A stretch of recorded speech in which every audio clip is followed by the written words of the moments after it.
off on February 8th. If it's got to be clean, it's got to be Tide. Talk sports with guys in the know. It's embarrassing. I mean, are they not embarrassed? It's time for Baskin and Phelps, Cleveland's sports radio, 92.3 The Fan. How we doing, man? Good. Yeah, we tried to draft your ass last year. For God's sake.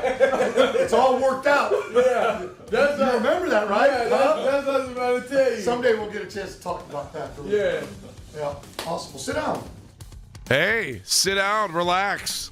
Sounds to me like you're my starting quarterback. I'm just saying, I'm reading into it a little bit. Brown's putting that out there. Man. Hey, we tried to draft you. How can you not love me? I tried to draft you. Well, the Browns putting that video out this morning, and we're sitting around here shooting the breeze about what's going on in the world of sports, and now maybe we can have one less thing on our plate if we know that Shedeur Sanders is going to be his guy. Why would you say that if that wasn't like? I mean, I know he's just breaking the ice. He's one of your quarterbacks now. That's why. Yeah, we tried to draft you, but now probably you're my starting quarterback.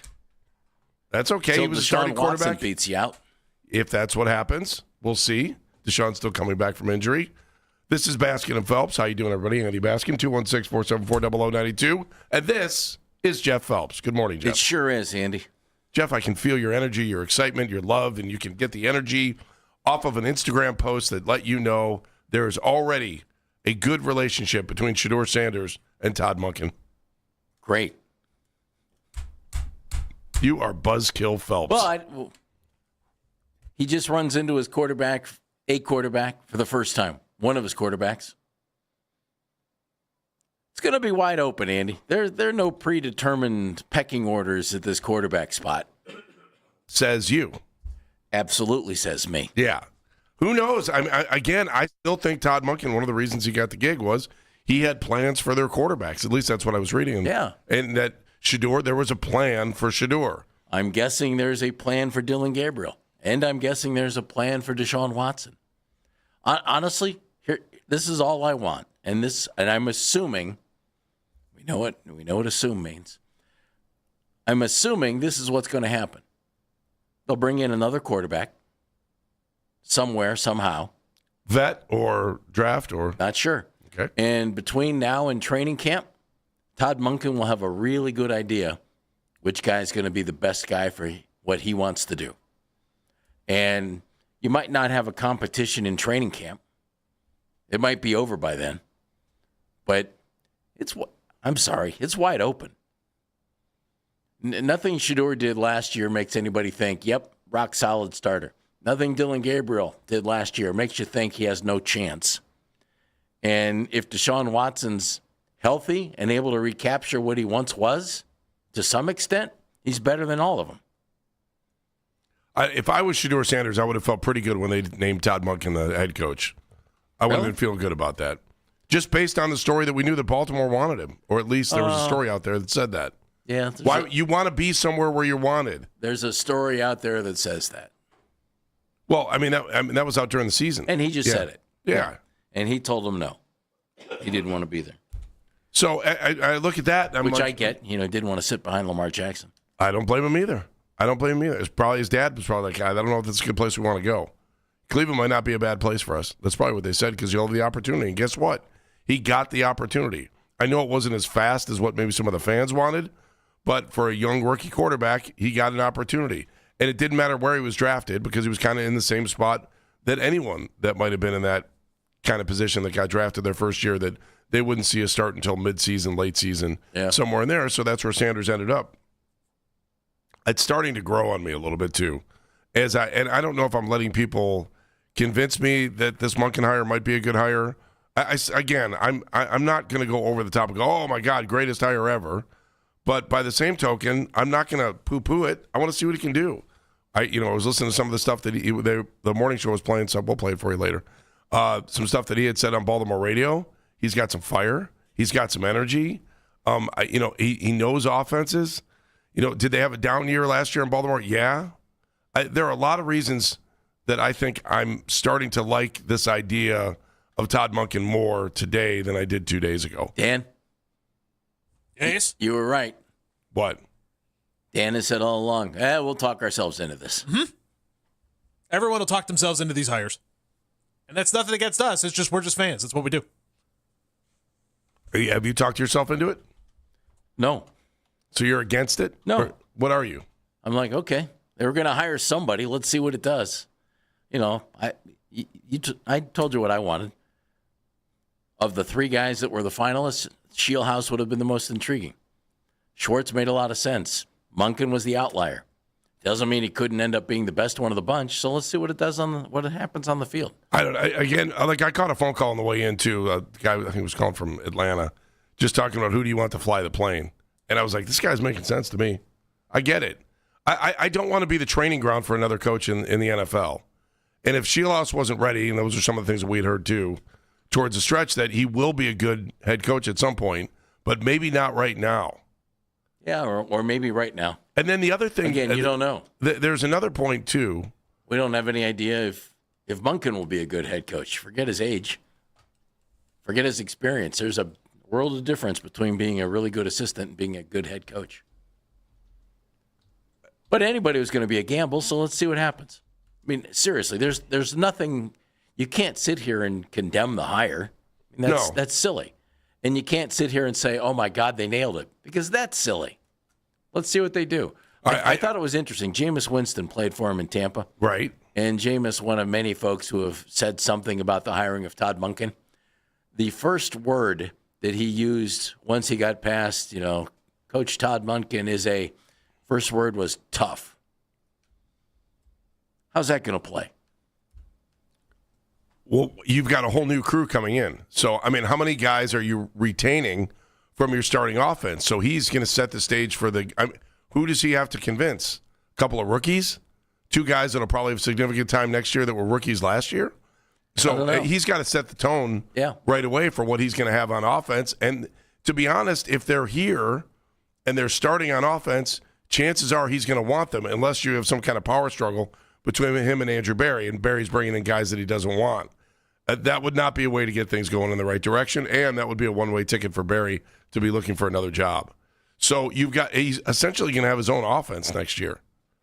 And by the way, the whole line about Shedeur and him saying he wanted him before, that puts Shedeur on Team Monken.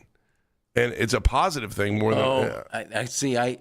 Jeff, if a coach wants you and it says, I wanted you, it's a big deal. He didn't say that. We wanted you in Baltimore. We tried to draft you. That means we want you. Doesn't mean that he did, Andy. It means the organization did. Would you, if you didn't want him, there's no way you would have said that. Well, you're going to walk up to him, and what are you going to do? Ignore him the first time you see him? No. Hey, it's nice to meet you. I'm looking forward to working with you. That's it. Well, he went out of his way to say, trying to build a good relationship with him. Of course, he's going to say that kind of stuff. Yeah, but what's he did did say? By the way, we thought it was crap that you didn't want to get drafted by us, and we thought you were arrogant. So thanks for not coming. And now I got to deal with you. Is he going to say that? No, but he's also not going to say we wanted you in Baltimore if he doesn't want him here in Cleveland.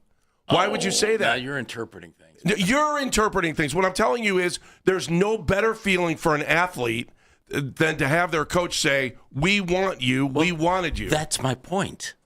What's he going to do, Andy? He's trying to build a good... He doesn't have to say that, though. Did you ever hear Kevin... He's trying to build a good Did you ever hear Kevin say anything like that? Never. No, because they didn't have cameras following Kevin around all the time. When Kevin was in front of a camera, he had opportunities to do it and didn't do it. Okay. Todd is all in on Shedeur. Gosh, I can't wait. This is going to be awesome. There's no... Shedeur. It's back, baby. Yeah. Todd loves Shedeur. Todd loves Shedeur. You're a third grader, dude. You're a third grader. Darn right I am. There's no better feeling. I tempt anyone to call me, anyone that's been an athlete at any level at any point in their life. Call me and tell me that when a coach said, we want you to be a part of blank, offense, defense, whatever, that you didn't feel empowered to want to play better for a coach. Andy, that's what he's trying to do right now. But now. he didn't have to say that. That's my point. But he's trying to do that, so he's going to say those things. Is he going to go up to Miles and say, by the way, I think what would Kevin Stefanski you're have said really to him? selfish because you don't do a really good job about doing anything other than trying to get sacks. You think he's going to do that? No. Exactly. Although Why? maybe he would. In closed doors, he might. Not when a camera's towing him around. I'm just saying. Social media, here we go, baby. Dan, can you help me out here?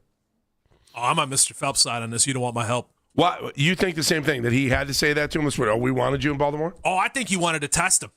That's what I took from that. You're talking about me reading it. I'm not talking about a test. I think he wanted to test him. Test him on what? I think he wanted to bust his chops and see how he would react to this, to the fact that he decided to tell Baltimore to go kick some rocks.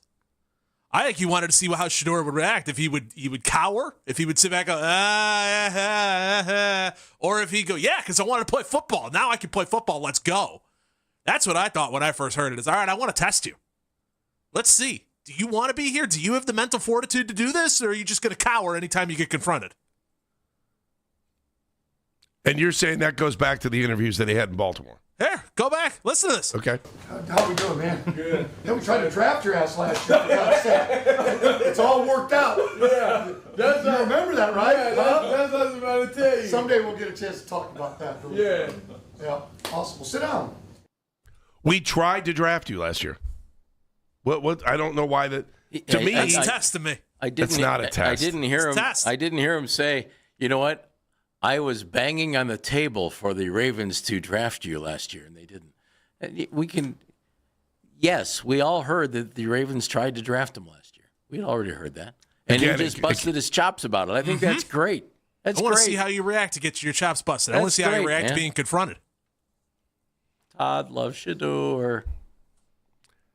Is this does this feel like they're? I think they're off on the right foot based on this. I mean, Well, of course, that's what he's trying to do, Andy. yeah, it's not. Of course, Jeff. He's not Kevin Stefanski walked us through this the last year, and not at any point did I ever think that Kevin thought that Shedeur was anything more than a redshirt quarterback. Well, good. Like then that, they hired a better coach.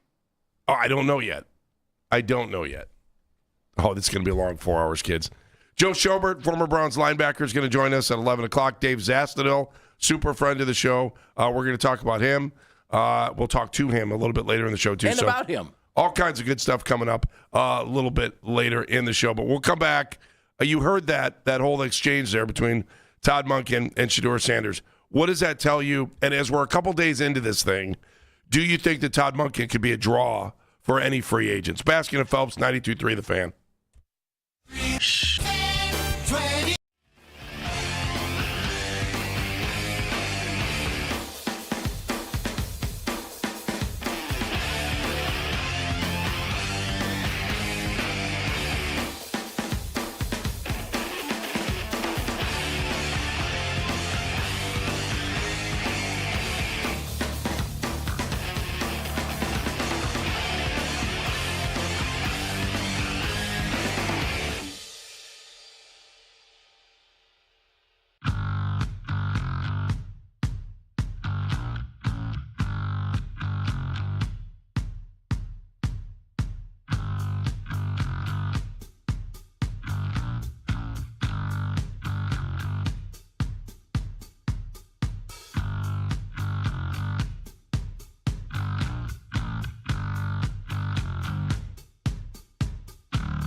today?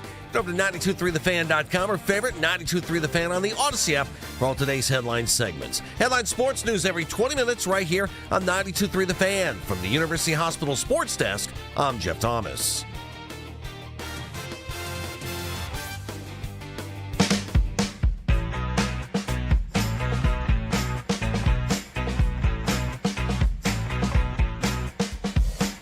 First impressions, that's what we're getting today of Todd Monken as he settles into Berea as the new head coach of the Cleveland Browns. There's a video floating out there from the team that has Monken in his first encounter with Shedeur Sanders. Jeff and I were debating that a little bit, and I don't know, we see things a little bit different. I think, I mean, if I was Shedeur, I'd be excited about it. I'd be happy about the meeting. Monken, in the talk that, Baltimore wanted him at some point to draft him last year, but the Browns ended up getting him, and that's the way things worked out. And Monken ended up here. And as we kind of ease our way into the Monken era here, I mean, what are we, 48 hours in?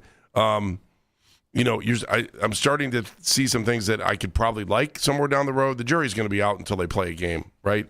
And I want to see the way they fill out the rest of this coaching staff. I don't know that the Jim. I was reading some stuff too today about Jim Schwartz and. Just not about him, the person, about when you get into a situation where you may have been wanted by your company, but the company decided that they wanted to take a turn in a different direction with still wanting you. And is it possible to maintain a relationship even if he had, tried to set the place on fire when he walked out the other day? Cooler heads prevail. And I wonder, the Myles Garrett situation is the reference point for me on this. A year ago, we were watching Myles Garrett walk up and down press row, basically saying, I don't want to be a Brown anymore. I'm not mad at you fans. I just don't want to be here anymore. They don't seem to have a plan. And he's gone. I mean, you could say the same thing for Jim Schwartz right now. I just don't know how that would work out. And I do think it would, if Jimmy Haslam wanted it to start there, and Andrew Berry wanted him to stay on board, that conversation would probably have to start with Todd Monken and Jim Schwartz to see if they could coexist together. I do think there's a way that the Browns could keep him, but they would have to, have a little therapy on that. There are a lot of ways they could keep him, but Andy, if the guy doesn't want to be here, why would you want him to be here? If the guy's mad and angry and he has every right to be, why would you want him to? Why would you want him around? But my question is he mad and angry for 24 hours finding out that he didn't get the job that he wanted to, and then 2 or 3 days later you settle into the fact and go, you know what? I'm a defensive coordinator. I love the guys I'm coaching. We did a really good job over the last couple of years building this thing up. I still have the opportunity to work with, the best player or arguably the best player on defense in the NFL. I've got one of the best defensive backs in the game right now. I've got a rookie linebacker who is the best at being a young man in this league when it comes to linebacker. That, the table still has good food on it. The question is, it's an ego thing at this point. Could you handle being the number 2 guy and not be the number 1 guy? And then if ownership came in and said, hey, look, we're going to pay you nearly what we're paying the head coach. So, and I dare you to go look. If they wanted to make him the highest paid defensive coordinator in the NFL, would you not say, you know what? Okay, I understand where they're coming from. Let me try to work with Todd, and let's do what we can for the greater good here, if that's what he wants to do. Otherwise, it's an ego thing, and he may have already burned the bridge. There may not be any turning around on this thing, but you could see where there's a path where that could happen. And I'm sure that happens in corporate America every once in a while. And I'm guessing many times it doesn't go well. If they wanted Jim, they should have just hired him as head coach. And forgive me, he coordinates a defense with really good players. Though I like him and I would love to have him be the defensive coordinator, they can go find somebody else to coordinate a defense with really good players who might be more on board. And this isn't about him. It's about the fact that they didn't hire him. I get it completely. But they did hire him to be the defensive coordinator at one point. Yeah, but that... And so if you were a good defensive coordinator all the way through, well, it's not like he's not going to be a good defensive coordinator tomorrow. He was hired to be the defensive coordinator for a team coached by Kevin Stefanski, not a team coached by Todd Monken. So then why didn't they make his contract concurrent with Stefanski? He's under contract, yes. Yeah. So Stefanski. They fired him. Yeah, they let him go. Yeah, well, they can do the same with Schwartz. I see where you're coming. I can just see, and I'm not disagreeing with you wholeheartedly, maybe just heartedly, but I could see a path to being able to have, to settle things down if they wanted to. If they want to. That's the key. Mike Tomlin's words ringing through Mennigan's mouth. Go ahead. And they are. I don't know. I don't know what you're We looking want for. volunteers, not prisoners. Yeah. I want volunteers, not prisoners. I'm sorry, throwing a boatload of money at Jim Schwartz doesn't solve the fact that he's not that he got thrilled. passed over. Yep. But can you? Here's money. Hush up. Can you not see though that if that you wanted the job, okay? Well, this is all about ego. It's all about ego. He didn't want. No, it's not. Yes, it is. He didn't want this because job if he's a strong right now. He signed up for something different. He signed up to be the DC for Kevin Stefanski, and then they fired Kevin, and they interviewed him twice for the job that he's been trying to get again for 13 years. Oh, how do you know that? He put one of the best defenses on the field in the National Football League. Yes. And that wasn't enough for him to just move up one notch on the ladder? You put me through this dog and pony show and then told me to go pound sand? And I'm supposed to smile and be happy? Everything you guys are talking about is about ego. It's all about ego. So both what? of you. Ego exists. Yeah, but in this case, your job is defensive coordinator. You're excellent at being a defensive coordinator. And I'll give you hey, don't talk to Jim about this, man. Not me.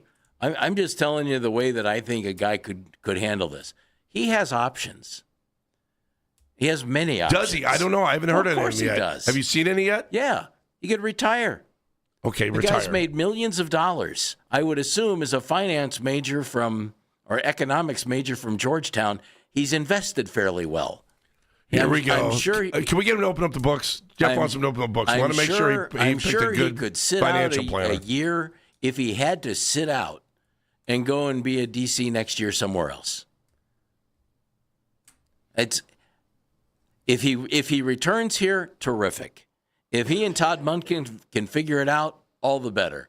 And if he can't, good for Jim, and they'll find somebody else who will do a good job coordinating Myles Garrett and Carson Schlesinger and Denzel Ward.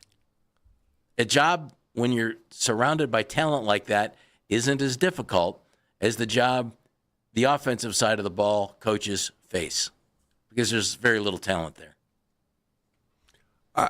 I understand what you're saying. I have a different perspective. We'll just leave it at that. And mine is right in my world. Craig is on the road. Hi, Craig.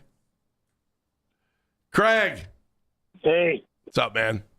How are you? So I kind of agree as a college athlete that building relationships important. So I'm kind of seeing Andy's point of view with respect to, this Jim Schwartz thing. I think that maybe if they all headed down to the Schwitz and got a rub down and a steak, could iron it out a little bit better. It's the burgers there, though. It's the burgers. Just don't let the big Russian guy whip you. Oh, dude. Ouch. Thank you, Craig. Appreciate it. They do have great burgers there. They're phenomenal. Dan is in Cleveland. Hi, Dan. I got two points I'd like to make on your discussion here, one offensive and one defensive. First of all, with the defense, and from a coach's point of view, not a fan, the reason that our coordinator, Schwartz, wasn't head coach is because, and this goes back even with Detroit, he's a defensive guy, a really great coach, and he has really good players on our defense, obviously, but he is not a head coaching material for what we need, which is offense. He's not an offensive guy that designs plays and constructs offenses. He's a defensive guy. So he wouldn't have been ideal for the Browns situation at this time to be the head coach. It would be Todd, who has a really, really great background, diverse, in his career, okay? Now, if I were the Browns and Todd, I would, because he still has to build this offense, I would select Caleb Downs. It's a little premature now, but I would build this defense to be even stronger because I believe there are other people that Todd knows that can run this defense with this talent. Now, on the offensive side, it'd be interesting to see if Todd would draft a guy for value further down the line, not first round, Carson Beck, because he coached him to a national championship with Georgia, and Carson Beck is a guy that went to Miami and got to the championship game. So I'm not saying he's a number one pick, but a guy that you could develop, and I would be interested to see how Todd values him because he won 1 out of 2 championship games at the highest level of college football, and he doesn't do things stupid that will get you in trouble. So he may be a guy to develop and try out in the future here. What do you think? All right, Dan. His starting quarterback at Georgia was Stetson Bennett. Beck was a backup, just for the record. Yeah, and then, I don't know, this is where I dropped my Will Howard reference in here. Went through one of the toughest runs in the history of college football, and still, Well, thank God Mike McCarthy has him. That's That'll right. Be great. I hope Be that great for Mike McCarthy. I can't wait. I hope he lights up your I fantasy hope he does team. too. I think it'd be great. I hope he destroys your fantasy team over and over every week. No. I hope that you end up that guys in your league trade him on a weekly basis so that your fantasy team can get beat. That's beautiful. Sorry for being so negative. I would be undefeated. Ryan, Strongsville. Hey, Ryan. Hey, just calling about the whole with the Baltimore Ravens thing. Yeah. Todd Monken wouldn't have said we if it like we is a multiple, so it would have included him. It would have said the Ravens wanted to draft him, not you know what I mean? Like we is like a collective thing. Like it would have said he would have like they would have wanted to draft him, and then. So you're saying Todd's not necessarily saying he wanted to draft him? No, he's saying he was part of it. He wanted did him. want Okay. to draft him. He did. Because he said we. If he said the Ravens wanted to draft him, he said they wanted to draft you, but they you know how that went. Yeah. But then also Jim Schwartz had Matthew Stafford and Calvin Johnson and a great defense, and they still only made it to one playoff berth. So I don't love the. Think about how bad they were before they got to that playoff berth, though. Think about the work to where they got him. Bad. Yeah. Yeah, they were known as a really bad team, and but he didn't. I don't know. I think they'll do all right with Monken. Is it growing on you? It is because it's multiple schemes and he's not stuck to one like Stefanski was known to stick with one. But I think it'll be interesting to see if they wait till the following year to draft like a wide receiver like Ryan Williams, Jeremiah Smith, and kind of build the trenches this year, or do they go with like the Carnell Tate and Mekhi Lemons and Jordan Tysons of the world? Gotcha. All right. Hey, thank you, Ryan. Appreciate it. Let's take one more. Tom is in North Olmsted. Hi, Tom. Hey, how you doing, guys? I'm going to lean with Andy on this one, okay? I think that Monken just scored major points with the fan base and everything else, making him feel good.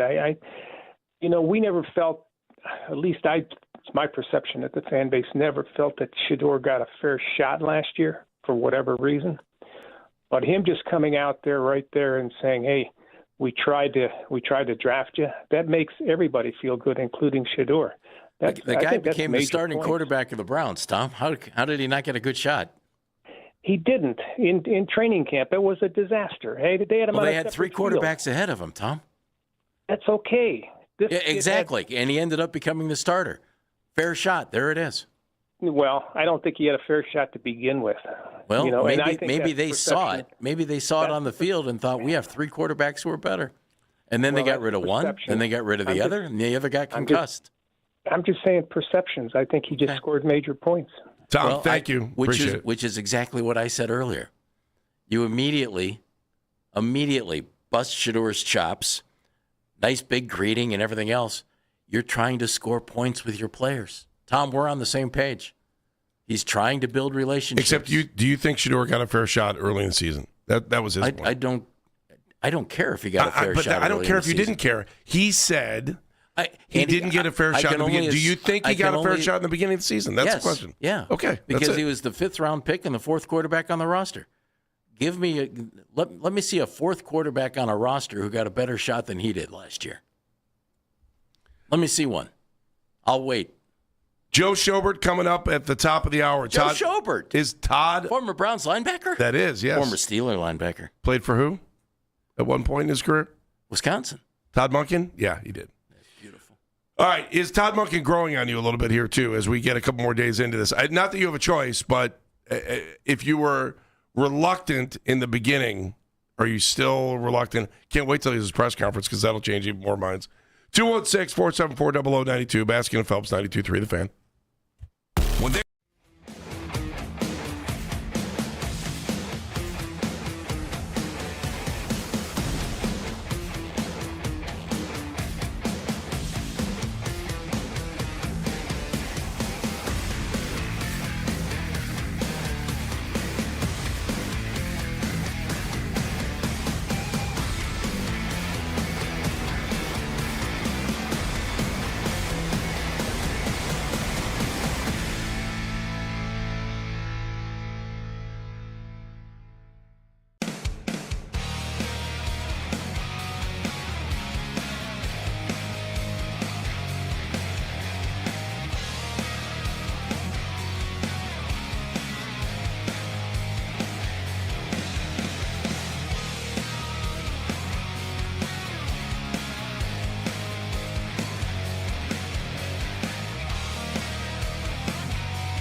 at midnight. All the best segments from all our shows you can always listen on the Odyssey app. Headline sports news every 20 minutes right here on 92.3 The Fan. From the University Hospital Sports Desk, I'm Jeff Thomas.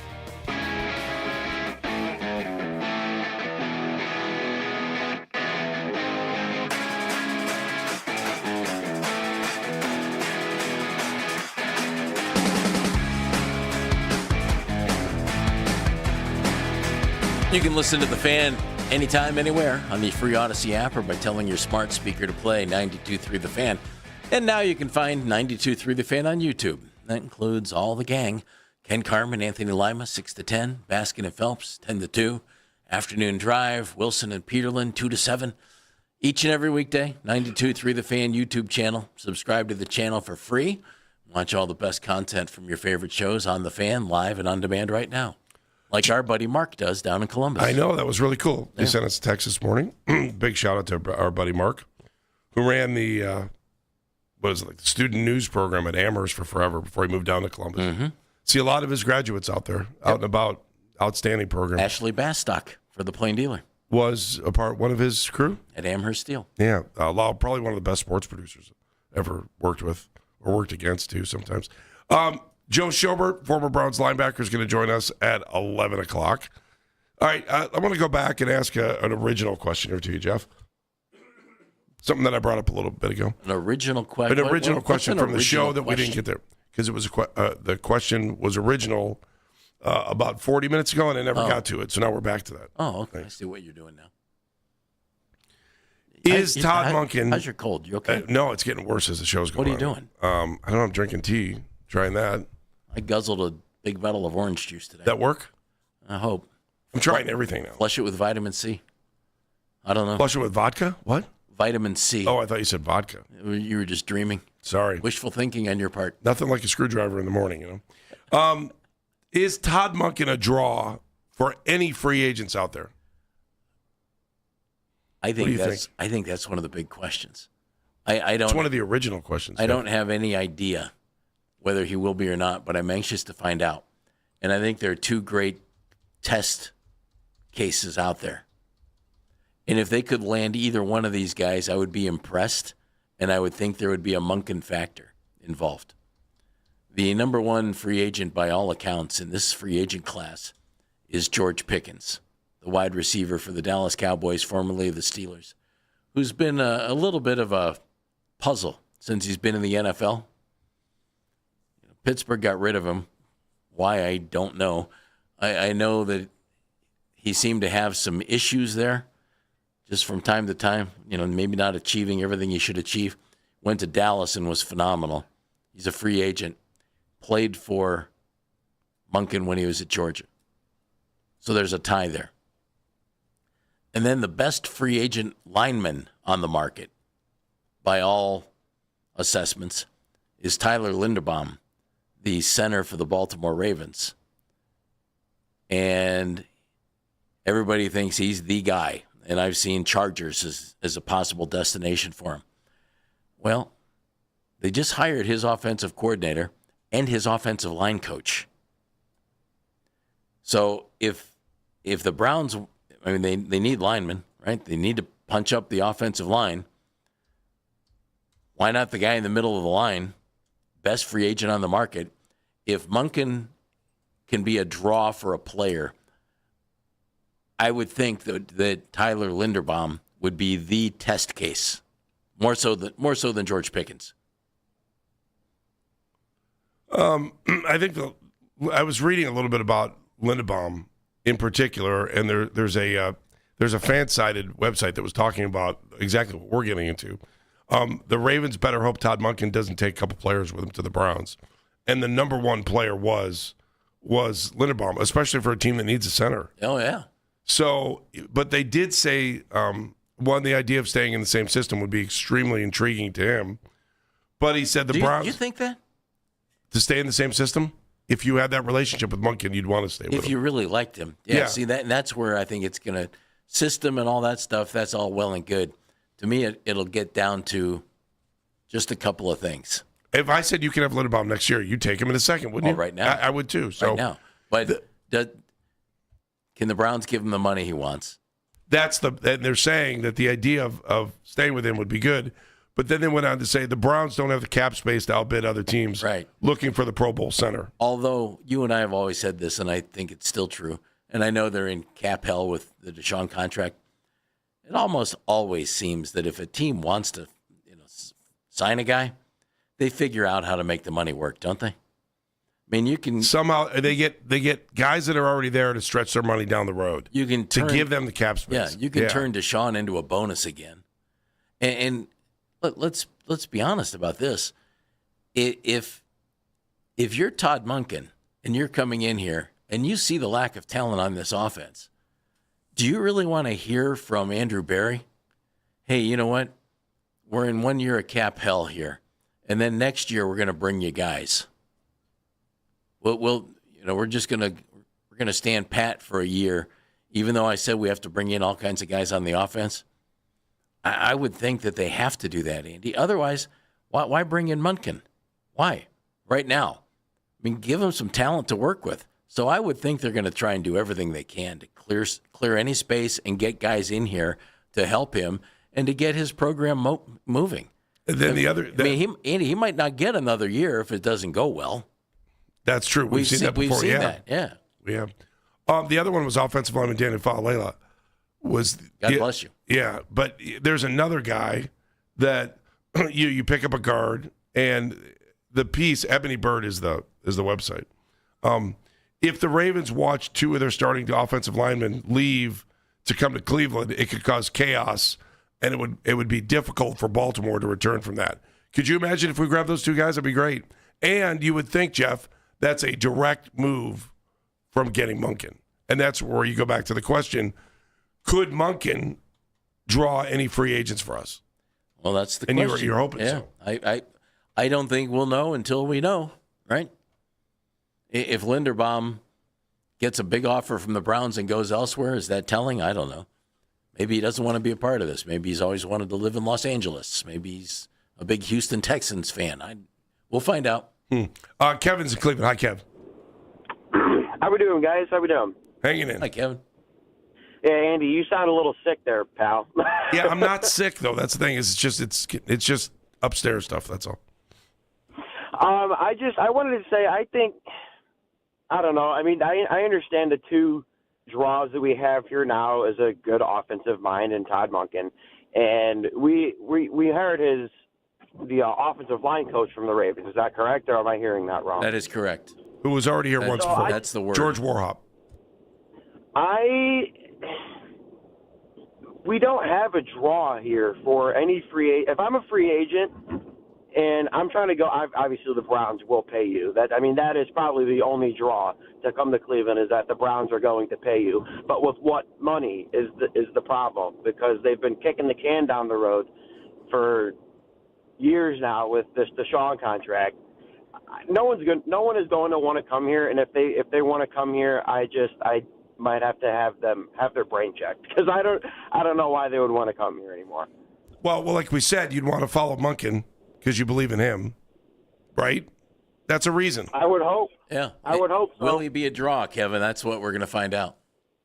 We will find out. Hey, you guys have a good rest of your morning, and go Browns. Thanks, Thank Kevin. you, Kevin. Let's go to Bill in Parma. Hey, Bill. Bill, I just mentioned to Andy earlier during a break. I said, we haven't heard from Bill in Parma for a while. Well, I've been scouting. You okay? Oh, good. Are you okay, though? Yeah. And Andy, I knew there was something in your head that I knew that already. Thank you. That makes two of us. Sorry. Hey, I was reading The Athletic last night, and Zach Jackson, I think it was, said that the Browns fans, I'm not a Browns fan, I'm a Chiefs fan, the Browns have been real easy, the fans have been real easy on the drafting. Because last year, everyone knew the Browns needed linemen, offensive linemen, and bad. Yeah. And who did they draft? They draft Graham. Now, he looked okay, but they drafted fifth. Number 7 was Membo, who was a destroyer for the Jets. And then on top of it, we get in the 3rd and 5th round quarterbacks. That's moronic. I mean, neither one of those guys are going to be in the pros in 3 years.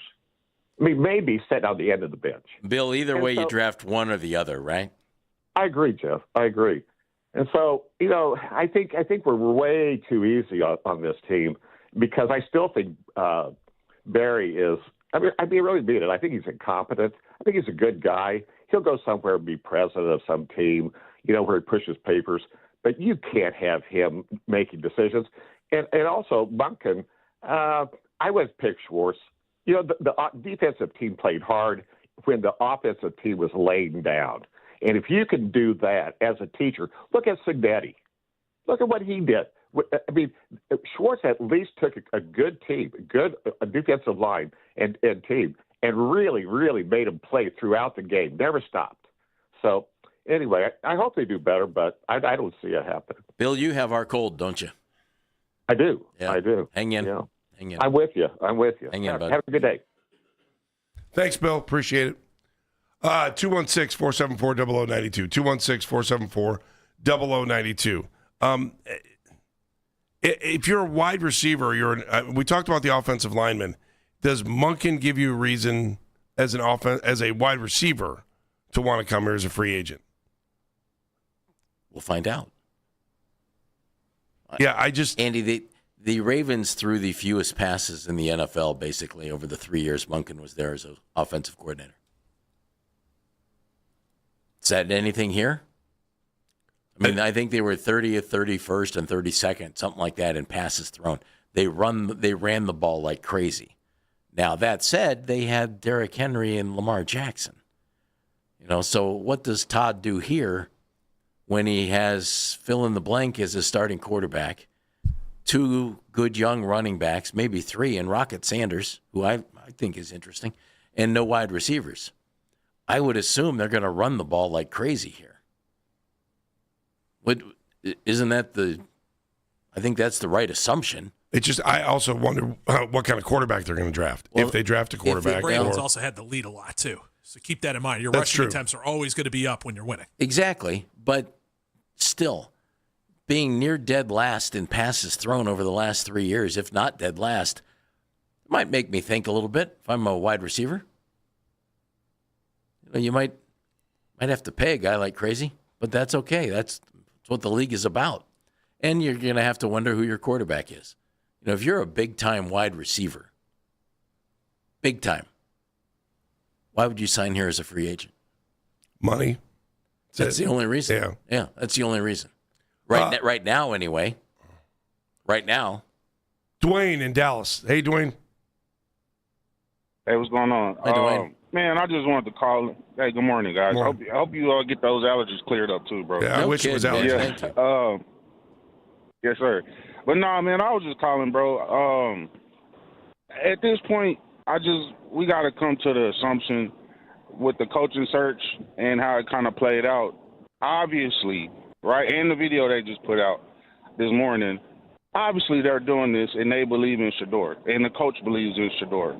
You get what I'm saying? And Andrew Berry, we can kind of confirm now that he believes in Shedeur, and this whole thing is about building around him. You get what I'm saying? So as far as you guys talking about what receivers are going to come, and at this point, I just want to let Andrew Berry cook and see what this coach who took a walk-on to 2 national championships. You get what I'm saying? Like, Shedeur, before all this stuff happened with the Dable or whatever, the Giants coach and all that stuff pre-draft, bro, he was top 2, top 3 projected. You know what I'm saying? And then all this stuff happened, and we kind of been cleaning up after that. Like, no, he's a 5th-round pick, and he's trash. He had 7 weeks to play. Did not have all that stuff stands. And I know y'all gonna be like, man, why do you keep talking about that? Because it's facts. So you have to keep remembering and keep refreshing what happened and why his performance wasn't what it was. He said, let me get this offseason. It's going to be different next year. They're bringing in a coach, and I'm pretty sure they're going to bring in the staff, and they're going to surround the team around him. So next year we can see. And if he doesn't do good, then let's talk about Arch Manning and all those other guys. But I kind of like what I'm seeing so far in this process, and I think we will get some different kind of players, because with Stefanski, it was about the system. This guy is flexible, and I feel like they're going to go find the right type of guys to want to come in and play with Shedeur and play for the Browns. Those are the kind of players we It's want. a good point, Dwayne. Dwayne in Dallas, thank you. Have a good weekend, man. Can I disagree for 1 second? Sure. This is not about Shedeur. This is about Todd Monken and what kind of offense he's going to put in and who's going to play quarterback for him. It might be Shedeur. Might be. But if we could all just, like in bowling, you draw the line when it's gone bad. Mm-hmm. Like after the sixth frame, you stink and you try and finish strong. Yeah. Nothing that happened last year matters anymore. Say anything you want about what Kevin Stefanski and Shedeur Sanders and blah, blah, blah, blah, blah, and not a chance. It doesn't matter anymore. Clean slate, completely. Completely clean slate. And if Todd Monken thinks that Shedeur will give him the best chance to succeed, he'll be the starting quarterback. And if he thinks Deshaun Watson looks terrific, Deshaun Watson will be the starting quarterback. And if he loves Dillon Gabriel and thinks Dillon's the best, Dillon will be the starting quarterback. Or maybe Ty Simpson. Stay tuned. Joe Schobert. None of the past stuff matters. Joe Schobert joins us next. Hey, everybody, it's Andy Baskin for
find out that the Browns were caught unaware that he was going to react the way he did, if I find out that they weren't ready for a Jim Schwartz meltdown, I mean, I'm already not feeling good. I'm going to be sick.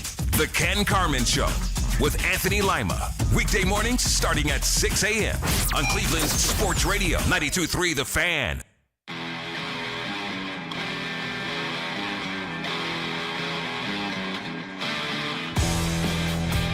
We think probably next Tuesday, something like that maybe.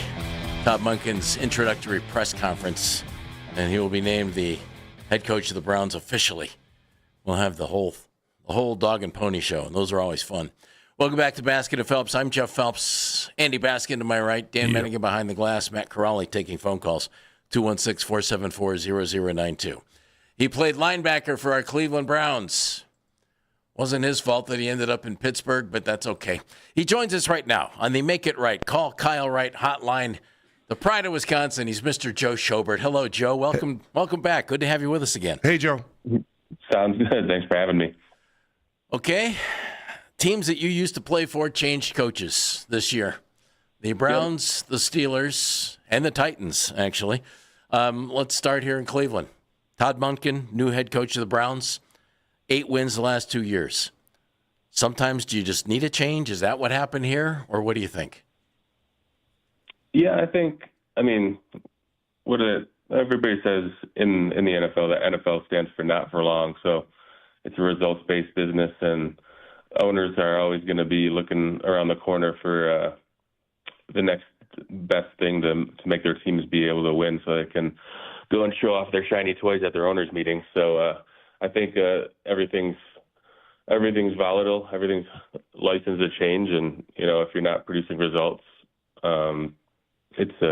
they're going to try to find the next thing that's going to make their team win as fast as possible. So it's probably one of those situations because obviously you look at the Browns before Stefanski got there and what he's done for them since he got there. It was a totally different franchise, but once you kind of establish that level of success and then you don't really build on it, everybody's going to want to try to take that next step up. So I think that's probably what's going on right now. What were your thoughts on Todd Monken when you played for him?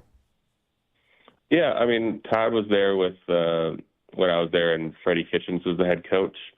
I'm not sure exactly how much offensive coordinator stuff he was, like plays he was calling and stuff he was installing, but I sat next to him in meetings all the time, especially the night before the game. He was just a great coach, a great guy, great football mind that was just a good dude to talk to and somebody you respected his opinions on. So I think he's going to be a good fit in that locker room, and he's obviously familiar with the city and the franchise because he's been there before.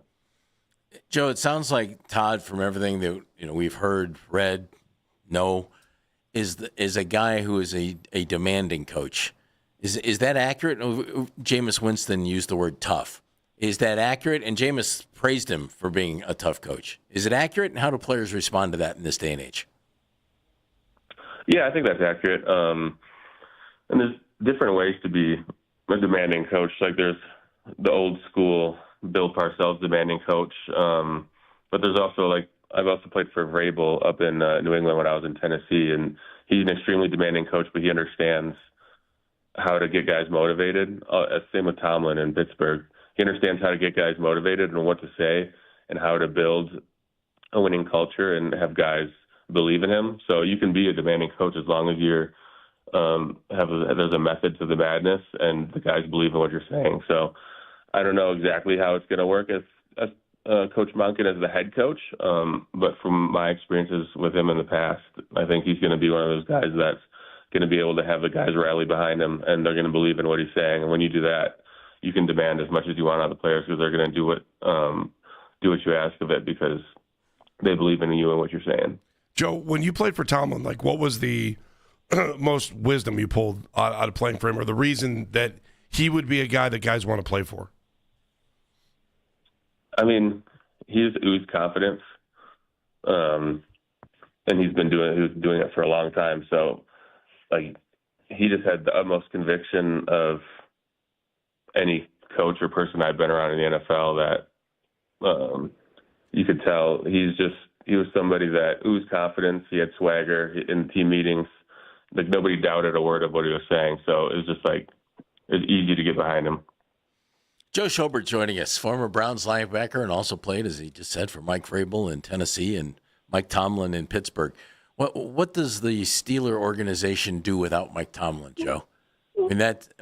He became synonymous. 19 years there. Yeah, I mean, that's a good question. I don't have as much of a answer for that as I would think, because it just seems he's synonymous with the Steelers. They've only had 3 coaches since 1950, so right. That's a franchise that's a franchise that just doesn't change. It's built their traditions, it's built their culture, and it's rode that out. So you would hope that the structure, as a Steeler fan, you would hope that the structure just remains the same, and you replace Tomlin with McCarthy, and the ball keeps rolling. But as a fan of like the Browns or any other organization, you kind of hope that it throws things into chaos, and they're not the long-lasting built machine that they've always been. Hey, let's talk about Jim Schwartz for a second, because you played for him too. It doesn't seem like he's going to be coming back, but it's still kind of on the table. What made him stand out as a coach? Yeah, he's super detail-oriented in his defensive coordinating schemes. He knows how to attack offenses. He knows how to play to his defensive strengths. And is another guy that when he's up talking to you, whether it's one-on-one or in front of a team meeting room, you believe what he's saying because he has the body of work to back it up. And he puts you in positions to make you successful. So it's if the Browns could retain Schwartz, that would be obviously huge for the defense and huge for the continuity of the team. So I would hope you'd try everything we possibly could, but you never know what's going to happen. Joe, how fine is the line in the NFL between a team that's not very good and then a team that gets good? And I say that looking at New England, with Vrabel coming in, going from 4-13 to the Super Bowl, and Chicago getting Ben Johnson, and I think they won 5 games, and then they flipped it around. How does that happen? Yeah, I think the razor-thin line has a lot to do with the quarterback, and then it's just the expectations. Like, I've talked to a few people about this in the past, but like when we were in Cleveland, especially when I got drafted there, and you get to the end of the game and we'd be tied or trying to kick a field goal or doing something to win the game, it was always, I hope this happens. I hope we make the field goal. I hope we win. And then you go to an organization like Pittsburgh where it was just expected. You're like, okay, we're winning. And there's just a vibe shift in the whole locker room, the whole building. From the top down, there's an expectation. And I think you need to build that and be able to build that. And obviously Cleveland's taken steps in the last 5 to 10 years to be closer to that than when I first got there. But it's just good from the top down, from ownership, general managers, head coaches. Like, the belief just has to be set into that franchise because talent-wise, it's all extremely similar. And then obviously if you have a good quarterback, somebody behind on offense who can take over games, like that can push you in the right step. Because like really good defenses obviously can win a lot. But this day and age in the NFL with the rules being the way they are, if you got a good offense and a good quarterback, you're going to be set up to win a lot of games. Hey Joe, let's play a little game here. Let's pretend, big time pretend, that I'm a guy that just got drafted from Wisconsin to the Browns this year. What advice would you give me about living in Cleveland, playing for the Browns? Dress warmly, but not as warm as in Wisconsin. But they get the sun in Wisconsin. Yeah, I mean, temperature-wise, it's very similar. For me, it was really like similar feel, similar vibe of Cleveland and Wisconsin, and just the people, the weather, the city, and everything. I think the biggest advice I always give guys who are getting drafted is something that Greg Williams, our old defense coordinator, used to say a lot: is there's 2 A's in football that matter. It's being accountable and available. And if you can be accountable, if you can show up on the field and practice, and the coaches can trust what you're going to do, your teammates can have trust in you that you're going to do your job, or you can do what you say you're going to do, then that goes a long, long way in the NFL. And you have to obviously be available. You have to be able to play. You have to be able to not be hurt or injured too much. Obviously, some of that's luck, but you have to kind of know when you're hurt and when you're injured. You know, there's a difference in a fine line. You don't want to always be off the field and not being able to help because when you're not playing, you're not able to play, you're obviously doing the franchise no good. Joe, are you multitasking? Yeah, we had a baby a week and a half ago. So Yeah, baby. Wow. Congratulations. That sounds so new. They can't talk back to you yet. It's great. Give it a while. Yeah, no, so I was holding him in my arm like a football there for 30 seconds. That's awesome. Boy or girl? Third boy. Look at that. You're two more and 2 guards and you got a basketball team. You're going to be all right. Yeah, exactly. That's what we're going for, so we'll see. Your lack of sleep will become evident. Well, you already know. You've already been through it twice. Congratulations. Yeah. Where'd you end up settling in? Are you in Colorado? Is that where you are now? Yeah, we live in Colorado, kind of south of Denver, near a town called Castle Rock. Oh, yeah. Nice. Very good. Browns with a new head coach. Optimism right now? Pessimism? Let's see. Reality check. What do you think? I mean, you always have to have optimism going into the offseason. Otherwise, I don't think there's much of a reason to be able or to change coaches or to flip your franchise into that kind of situation. So I would think you always got to take it optimistically, look at the bright side of things, and build for next year, because that's where if you start being pessimistic in the offseason, then I don't think it's as soon as something goes wrong in training camp and early in the season, stuff's gonna go downhill quick. So I think you got to have that belief and have that drive that you're going to be good next year. So you should be optimistic. At least I hope that's what the feeling is around the building and around the city. Great to have you with us again, and congratulations to you and the missus. That's outstanding. Yeah, thank you. Appreciate you for having me. You got it. Thanks, Joe Joe. Schobert joining us on the Make It Right Call Kyle Wright hotline. New dad again. Sounded like brand new, right? It was a week and a half. A week and a half. Wow. It's that little tiny voice, right? The little tiny voice. As they would say, that's a fresh one right there. That is a fresh one. You heard what Joe said about things, and you have to have optimism. Is there optimism here yet about this hire? I wonder. I'll tell you what I think about that. Andy will have his thoughts next right here on Baskin and Phelps.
5 big toe, and Evan Mobley still dealing with the strained left calf, and that could keep him out a couple more weeks. You can now find 92.3 The Fan on YouTube. Subscribe to our YouTube channel. Get the best content from our shows each and every weekday. That's 92.3 The Fan on YouTube. Headline sports news every 20 minutes right here on 92.3 The Fan. From the University Hospital Sports Desk, I'm Jeff Thomas.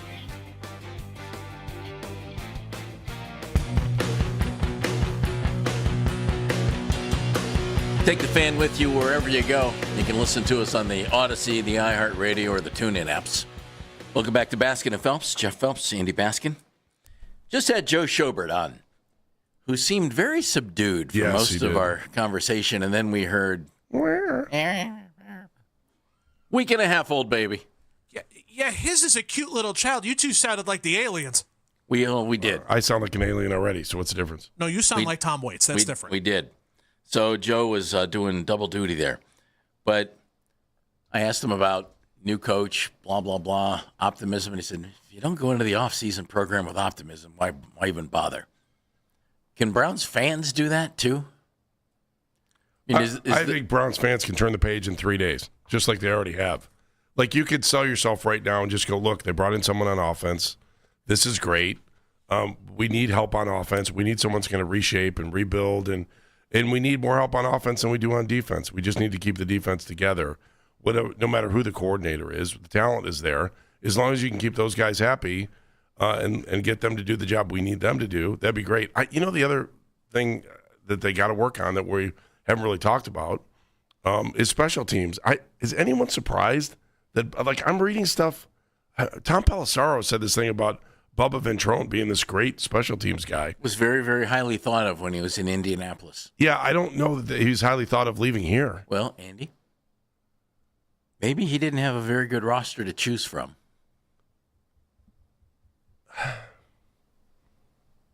Seriously. To me, special teams is weird. And like Chase Blackburn got fired in Los Angeles as their special teams coach, former Akron Zip. And he can't field the punt. Bubba couldn't field the punt. Bubba can't bust a kickoff return. And I know you could say that about all kinds of coaching. It's weird because our head coach got canned and was immediately interviewed by like 7 teams, and the second guy off the board. Our special teams coach, and it was not good here. No question it wasn't good.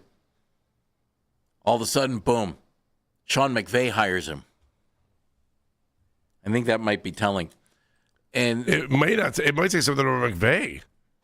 I mean, maybe I'm sorry, but McVay when he got can't hired, identify special teams coaches. That maybe McVay may not be everything that we think he is. Like, of all the guys out there. Sorry to tell you that. Oh, that's not the case, actually. Is there any Browns fan that would have brought Bubba back? I'm just saying. I mean, we watch guys get fired over one game on special teams. Yes, and Chase Blackburn with the Rams did over a couple of games. Here's the thing about, and I think we all need to remember this.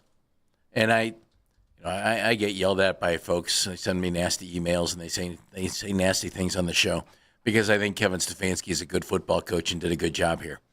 We had a good offensive coach. Was he a great offensive coach? I don't think so. But was he a good offensive coach? Yeah, I think he was. And what happened the last 2 years? He was given very, very little to work with. Is Todd Monken a good offensive coach? By all accounts, yes. He's not going to be if they don't give him something to work with. So Kevin paid the price for this roster being on offense, and Todd Monken will do the same if Andrew Berry doesn't do what he said he was going to do, and that's add significant assets to the offense. I mean, Kevin knows what he's doing. I mean, we've heard people all around the NFL say, ooh, Kevin Stefanski with Bijan Robinson and Drake London, maybe Kyle Pitts, Tyler Algier, and maybe Penix, maybe Cousins. Ooh, that could get really good. And I think it will. And it was pretty good here when he had pretty good offensive talent to work with. I hope it's the same for Todd Monken. But if they don't add terrific talent on the offense, at least some, and somebody emerge as a quarterback, whether that guy's here right now or whether he's coming in, Todd Monken's not going to fare any better than Kevin Stefanski did. True. I mean, I agree with you. They've got to figure out. They've got offensive issues, but going back to that special, like I don't ever remember sitting around going, "Oh, Chris Tabor is a horrible special teams coach." Like Mike Prefer, he's not. Special teams coaches are like referees; they should just blend into the woodwork.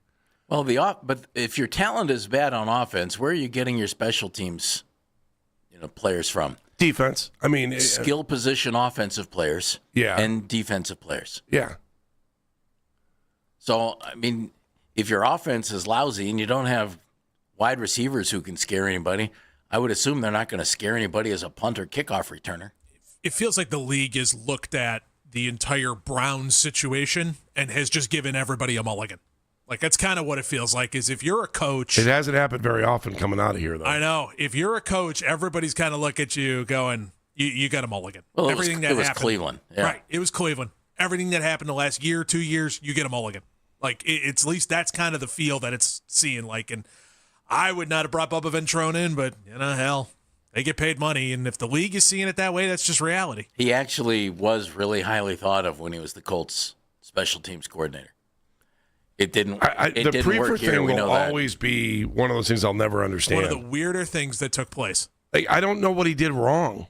Yeah, maybe nothing. Maybe they thought they were upgrading by bringing in Bubba. I mean, he had some skeletons in his closet, and I don't know if that maybe played into it. And you can all do your Googling on that one because we're not getting into it. But I don't. It has been a good period of time before those skeletons showed up, and they took that hit when they hired him. Yeah. I don't know if maybe that did it. I don't know. Mike is in Stowe, if I can move the mouse over there properly. Hello, Mike. Good morning, guys. How you doing? Well, hanging in. You guys, Andy, you hope you get some rest this weekend. You don't sound great, but hey, good for you for being there and giving it a good college try. Bud. Thank you. Sorry, I've done the same thing all week. Where are the kudos for me, huh? Yep, you're showing some resilience yourself. Yeah, okay, thanks. Nice. I want to get to the thing about the clear deficiency in the roster and moving forward. And the bigger issue I have, I think the Ventrone thing, I'll go to that real quickly, is I trust Sean McVay's ability to analyze coaching talent better than Andrew Berry. So I'm going to go with Sean McVay's decision to hire Ventrone as probably an oversight of us letting, not seeing what we had. I guess time will tell. But McVay's got a lot better track record than anybody in our building. So I'll go with him on that. But the thing I'm concerned about is our ability to change. And everybody wants to get excited. We're going to get a new offensive coach-minded coach in here. He's older than me. Oh, my gosh. But the thing is, the issue is like what we need. We need offensive line. We need wide receivers. And, Jeff, I know you're all on this. We've both been there for a long time. Not to say any disagrees, but – this guy has shown no ability to draft the two things that we need the most. He's actually done terrible at drafting these things, not just not gotten talent. He's actually gotten bad talent and used good capital on wide receiver and offensive line, right? Yeah, exactly. So, and that's what we need the most of to change this offense around. You are not – I don't care what you get Shedeur Sanders to try to do or do better of. That line is decimated, and if anybody's paying attention, 4, if not 5 out of the guys are gone because we can't afford to keep them, and they don't want to be here, and they're not even proven if they are coming back. They're injured. So we might have 5 new guys on our line. That is not a favorable situation. Although it worked in Chicago this year. Yeah, well, they got a little bit more going with them on offense right now, and I don't think we're going to upgrade skill position talent. Yeah, for sure. I mean, they have 3 receivers better. Their third receiver is better than our best receiver. That is correct. And so we're not going to fix that in 1 year. There's no way. There's not even 3 receivers of that caliber in this draft entirely if we had the best 3 to start. So, at least in my opinion. So all right, Mike. I'm concerned about, how it's going to go down the road because we're not going to fix this fast. And I'm going 5 wins next year, and that's as good as it gets. And I think I'm with Daryl Ryder about the 2-year for Todd Monken, and he's gone. All right, Mike. There's not the optimism we're looking for.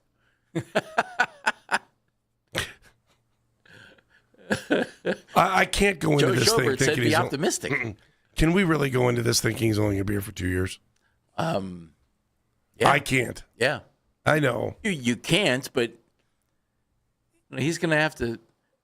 Anybody, Andy. It's not Todd Monken. It's anybody would have had to come in and shown some stuff. So we'll see. Bridge coach. I haven't. This is the first time I've ever heard that. Make this offense look better. That's all I want. Make this offense look better. If this offense looks better at the end of Week 18 of 2027, I'll be doing a backflip. It's a success. The one thing about the words bridge coach that have befuddled me. Mm-hmm. Bridge to what? Well, the only one I could think of that worked out well was Bruce Arians down in Tampa. That always felt like it was a bridge coach hire because they hired him and then brought in Tom Brady. And he had, 1 year at Jameis, I think it was? Because I think that was the 40 interception season. I think that was the 40-40 year. Or 30-30. 30-30 year. Was it 30-30? No, I don't think that was it. That was the year after Monken was here. Right. So that was the year after. So then that was BA. Oh, yeah, that's right. And then they handed it was basically a bridge to what a lot of people thought was going to be Byron Leftwich had turned into Todd Bowles. So that was always the one that popped in my head when people say bridge coach. Yeah, but what's this bridge to? I don't know. The dome. If I had a crystal ball, I could answer that question for you. Other than a nice building, what does that mean? If we had those answers, we'd be all over Polymarket right now making some dough. What we don't want to do is this. Hey, look, same team, new building. When the Indians, and I'm just going to, this is the only comparison I can think of off the top of my head. When the Indians hired John McNamara for 2 years, was that a bridge to get to Mike Hargrove to give him a little more seasoning in the minors before he got here? Oh, not necessarily. I don't think so. You never know if Mike would have been promoted eventually. Or ended up with another organization. Yeah, could have certainly happened. Mike, the former manager of the Williamsport Bills, by the way, in Double-A. 2019 and then 2020 is when Brady showed up. So that would be the one that I'd point to of the best version of the quote-unquote bridge quarterback or coach. Speaking of Tampa, Rhino's in Tampa. Hello, Rhino. Hey, Ryan. Hey, Menigan, Andy, Jeff, gentlemen. Hey, Andy, hope you feel better. And Jeff, you too, buddy. Oh, thanks, Rhino. Way to give the love. Menigan, if you're feeling ill, I hope you feel better too, buddy. Hope you all lovely are as of right now, but we're knocking on wood. Right? It's right, man. Hey, I want to conversate, obviously, with the great question Jeff asked, obviously, Schobert, which was the comparison for NFL teams to get better, from the really good teams to the teams that can get better. Glass half full mentality, still rational, man. I'm going to take my Browns goggles off, and I will say this. Again, there was only 2 games last year, obviously, the Lions and Bears. You could argue the Ravens away game, we were just completely out of the game. But every other game, man, we were really in it to the end. There were some, things here and there that could have gone right for us, but didn't, obviously, in London, et cetera. There's a multitude of different games, Cincinnati in particular. That being said, man, the NFL is a game that obviously can make you fail quickly. Look at, obviously, the Ravens and, obviously, the Lions. Ironically, I had either one of those 2 teams in the Super Bowl this year, if not meeting each other. I did not have Seattle or, obviously, New England anywhere near that neck of the woods when it comes to being the champ. But I digress on that. The Browns moving forward, man, we're not a rebuild team. We have endless amount of veterans, obviously, just irritable, obviously, with this losing situation. The defense that's stout. Again, we have so many circumstances on the offense that need to be rebuilt. But again, you guys alluded to, Jeff, specifically how quickly can a team rebound? And again, we see New England and we see other teams do it.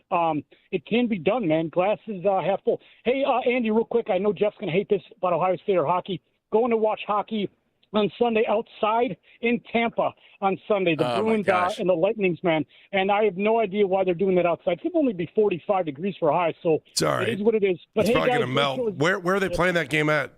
They're playing it at the same stadium, obviously, that the Bucks play with the Battleship and all that stuff. Yeah, but it's going to be fun. Anyway, I digress. Hey, go Browns. Great show as always. Thanks for taking my call. Thanks, Rhino. I could play hockey outside in warm temperatures. On sloppy ice. Good chiller on sloppy ice. I think it's on sloppy ice. Dave Zastadil, former Browns punter, former Ravens punter, former Cardinals punter, going to join us at noon. So we're going to talk to Dave coming up in just a little bit. It's Baskin and Phelps right here on The Fan. If you're on hold, stick with us. We'll get to your phone calls. No days off. No days off. Hey, don't be pressured when it's time to shop for an engagement ring. Stop in and see Josh at Bookman & Son, where jewelry shopping is made easy and comfortable. BookmanandSon.com. Winters in Cleveland can be brutal, and if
Jack's in Maple Heights. Jack, optimism? What up? Hey. I'm both ways. It's hard for me to feel good about the hire with the risk of Jim Schwartz leaving. Here's the thing. There's what I think and there's what the players think. But the players think you need all the guys to buy in. Now, maybe that's easier when the last big successful season the Browns had was when Baker Mayfield was playing great and Todd Monken was the coordinator. That's a great thing. But so maybe David Njoku, Myles Garrett, guys like that will buy in. It's hard for me to feel good at the moment with the Jim Schwartz thing, but I have some optimism. And I think one of those reasons is just because he's so adaptable. I mean, let's look at what he did in Baltimore, right? When was the last time we saw somebody like a Lamar Jackson in the league? Dante Culpepper, Michael Vick, right? That's a tall order for an offensive coordinator to be able to adapt and put together a system that revolves around a quarterback that's a talent like we haven't seen in so long. So I look forward to seeing somebody that could put together a playbook and put together an offensive system that caters to its players as opposed to the other way around, which I think is a problem when there's so many, we talk about system quarterbacks. There's a lot of system coaches too. I don't feel like Monken is one of those from what we've seen from the Ravens the last few years. And especially right now, as we're so low on talent on the offensive side, you got your running back. You might have your quarterback. You have terrible receivers. I hope Judy's out of here soon. You have a weak offensive line that needs revamped. And even if we don't fill all those slots in the offseason or we only fill a few of them, I think are we going to be better on the offensive side of the ball than last year? I don't see any reason why we shouldn't be. Is it going to be a massive leap to some top 5 offense? I'm not anticipating it, but it wouldn't. It would be stunning, wouldn't it, Jack? It would be stunning, but I'm not. Look, I've been a Browns fan long enough. I'm not going to go that far, but I think with a new guy behind the reins, somebody who is specialized in creating a dynamic offense that caters to its players as opposed to making them cater to the system, that gives me some hope personally. So I don't know. You guys let me know if you agree, if you're similar to it. But appreciate you guys. Happy Friday, fellas. Thank you. Thank you, Jack. I have always thought if you're a good football coach, you coach the talent at hand, and you figure out the best way to make that talent work. What if there's no talent? Well, then you figure out what to do with it. Whatever is there. There's very few coaches that can squeeze blood out of a rock. I know, but what I mean is, and I agree with what we just heard. It's this: don't coach a system, coach players. And Lamar Jackson is not a system. Lamar's a player. You figure out how to put Lamar Jackson in the best position for him to succeed. And if that means you change some of your philosophies, well, that's what you do. You change up what you do. Go back to Don Shula back in the day. When he had his great teams in the 70s in Miami, what are you doing? Well, we're running the ball. Why? Well, this is Mr. Zonka, this is Mr. Morris, and this is Mr. Kick. Mm-hmm. And you run the football. And then all of a sudden, this is Mr. Marino, this is Mr. Duper, and this is Mr. Clayton. You're going to throw the ball like crazy. Right. And so you coach what you have, and you scheme that up. And I think the best coaches are the guys who can do that. What are the odds of this team being a winner when you could have 9 new starters on offense next year? It happens every year, Andy. 9, though? 9 seems a little bit if they over have the top. 9 new ones, fine. The Bears basically redid their whole offensive line. They kept the 2 tackles. It was the middle of the line that they overhauled. There you go. I'm just looking at who started at the end of the season. I mean, you could end up not having – I mean, who's your left tackle? Is it DeWan Jones? I mean, if you're putting any eggs in that basket, good on you. Exactly. You can't count on DeWan. That's a lot of I hate hope. to say that. Are we going to see Zinter or Whippler? How could you count on him? Maybe Whippler. Whippler, maybe. I can see Whippler. But how can you count on him? He got hurt, too. I wonder who wanted to play Tevin Jenkins. That's a question I would love to get answered. Was that Andrew Berry saying you need to play Tevin Jenkins to see if there's something here? Was it Kevin Stefanski? Well, you might find out right away if he's on the roster or not. Right? I have no idea who said that we should be playing Tevin Jenkins over Wyatt Teller. That's a hell of a question. That one didn't go over real well, did it? it's going to be one of the great things with this. Plus, you got the 2 first-round picks as well. One of those better be used for a tackle. And there are enough tackles in this draft to go get the one that you want. Or a phenomenal guard. Joe Bitonio, free agent. I don't know if there is somebody out there who is at the level of, dare I say, Nelson from the Dallas. Colts, whose first name I can't remember right now. Yeah. Who Andy loved. I can't remember what his first name is. Goodness, Quentin Nelson? Notre Dame guard. Quentin. That is it. Okay. I don't know if there's anybody in this draft like that. Mark's in Cleveland. Hey, Mark. Hey, Mark. Hey, fellas. This is my thing. I don't think any free agent is going to come here because Andrew Berry don't be doing that. I mean, people might think that we've been in cap purgatory, but the truth of it is that we done had the first, second, and third amount of money in the last 4 years. I mean, and we haven't done anything in free agency. You look at this roster and be like, why? I don't understand it. Jerry Jeudy didn't do anything for you? I'm just saying. I did like the Jerry Jeudy trade, man. I thought that was a good one, but I turned out to be wrong with that because the guy can't catch a cold. So, I mean, no, that wasn't a good one in the end. That's what I'm saying about Berry. Right. Malik Collins was a nice signing. Moves. Yeah, Malik Collins was a good signing. We didn't have the money to make moves every year, and this roster shouldn't look like that. You know what I'm saying? If you had a second, third, and first most cap space over the last 4 years, your roster shouldn't look like this. So I don't have any faith in that. And I don't think this new coach is going to move the needle neither because he hasn't won anything as a head coach. I haven't been a head coach. So I don't see how, and you couldn't deal with Lamar and get greatness out of that. I don't think so, man. I think we're going to have to do everything we do through the draft. I mean, because we haven't done it yet in free agency. Until last year, you could have said the same for the draft. Facts. Thanks for having me on. You got it. All right, Mark. Under this current regime. Let's be real fair to Todd Monken here. 2 phenomenal years with Lamar Jackson.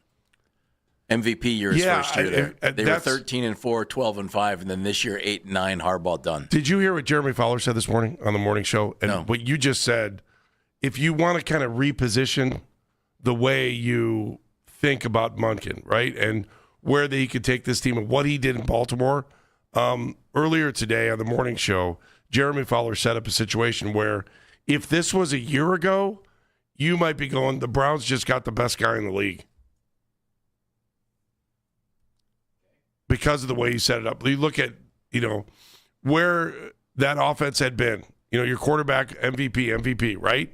Derrick Henry right, running the ball number like one crazy. offense.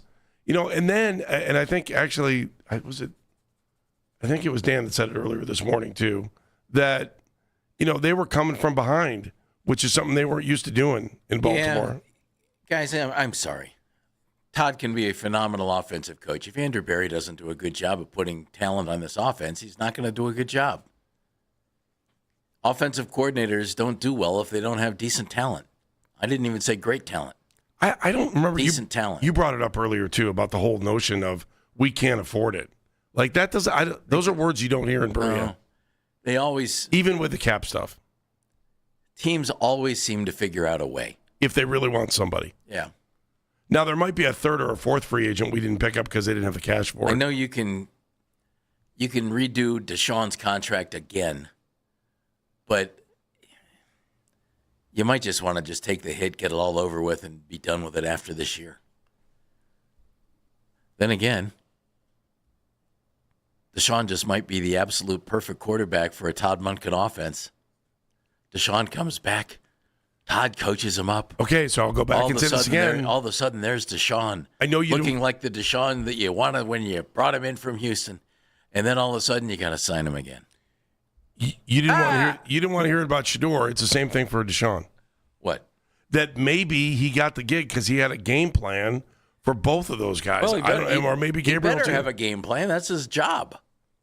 But the game plan he laid out may have been better than the other candidates. If this organization based a coaching hire on the ability to get anything out of Deshaun Watson or Shador Sanders or Dylan Gabriel, shame on them.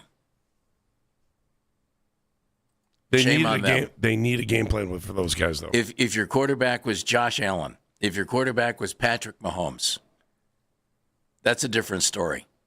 If you're, we're going to be all in on Dylan Gabriel because Todd has a plan. Oh, my God. We're going to be all in on Shador because Todd has a plan. Oh, my goodness. No, but it's one of the. It could be one of the factors on why he got the job. That's my whole point. Shame on them. Why? Because, Andy, you've seen these quarterbacks play. Yeah. I'm not going with very limited wide receivers. Yes. Fine. I'm not going to. I'm just not going to hire a coach based on the quarterbacks that I have available to him right now. I'm going to hire a coach based on what I think he can do overall for the offense. And if one of these guys is the starting quarterback next year, great. We all hope he does wonderfully well. But, man, if this organization is pinning its hopes on Shedeur or Dillon or Deshaun based on what we've seen, that's a bad move. That's a bad move. It doesn't mean one of them can't become really good. I hope it's Shedeur. If I had to bet on one of them, it's Shedeur. But, man, if I'm a coach and I took this job based on, I will be able to get fill in the blank up to big-time all-pro caliber, not Pro Bowl and the joke that it's now become. Man, that's a tough sell, I think. Dave Zastudil punted for the Browns. He punted for the Ravens. He punted for the Cardinals. He'll punt for us next right here on Baskin and Phelps. Hey, everybody.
something in here stinks. And it's not necessarily the Hall of Fame, but can they get better at electing some of the all-time greats? It's the Emerging Podcast Team, presented by Extend Technologies on 92.3 The Fan Extra on the free Odyssey app.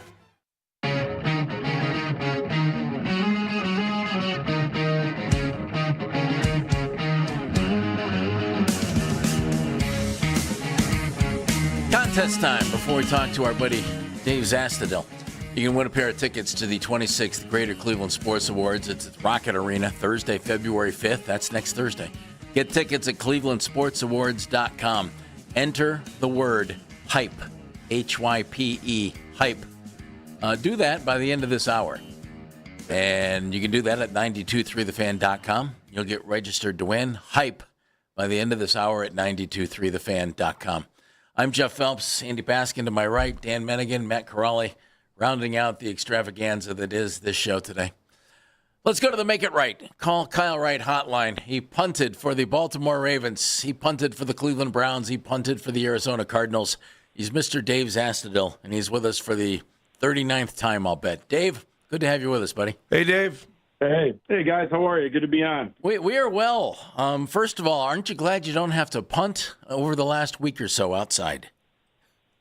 You know, the way my body feels these days, I'm happy I haven't had a punt in like 10 years, Jeff. But, yeah, there's plenty of days out there that I remember, especially the infamous Snow Bowl that, man, you watch that on TV and you just have sympathy for those guys because it is not easy to play in that. With that in mind, Dave, I hated the AFC Championship game because it's New England against Denver. First half, it's clean enough, and then it starts snowing like crazy. Personally, I've always hated great athletes not being able to perform up to their expectations because of weather or field conditions. Do the players feel in a similar way, or does it not matter? There's definitely a thought process behind that. I mean, guys in the locker room, they talk. I mean, they're human beings, right? But I think at the end of the day, it's an even playing surface for both fields, both teams. They both got to play with it. They understand they got to minimize the mistakes, and that's where I really think teams that are built for that type of weather have to have a strong run game. You really do. You got to be able to control the line of scrimmage to give you that advantage. But watching that game, it was something else the second half instead of the first half. And I think the biggest thing, it could be snowing all day long. As long as the wind's not blowing, you still have an opportunity to do some things. If that wind picks up one way, it significantly puts one team at a disadvantage. All right, before we get to Todd Monken, I just want to ask you about Bubba Ventrone. Were you surprised at how quick he got picked up as a special teams coordinator? Because Jeff and I were debating the issues that special teams had this year. How much of that's on the coach? How much of that's on the personnel? Not to be honest with you, not really. I mean, Bubba played many years in the National Football League, and I played with him for years. I mean, there is not a guy I played with, maybe besides Josh Cribbs, that gave so much effort and attention to special teams and actually took it upon his shoulders to be a leader of special teams. Years and years in the film room, years and years of leading teams. I mean, the guy really understands special teams and what it takes. When you interview coaches and you're around in those meetings all year long, there's so many factors, guys, that can come into play on why a special teams coach may or may not have been successful. It could have been the personnel. It could have been, they didn't really have any true veteran leaders on the special teams. It could have been injuries. There's just so many things. There's some missed field goal kicks that people immediately say that's Bubba Ventrone's fault, which I always laugh at because the special teams coach, most of them really don't know how to kick or punt and never had. So there's so many factors that come into play. I know he had some success in Indianapolis, but there's not a long list of guys out there that have special teams experiences. Some of the great ones are kind of at the tail end of their career, like Danny Smith, even though he's still coaching. I mentioned Kevin Spencer on Twitter. He lives here in Cleveland. He's a long-time, guy, and some of the greats are not, either not involved anymore or going to be retiring soon. So when you got a young coordinator that has the pedigree and the history he has, you're certainly going to talk and have a conversation with. He could have had a completely open and honest interview about what his experiences were and the reasons for that. And like I said, there's just so much that goes into it. So I wasn't surprised. He's young, he's got experience, and I think sometimes some people need a fresh start. Can you enlighten us on this, Dave? What kind of schematics go into like punt coverage, kick coverage? Because a lot of folks and somebody just misses a tackle. Is that what happens here, or are schemes good or bad on coverages? Yeah, I mean, kickoffs changed a lot, as you guys know. I mean, Now it's, when I played, it was, 3-4-man wedges, and that went away to 2, and then that went away. Now it's guys are lined up completely on the other half of the field. And kickoff coverage, a lot of it has to do with you get to you talk to your kicker and the special teams coach strategically, hey, where do we want to place the ball? Do we put it in the end zone? Do we want to get hang time underneath it? Do we want to angle it? All those things. And then after that, I always said in special teams, number one, it's always a want to. You have to want to be on that special teams unit and give 100% effort. Lane assignment is very, very important than tackling. But when you come to punt, when I played, and I'm sure it hasn't changed, you take in consideration where you are in the field on the hash marks. First and foremost, if you have the ability to hit a power zone punt to that hash to the sideline, you're going to do that on that hash. There's other things that come into play. If you're on the left hash and the wind's blowing completely to the right side of the field as a punter, I'm going to dictate that I'm going to be punting the ball middle to the right side of the field and let the wind take it. You want to narrow down the field so guys can kind of lane assignment, curtail to the ball. There's also situations where you see, guys on the outside that start creeping in. We call those creepers. If I see somebody coming in like that has a free outside rush, I'm probably going to be more narrow in my approach and probably not walk as wide into that rush. So then I know I got to put a little bit more hang time under the ball, so it gives my guys time to get down and field that. But at the end of the day, there's the two things that used to drive special teams coaches crazy was a block in the back on punt.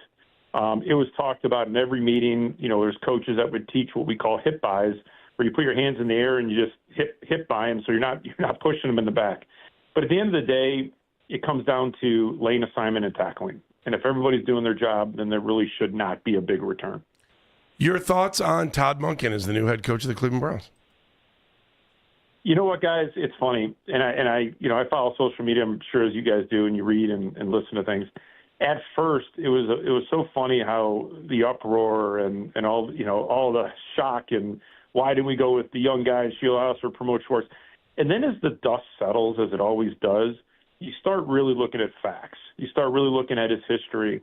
And I think that's what I'm kind of seeing within myself and I think with the fans of Cleveland, that once the dust has settled and you start seeing what he did at Georgia, you start seeing the offensive statistic categories that when a Todd Monken arrived to when he either got 3 or 4 years into when he left, his offenses were, top 5, top 7. You got a guy that's, around 60 years old, I believe, that when he comes in, he demands the room and he holds people accountable. And those are the two things that I've read from, former players and guys that I know that says, hey, you guys got a really, really good head coach there. And I think that's what I'm starting to see. The dust has settled. People are starting to realize it. And even how he embraced Shedeur Sanders in his office, just recently, you can tell guys are going to want to run through a wall for this guy. He reminds me in a strange way of how Bruce Arians led. When I was in Arizona, Arians came in the room when we hired him after Ken Whisenhunt, and when he spoke, there was just something about him that the guys he commanded respect. And I think Todd Monken has that kind of style. He'll get on you, he'll coach you hard, but he'll hug you harder later. And those are the type of coaches that I've always seen have a lot of success in the National Football League. I was just going to ask about that. Guys want to be coached, don't they, Dave? I've always heard that. Players want to be coached, so go ahead and coach them up. Yeah, and there's some coaches that, there's coaches that have failed that I think were excellent head coaches. It's just the dynamics of the team weren't right for that type of coach. I thought when Romeo Crennel was here when I came in, Romeo, if our team was full of veteran guys that had playoff experience and understood, that type of football at that level, I think Romeo would have been great. Problem is we had a lot of young guys, a lot of new faces, and it just maybe wasn't a right fit for him. Todd Monken, I think, is a guy that hey, listen, you got a little mixture of both. You got some really good veterans who've been here a long time, and you got some very talented rookies. And we also have an offense that clearly needs to get fixed, and we need to find the right talent, the coach that can do it. So I think when you really look at it, you're going to have a blend of great leadership, some really good guys as rookies that are going to go in their second year. You just got to get a leader of men that these guys, respect, they listen to, but most importantly, hold the guys accountable. And people always talk about NFL players having, all this money, do whatever they want. They're still football players. They're still family men. So if you can get someone in that right away draws their attention and holds them accountable, that respect factor will start bleeding into the veterans. That will naturally bleed into the young guys, and you'll have a really, really good mix. Do you think he's going to have to heal some wounds with Jim Schwartz not getting the job, or is it just turn the page? It's a business. I would, like I said, I don't know anything more than you guys do, but I would expect Todd Monken and Jim Schwartz would have a conversation. I think, there's too much respect of Jim Schwartz, what he's done here. Those guys have both been in the National Football League a long time. I can guarantee they know each other, they respect each other. So I would have to think a conversation would be to take place. I have no idea what Jim Schwartz is feeling. I don't know what to believe. I don't think anyone knows exactly what he's feeling. So I would think a conversation would happen. And from that, regardless of the decision, I think Todd Monken would have to respect it. But he still has to build out his staff. Coach Warhop, offensive line coach, I spent time a couple years on the same team with Coach Hop. And I'll tell you what, he's fantastic. I think people will really, over time, start to understand the impact he's going to have on the offensive line. But he's a veteran coach. I really enjoyed playing with him. And so right when I read that off the bat, I go, holy cow, he's already starting to bring in, a great offensive line coach. And I think the domino effects will keep happening and building a great staff, regardless of what Coach Schwartz does. Dave Zastudil joining us, former Browns punter, former Bay Rocket, former Ohio Bobcat as well. With Coach Warhop coming in, there's obviously going to be an emphasis on the offensive line. You had some older guys there who have been terrific, and they've been injured lately. Is it more important, Dave, through your experience, not only as a punter, but certainly as a quarterback and just being on some really good teams, do you need to bring in the skill position guys? Do you need to bring in the offensive line? Do you need a mix of both? I mean, could you see them putting so many assets into the offensive line this year and then work on some other things down the road? How would you approach it? Well, when I first got in the National Football League, I had some, truly veteran general managers and guys that I had a lot of respect for. And I remember a comment in a conversation that I can't remember who said it, but they said, obviously the quarterback leads the National Football League, so you got to get a quarterback. But he said that if I was going to build a team, I would starting with a left tackle and a starting corner. So if you can get a starting left tackle and a starting corner, you build the foundations of the arguably, besides the quarterback, the two most important positions on both sides of the football. So to answer your question, yes, I think you have to build a team from the inside out. If you can get a quarterback protection in time and he's smart, he's going to make plays. If you looked what happened with Joe Flacco against the Houston Texans in the playoffs a few years back, you look what happened last year, you could put any quarterback back there, and if he's just scrambling for his life, nothing positive is going to happen. So I do think you have to build it from the inside out. I do think we have to upgrade the wide receiver room, whether it's speed, whether it's in the draft, what have you. But obviously, it's no secret, guys. The offensive line, it's aging. Who knows what Joel Bitonio is going to do? We've had injury concerns. You see what happened with Jack Conklin. Unfortunately, great player, just couldn't stay healthy. So obviously, those are the two positions, and I think Andrew Berry came out pretty firmly and said, in this offseason, that's what we're going to address. Dave, it's always great to have you with us, buddy. Thank you very much. Thanks, Dave.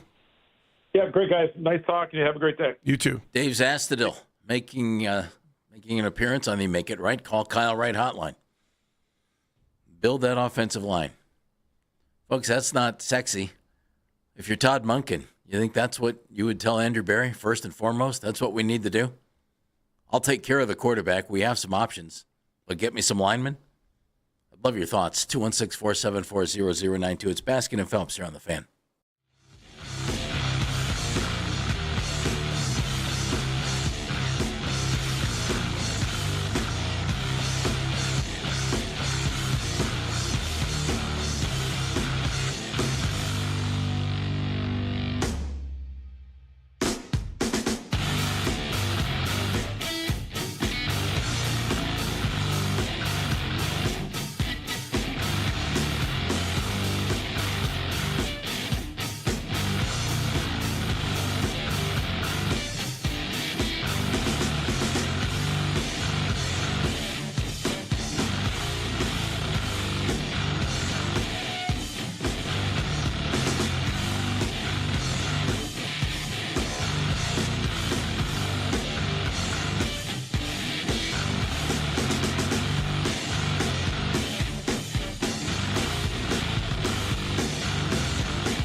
YouTube. Subscribe to our YouTube channel and get the best content and live streams of our shows from 6 a.m. to 7 p.m. each and every weekday. That's 92.3 The Fan on YouTube. Headline sports news every 20 minutes right here on 92.3 The Fan. From the University Hospital Sports Desk, I'm Matt Corrali.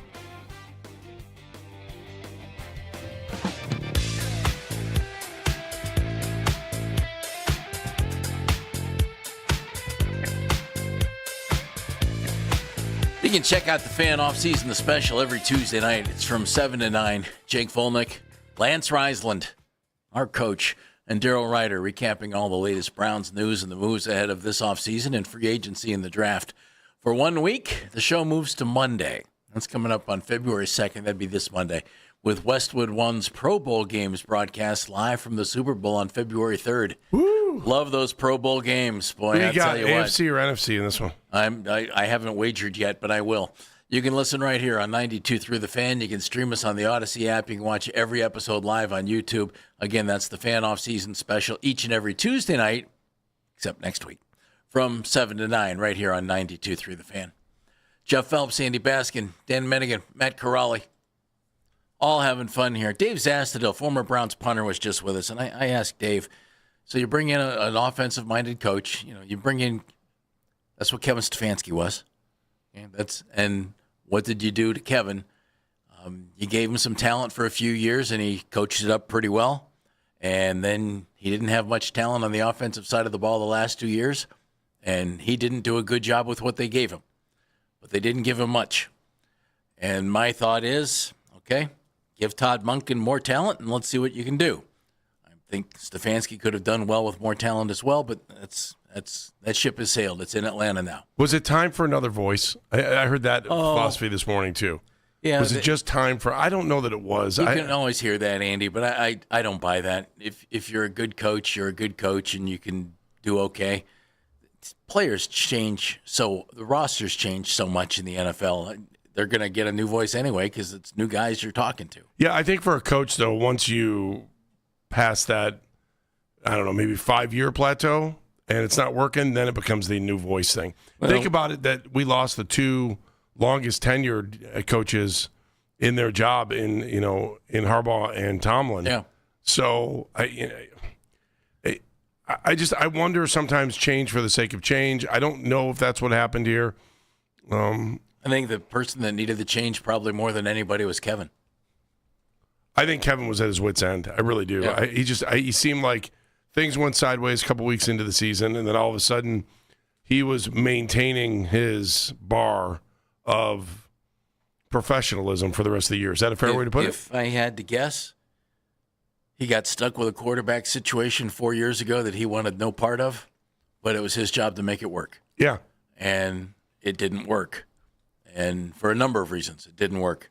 And then all the Band-Aids you tried to put on it didn't work. The guy had so many different starting quarterbacks, and I think he did a good job when he was here, but he's not here. So Todd Monken is another offensive guy. Fine. Don't give him talent. It'll be similar results. But as Zastudil said, and Dave played quarterback as well. When Dave was a high school quarterback at Bay, and then, it was around some really good football teams and really good football players. Mm-hmm. And he said, build that line. You got to have the quarterback, but build that line.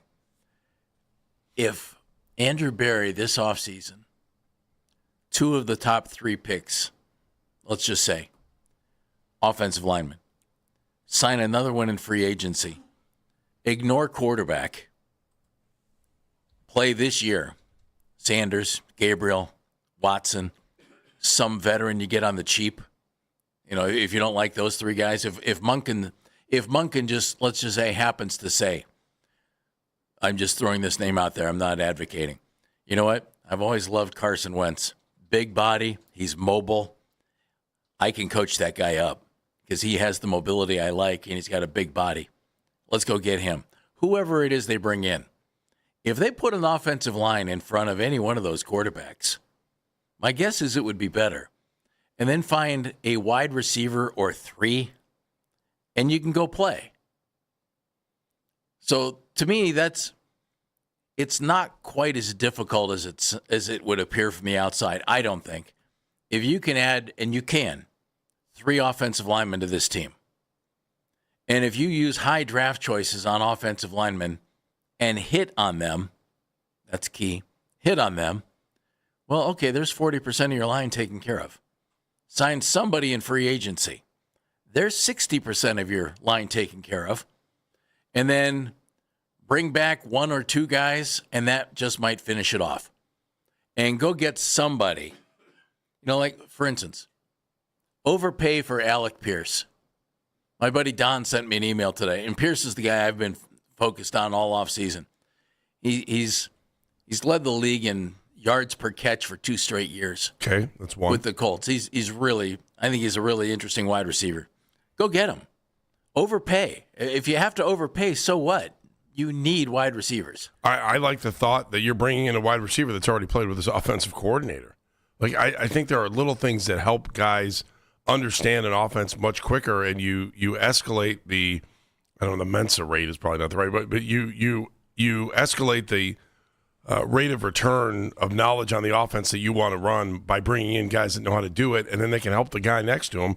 And I think guys accomplish things faster when you're looking up. Like, just like any drill I could ever think of where you always say, you've got new guys that are added to a team, and you always say to the new guys, if you don't get it by understanding what I'm saying, just watch a vet. Well, when you're a new coach, it's tough because now all of a sudden you're trying to explain things to a whole new group of people.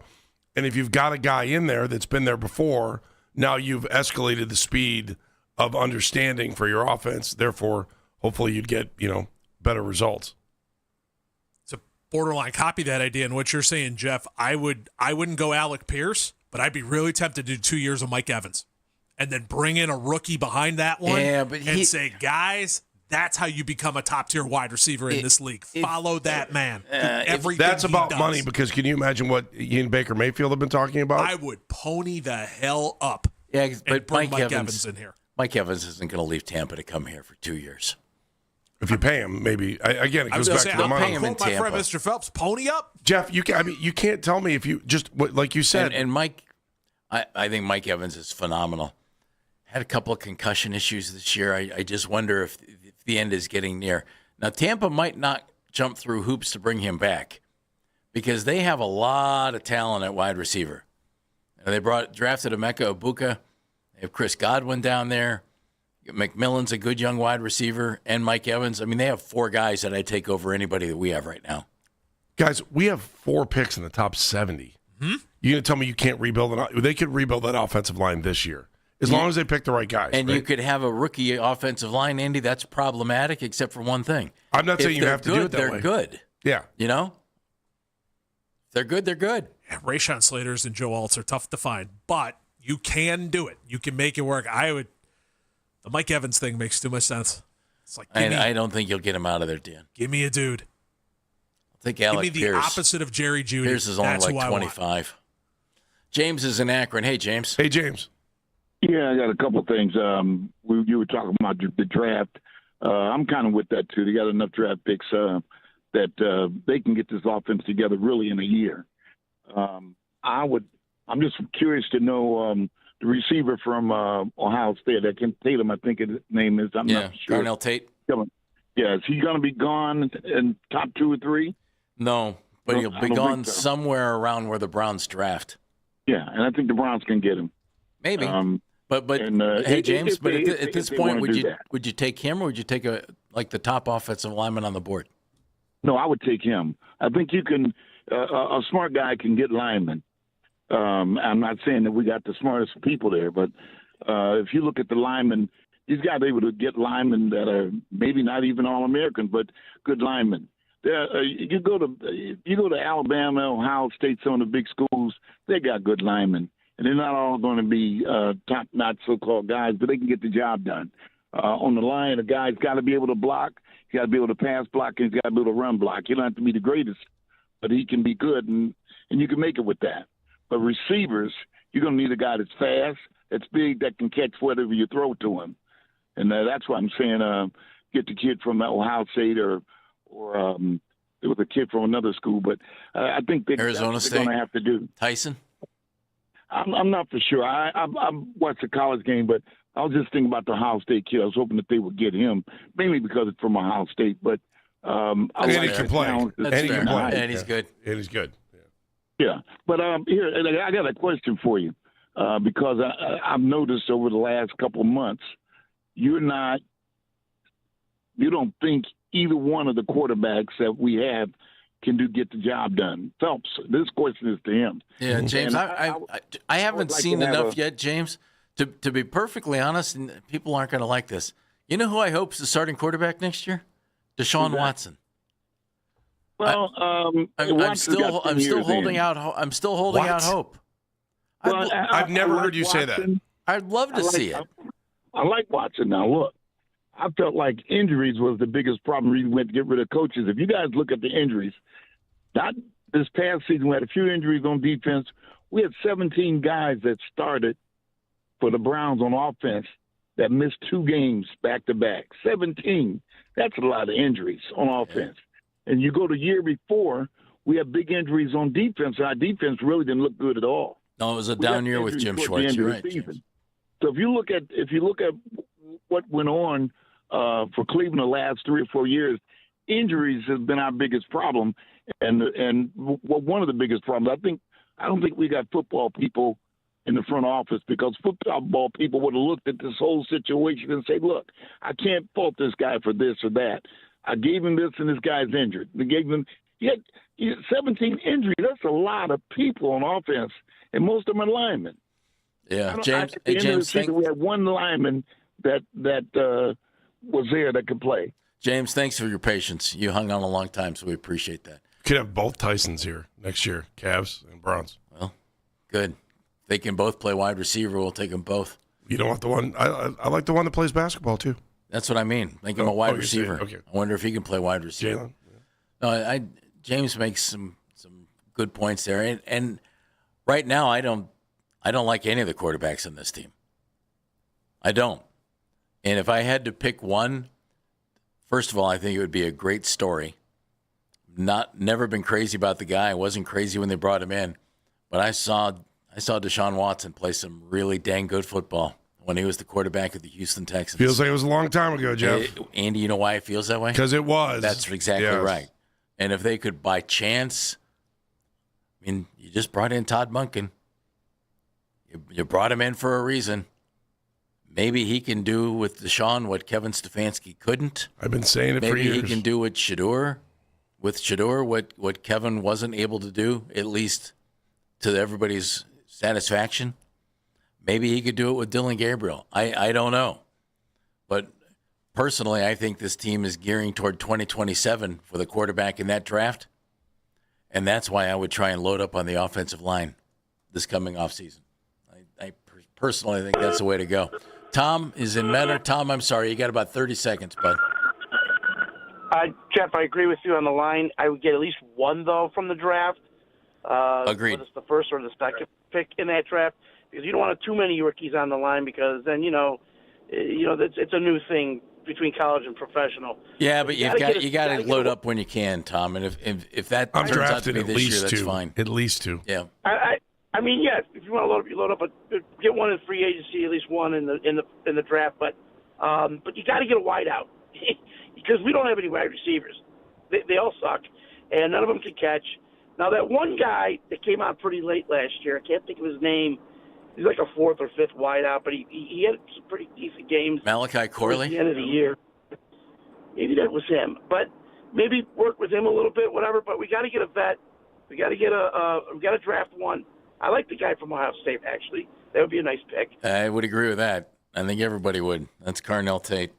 Folks, what do you think? 216-474-0092. Zastadil said offensive line. I agree with him. And I have a dilemma that I need to discuss with you boys here in just a second. Uh-oh. It's been driving me nuts for a while. Nelly and Kelly, here we go. It's kind of like etiquette at the gym. It's Baskin and Phelps right here on The Fan.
season. Want to catch highlights from the Fan from earlier today? Get over to 923thefan.com or favorite the Fan on the Odyssey app for all of today's headline segments. Headline sports news every 20 minutes, right here on 92.3 The Fan. From the University Hospital Sports Desk, I'm Matt Corrali.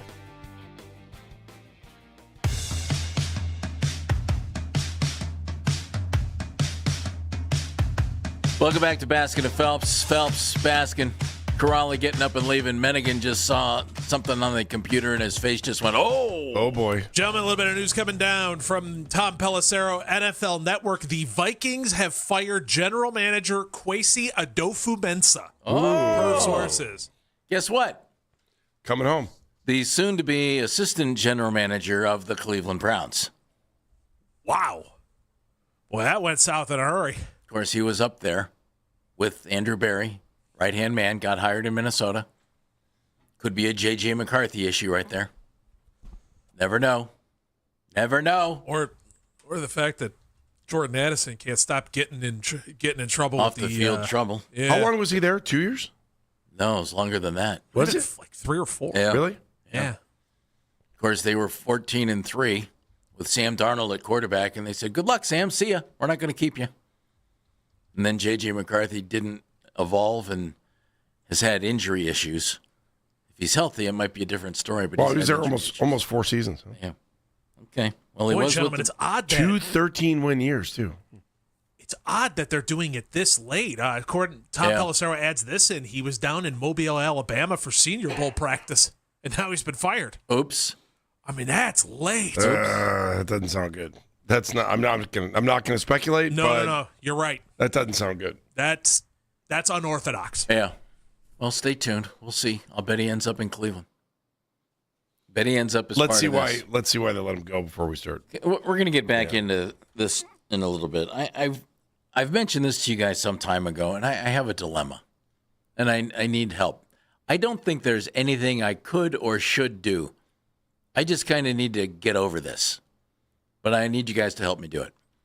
Okay. So I belong to like a gym, for lack of a better description. Congratulations. Of it. Well, got to do what you can do, right? Mm-hmm. And I try to swim a lot, and they have other things there to do. So after you swim, there's a little hot tub there. You can get in the hot tub, whatever. And then there's a steam bath and like a steam room, even though it's decrepit, and sauna and all that. And I'll go into the steam room sometimes. And that's the strangest dang place you'll ever go.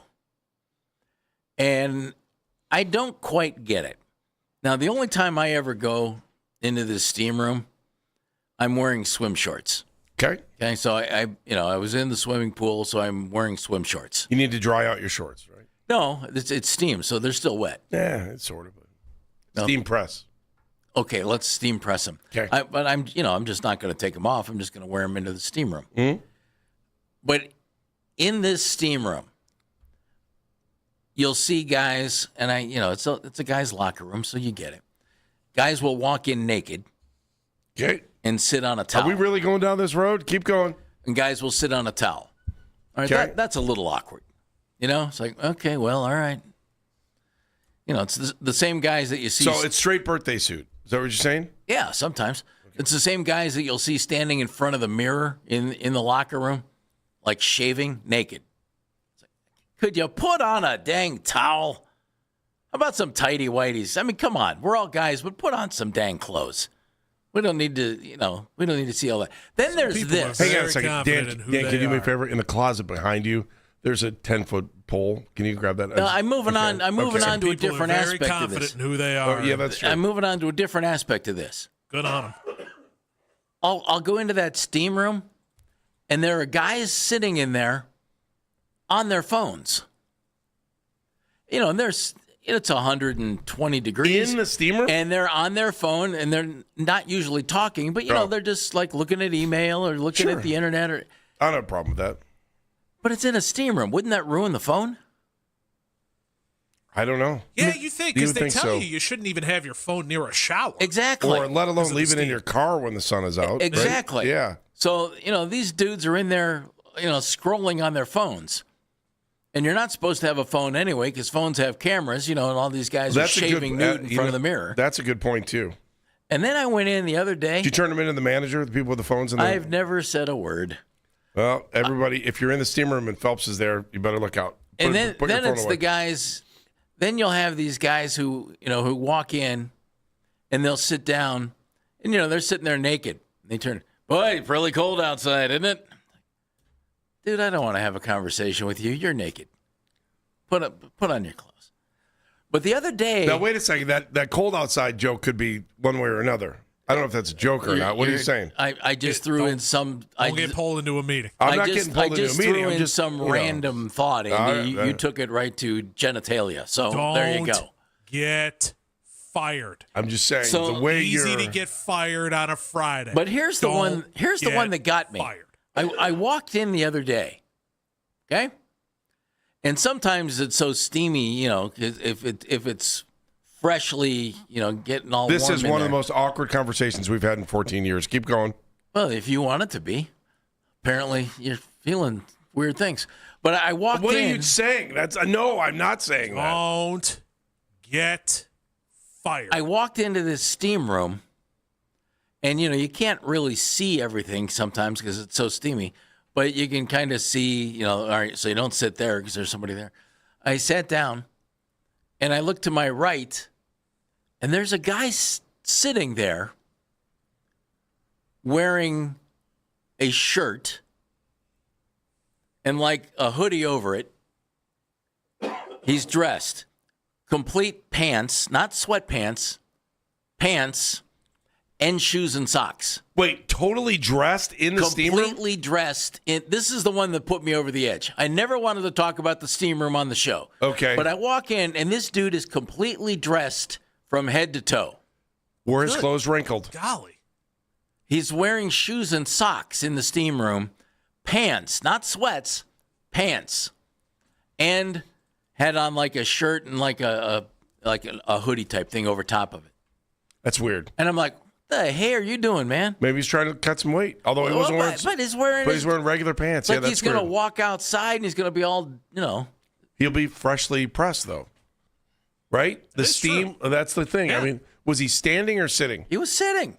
Any chance that his clothes were wrinkled and he just went in there for a minute, tried to do a little steam on his clothes, and got out of He there? was there when I got in there, and he was there when I left. Yeah, that's bizarre. Mm-hmm. Yeah, that's just straight Yeah, we weird. can't throw that one out No, there. that's So, all the other stuff that might have made you feel uncomfortable, this one's just dang strange. Right? That's super odd. Why would you do that? Why I do have you no wanna idea. sweat I have no through idea. clothes? I have no idea. Ugh, it's gross. It gets me. The fully clothed guy and the guy on the phone, the guys who were on the phone in there, that's the one that's like, what do you have, 17 phones? You don't care if it gets trashed? Yeah, I don't know. How long would Jeff Phelps last at the Schvitz? 216-474-0092. It's, the naked guys who are sitting on a towel. Okay, I kind of get that.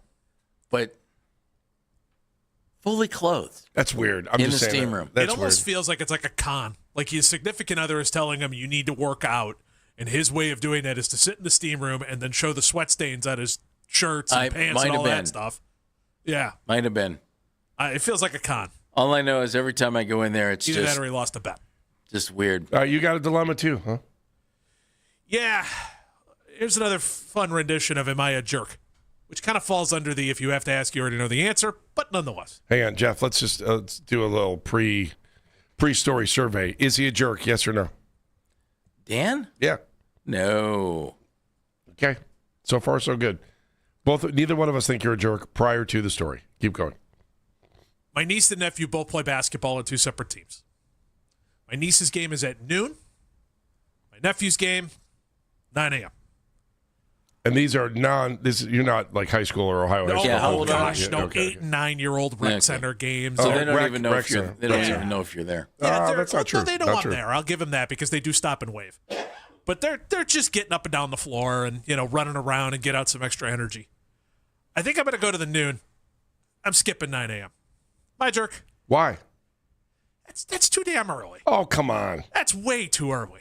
I'm not getting out of bed. I'm not setting an alarm on a weekend to get out of bed to make sure that I can go watch my nephew get some exercise. Wait till this kid goes, I can't stand Uncle Dan. Why? He already feels that way. Because. See, there you go. What do you mean? Why? Because.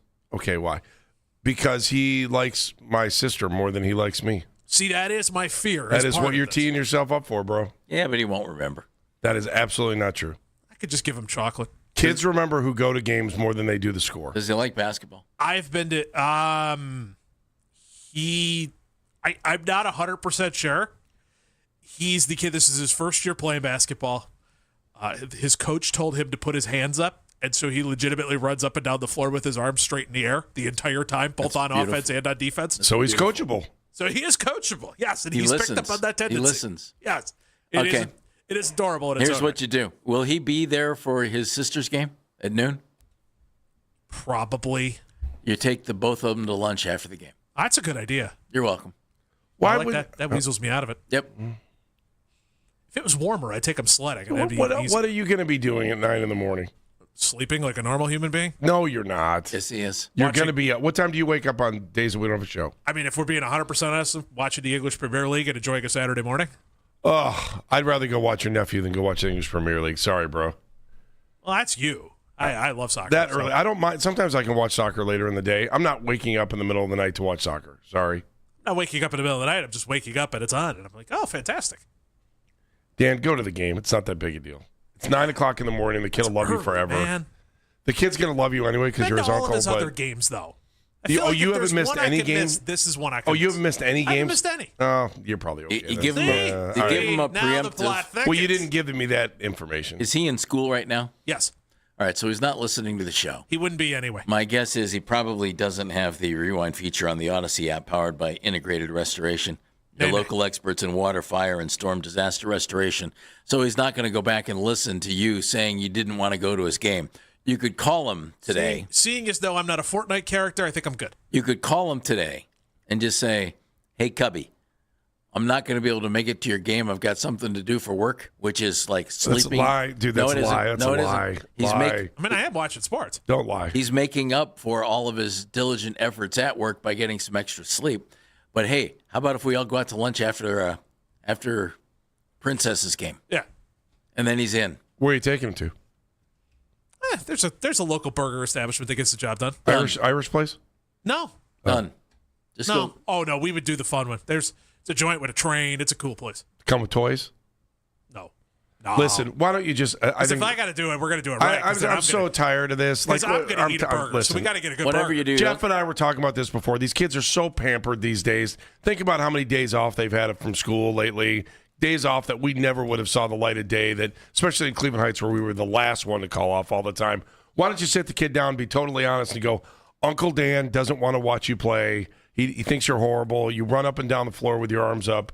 And Uncle Dan would rather watch your sister play than you. And to be honest with you, watching the inside of my eyelids rather than watching you play basketball is more important in my life right now. Why don't you be honest with him? And we can go to lunch, but I'm not buying for you. And you got to pay. You better bring some money. Right. Ask your folks for some cash. Just start washing dishes. Think how tough that kid will thank you down the road for making him tougher. Is this what we're doing now? Yes. Is that it? Whatever you do, don't take him into a steam room. Just make sure you say, I'd rather watch your sister play than you. Let's see how that... I want to know how that conversation goes over on Monday. Anybody else in... I'll tell you in the break how it will go over on Monday. I won't say it on the air. Is this legit? The views and opinions that I just gave out are not mine. I just made them up for Dan to make him miserable. Yes. Poor Bill Belichick. What? Poor Bill Belichick. Next on Basket and Phelps.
Weeknights, 11 p.m. to midnight. All the best segments from all our shows, and you can always listen on the Odyssey app. Headline sports news every 20 minutes right here on 92.3 The Fan. From the University Hospital Sports Desk, I'm Matt Corrali.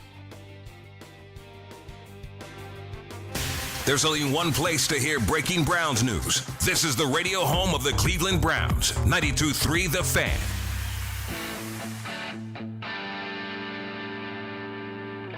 We're going to get back into some Browns talk here in just a little bit. Jeff Phelps along with Andy Baskin. Yo. Dan Minigan's behind the glass. Corrali, taking your phone calls. 216-474-0092. If you're on hold, stick with us. We'll get right to you. Bill Belichick, according to leaks with the Hall of Fame voting, will not be in. And this happened earlier in the week. We just haven't had a chance to talk about it so much. And Belichick supposedly not getting in his first year of eligibility to get in.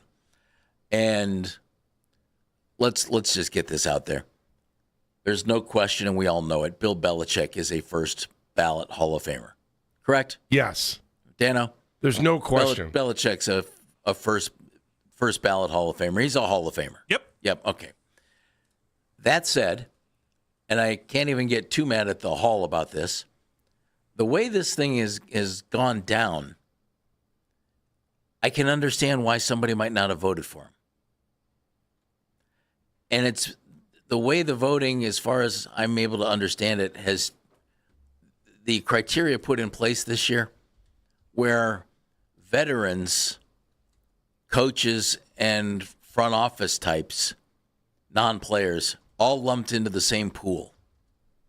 And it was Belichick and Kraft and some players. Elsie Greenwood, Roger Craig were in there, and Kenny Anderson, the former Bengals quarterback.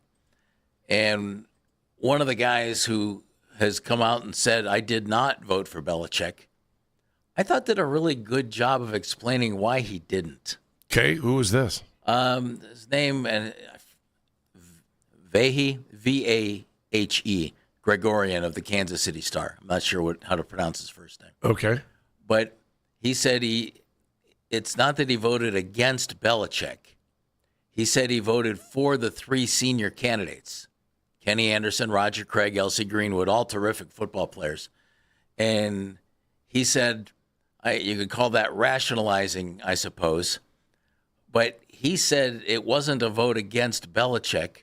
It was a vote for those three guys because he thought they were worthy and they weren't going to be up again. And he knew that Belichick would get in, and Bill will get in next year. Mm-hmm. And obviously the Hall needs to change the way it does things because this hasn't worked. But, you know, all the Deflategate thing, the Spygate, all that stuff, he said that didn't come into play in his vote. And people are saying Bill got snubbed, and this guy's trying to rationalize the other way. And I get it, because we all know Belichick's a Hall of Famer. But this guy is saying, yeah, it wasn't that I was voting against him, because I wasn't. I was voting for these other guys, and you're only allowed to vote for so many. And he thought they'll get in eventually. Bill will get in eventually. Do you remember who the other guys were? I remember you. Didn't you say Kenny Anderson? Was yeah, one I of just them? said Roger Craig, Kenny Anderson, Elsie Greenwood. Yeah, sorry. Elsie Greenwood. Yeah, okay. I think he should be in the Hall. Kenny Anderson was a terrific quarterback. Terrific, but not over Bill Belichick. Like, I don't know. I mean, I understand what he's saying there, but it's the system that's been put in place. And if you think Kenny Anderson is a Hall of Famer, and you think Kenny Anderson should be in, and this is your last chance to put him in, and you know Bill's going to get in, I can see his rationale. I don't know that I necessarily agree with it, but I can see it. And so rather than just scream at some guys who didn't vote for Belichick, and I know we have a couple of folks here in Northeast Ohio who are on the panel, and Mary Kay Cabot, one of them, both voted for Bill Belichick, according to what they've said. And I get it. You know, if you're having that media bias, you know, that, well, Bill wasn't nice to the media, blah, blah, blah. I'm not going to vote for him. Well, the people here in Cleveland might be people who feel that way, and both of the Cleveland voters voted for him. So, you know, throw that out the window. But I get it. It's just, to me, it's it's not as big of a deal as it's been made out to be. Bill will get in. What it is a problem with the system that's in place. And as it's been put, it's not that you're voting against somebody. You're just voting for others. When the system kind of used to be, is this guy a Hall of Famer or is he not? Yes or no? Yes, and then he's in. And I'm sure they'll tinker with that as they move forward. All right, let me say this. First of all, no matter what, more people are talking about the Pro Football Hall of Fame in Canton this week than most weeks in the last 10 years, 15, 20 years, whatever. I can't even. Like, no matter whether you think Bill Belichick should be in the Hall of Fame or not, and I know it might feel weird for the Hall of Fame, but this is a really good thing for the Hall of Fame to be discussing it. Now, should Bill be in? Yeah, it's a no-brainer. Yes, he should be in. Yeah, I don't think there's any question. That's not an argument. There isn't there. No. So at the end of the day, I do think it's good for the Hall of Fame because it puts it front and center in people's minds and creates bar arguments about the Hall of Fame. And they say, why does the Hall of Fame even exist at all if this guy can't get in on a first ballot, right? So I think there's a way you kind of have to look at it and go, you know what? This isn't so bad for Canton. It's not bad. Some people might be mad and say it's not. But because we have that. The only other time you're arguing about the Hall of Fame is the Deion Sanders Hall of Good, right? Well, but he's right. I do think Deion is right. If you don't know what that means, Deion once said, it's not the Hall of Very Good. It's supposed to be the Hall of Fame. And he kind of thought there should be tiers. That's kind of how I felt about Ken Anderson when he said that. Well, and I like Ken Anderson. I was a Ken. The Hall of Fame is full of people who had pretty good careers. Not phenomenal careers. Do you feel that way about baseball? No, I think baseball is a little more strict when it comes to its voting. There are some people in the Baseball Hall of Fame in recent years who you wonder, was that guy deserving? Harold Baines is the one guy who always comes to mind. And Harold was a great player. But, is he a Hall of Famer? Who knows? But with football, I've just always thought that there always seems to be way too many people who get in every year. Just seems that way. I know it's not the case every year, but it sometimes feels that way. And I think Deion has a point. But if you created a situation here by having this system in place that's now in place, and I'll bet they go back to what it used to be, where a guy like Belichick gets right in. Should a coach have to wait longer than a year away? Because that's all that a coach really has to wait. Players have to wait 5. Should a coach have to wait? No, I don't think so. Why? And why should a player? Why should a player? I don't think players should have to wait either. I think players should. If you're either a Hall of Famer or you're not. I would agree with that. I wonder what the delay is for and why it's a delay for one and not the other. Yeah, you would think I would be more strict on a coach than I would on a player because the odds of a coach coming out of retirement are probably. Do you think they're a little stronger than a player? Yeah. Yeah, so I would think that that rule should apply more to coaches than it does to players. Yeah, you would think so. It's just an odd spot. He should be in. He'll get in next year. There's no way, But it is kind of a shame that, he's not already in. That he didn't get in on this thing. Based on what's happened with Bill since he's left the New England Patriots, he had a rough parting with the Patriots, when he got let go, and then out for a while, and then ends up at North Carolina. It's not going well, and it's a kick in the shorts to a guy who probably doesn't deserve a kick in the shorts for that. Should he be scrutinized for maybe some of the things, the Spygate stuff? Without maybe. Question. And he was found guilty of that. He was fined $500,000, or excuse me, was it more than that? I can't remember. How much was it? I forget.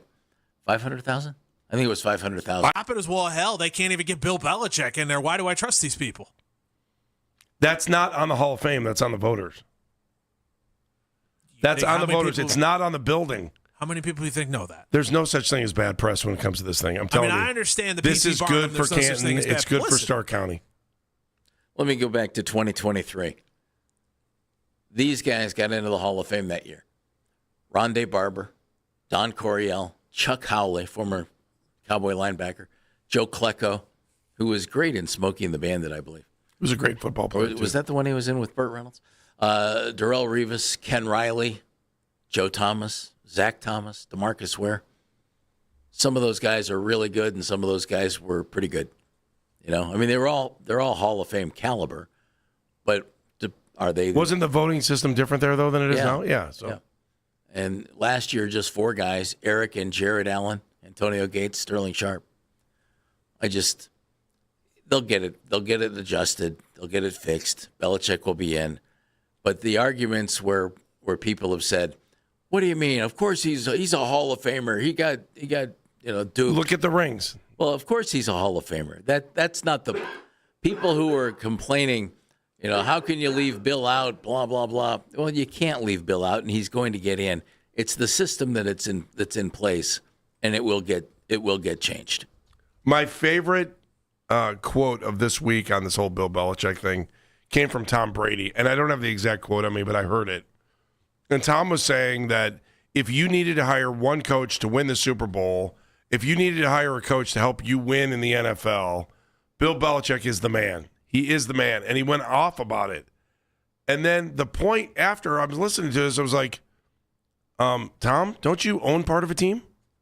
Well, like if you're saying all this right now, coach, why aren't you trying to lure him out of college to come coach the Raiders?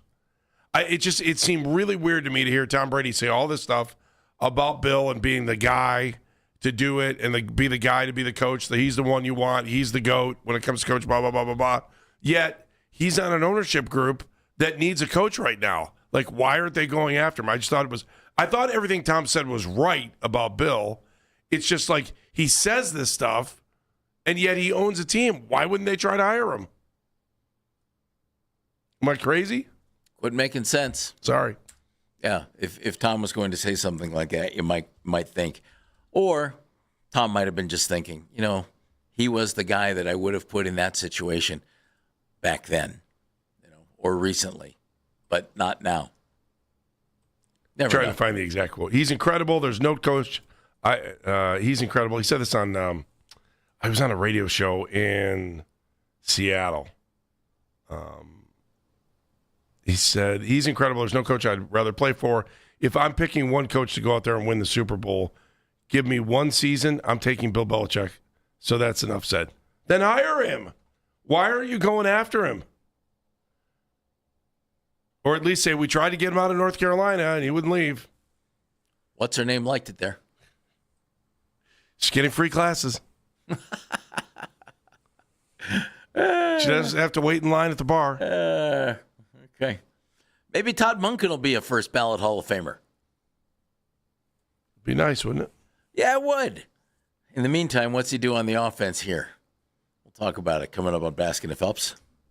Tired of waking up exhausted? That dad bod weighing you down? Let's get you back to the old you. If your energy, focus, and drive aren't what they used to be, your hormones could be out of balance. At Mentality, we'll dig into what's really going on, then build a personalized, science-backed plan using hormone therapy and peptide treatments to get your brain and your body back on track. So stop telling yourself you're just getting older. Book your appointment now at lowtusa.com. Right now, all new patient labs are covered in your treatment plan. That's a savings of $250. Go to lowtusa.com. The new era of UFC on Paramount Plus continues. Live from Australia. Featherweight champ Alexander Volkanovski. He is an animal. Defends his belt at home in an explosive rematch against Diego Lopez. You gotta be kidding me! And the always dangerous Dan Hooker. Throws down with powerhouse Benoit Saint-Denis in a high-action lightweight showdown. There's never been anything like this. Let's go. UFC 325, Saturday, January 31st, only on Paramount Plus. That's the sound of James adding long-lasting Gain scent boosters to his laundry this morning.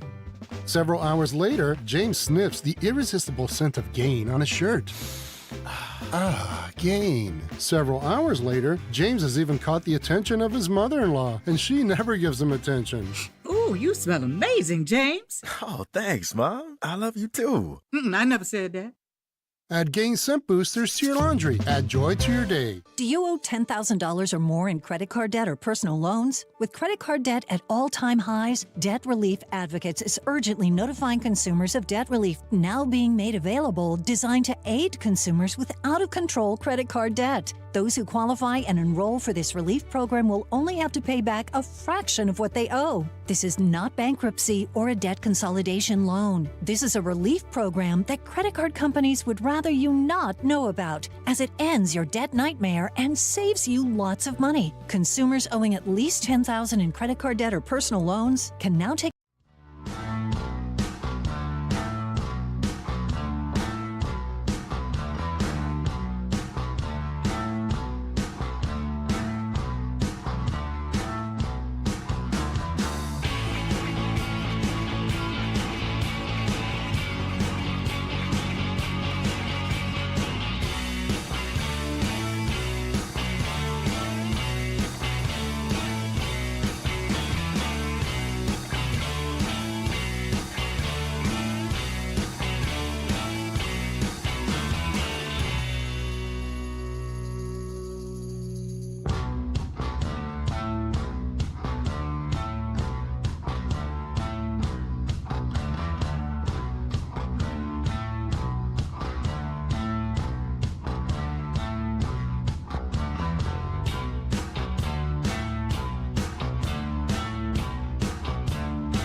Someday we'll get a chance to talk about that. Yeah.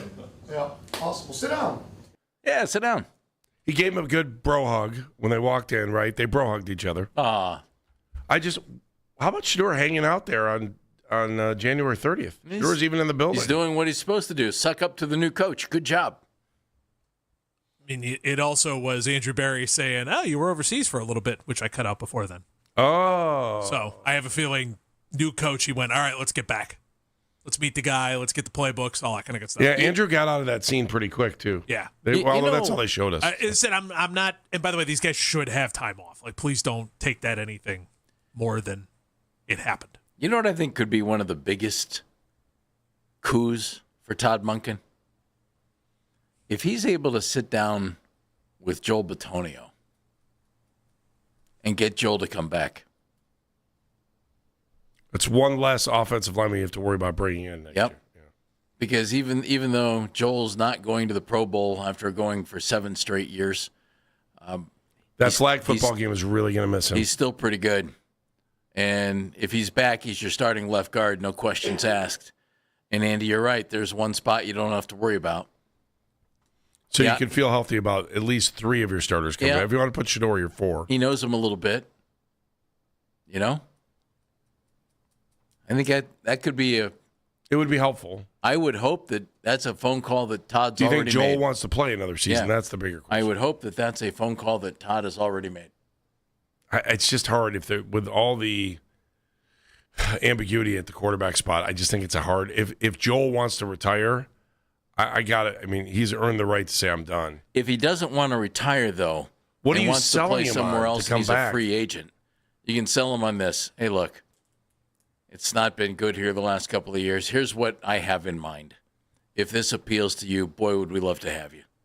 You'd have to sell him on something like that. You brought up ambiguity on the quarterback spot, and this was really interesting. Jeremy Fowler, Joe in the Morning Show, had this to say when it came to the quarterback position, and if it's there, on the Browns. But, I'm going to say there's somebody different in there, whether it's like a Malik Willis in free agency or, do you take a swing on like a Ty Simpson from Alabama in the draft, whom some teams really like. And I just, I could see a different swing here because I go back to the draft last year where they made those trades and the Travis Hunter trade. And the idea was to load up on a draft that was supposed to be better at quarterback. It doesn't seem to be after the college football season, but look, you do your homework and maybe there's somebody in the draft you'd love that you can get high. You got 2 first-round picks. You can get a passer in free agency. There just isn't a lot there in free agency, but if you like Malik Willis, and I know the Browns have done their homework on him, then maybe it's an option. Jeremy Fowler, ESPN, on our morning show today. Jeff, I am absolutely positively, if they don't think that quarterback is there that they want, they better believe in the first round. They should not draft a quarterback in the first round. We're not in a position, especially offensively, as we sit here and talk about an offensive line which is depleted and a wide receiving core that desperately needs help. If that quarterback is not there, they should not draft a quarterback on a reach or a stretch in the first round. Draft a position of need first. Unless Todd Monken really thinks that Simpson is the guy that can be good for what he wants to do on offense, or he sees the skills that he could coach up, and they think getting him later in the first round is a coup, not just settling on somebody. They better be all. If they're drafting a quarterback with one of those first 4 picks, they better be all in. All in. I disagree on that. There are too many needs, Jeff. Well, hold on. And here's why I disagree. The only guy I could see them drafting would be Ty Simpson, at least so far. And if they don't take him, then they won't take anybody in the second round. There doesn't appear to be anybody on the board, unless maybe you can get Drew Aller late in the second or in the third, and you're really high on him. He kind of fits what Monken wants to do. Pretty mobile. You could get a steal on him because a lot of if you're drafting services still if think you're drafting a quarterback though within those first 2 rounds, are you trading Sanders or Gabriel? Well, maybe not. Andy, who knows how it plays out? I mean, seriously, who knows? And who knows what influence Monken will have on what Andrew Berry wants to do there. Jack is in Cleveland. Hello, Jack. Hey, Jack. Hey, guys. Long-time listener, first-time caller. Appreciate it. Thank you. Welcome on board. Baltimore guy. We spent about 10 minutes Monken. talking about him. 10 minutes talking about him at the beginning of the show today.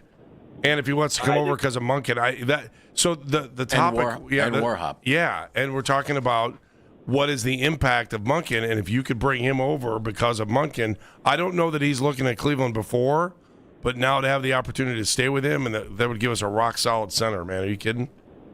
And I think it would. I think you established that. I think Cleveland really needs to establish the old school Cleveland football.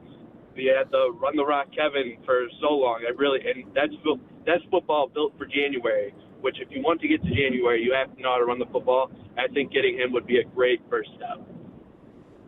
Jack, make sure it's not your last phone call, okay? Okay. Good to have you with us. Jack in Cleveland calling for the first time. I don't think there's any question that they're going to run the football. I mean, that's what Monken did with great success in Baltimore. Now, different set of circumstances, we know that. But they didn't pass very much, and they ran it a ton. They had Lamar Jackson to run it with. They had Derrick Henry to run it with. You're not going to have a better running quarterback. You might have some who are comparable, but you're not going to have anybody any better. And you're not going to have anybody better than Derrick Henry. He's just a beast.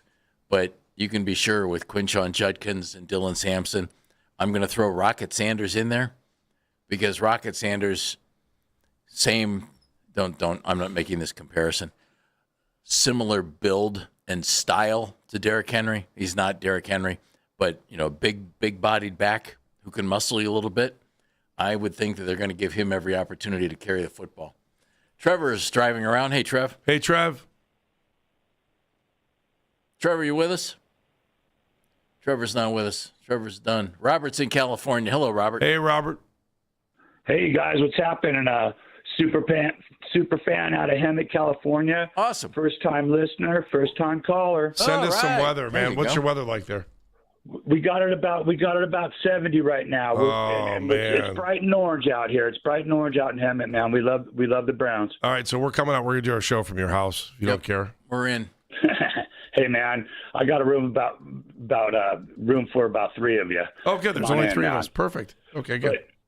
But my statement is, I'm really excited and refreshed to hear Todd Monken coming back up into the Browns. Now, this reason is there's not too many coaches that have been through our building that are going to be excited to get back in there with all our politics and things that we've had in the past years and all the decisions on quarterback.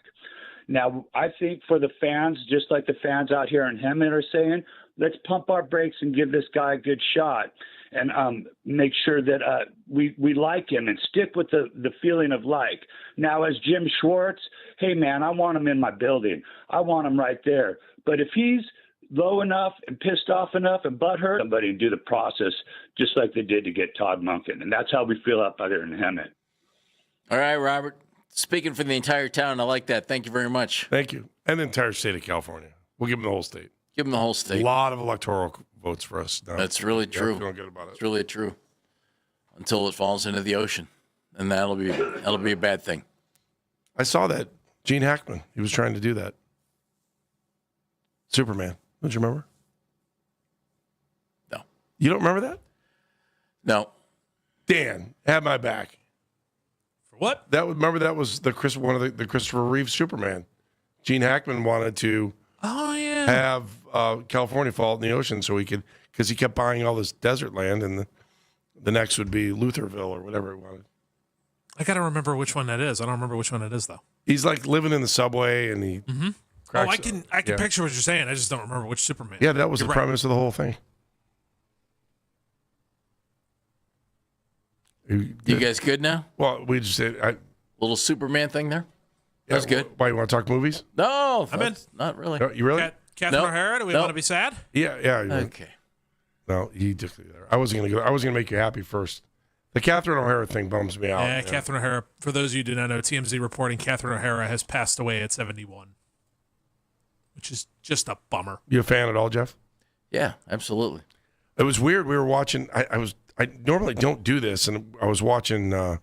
Very funny lady. I was watching YouTube last night with Tropical Storm, and there was a sketch from SCTV that came on, and I was like, "Do you know who that is? Do you know who that is?" And we were going through, and I just said, "Do you remember her from Home Alone?" Mm-hmm. And I said, "I don't. I loved all the other movies. We had talked about the movies that she had been in, those really dry, Best in Show, For Your Consideration. Mighty so Wind. good. Mighty Wind. Mighty Wind is good. Home Alone is probably the biggest movie she did. Either that one or honestly, the way Beetlejuice. No, don't say it again. Don't say it again. That's it. Or the TV show that she did that starts with a word that I cannot say on the They got away with it on TV. But Creek. the second word is creek. But the second word is creek. That one also blew up during the pandemic. I just saw her in that John Candy documentary, I Like Me. Oh, yeah. She was good in that, too. But I think... Kenosha Kickers. Got to be the Kenosha Kickers. It got to be Home Alone, Beetlejuice. Yeah, Home Alone, Beetlejuice, and I think more people are heading toward Best in Show and Waiting for Guffman. So good in Best in Show. Her walking around with all of those guys coming up to her going, "Hey, Kitty, I haven't seen you in a while." It's just so perfect as Eugene Levy is sitting there awkwardly. You know what's weird? With his 2 left feet. If you go back and watch SCTV, maybe because they didn't use a laugh track, it's not, or there were things where they didn't use a laugh. Like, there are points where I'm like, this isn't really funny, but I'm looking at all of this great cast. That the cast that came off of SCTV is just unbelievable.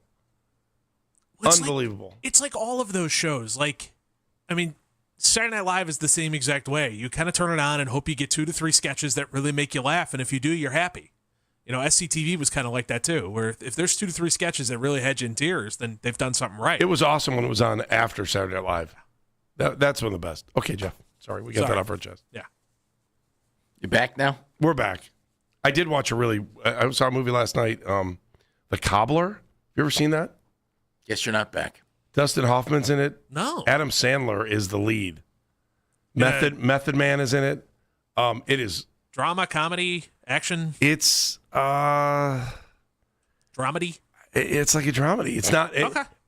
And it's not a typical Adam Sandler movie. Yeah. So it's closer to him in like Punch Drunk Love and Uncut Gems and that kind of thing. There's a little bit of funniness to it, but it's like I watched that with Tropical Storm and we were both like, what is this? And the script is pretty good, a little predictable, but good. And I didn't even remember it was called The Cobbler. It's about an old-time shoe guy. It's worth the watch. I'll tell you, it's just worth the watch. Okay, now back to sports with Jeff Phelps. Now to break on Basket of Phelps. I'm Pat Boyle here to help you beat the books with Westwood One Sports. The Warriors should not be the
trip for the Cavs as Cleveland comes into tonight winners of 5 in a row and 7 of their last 8. Get all the latest Browns content filtered right to your phone this offseason by following the Browns playlist and 92.3 The Fan on the Odyssey app. Headline sports news every 20 minutes right here on 92.3 The Fan. From the University Hospital Sports Desk, I'm Matt Corrali.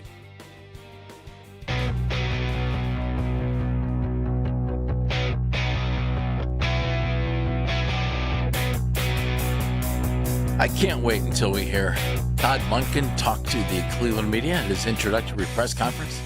That means talking to Cleveland football fans. That should be next week. Tuesday, Wednesday, someday. We'll hear him next week. I'm Jeff Phelps, Andy Baskin, Dan Mennigan, Matt Corrali with you here on The Fan.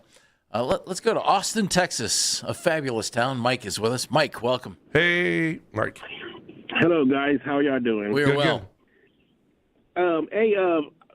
First time I ever caught a radio station, so I hope I don't trip over my tongue too much. That's great. We do it daily. Don't worry about it. But one thing I'll say is I'm in Austin, Texas, and so I've always liked the Texas quarterbacks coming up, that are in my area. Yeah. And I follow them.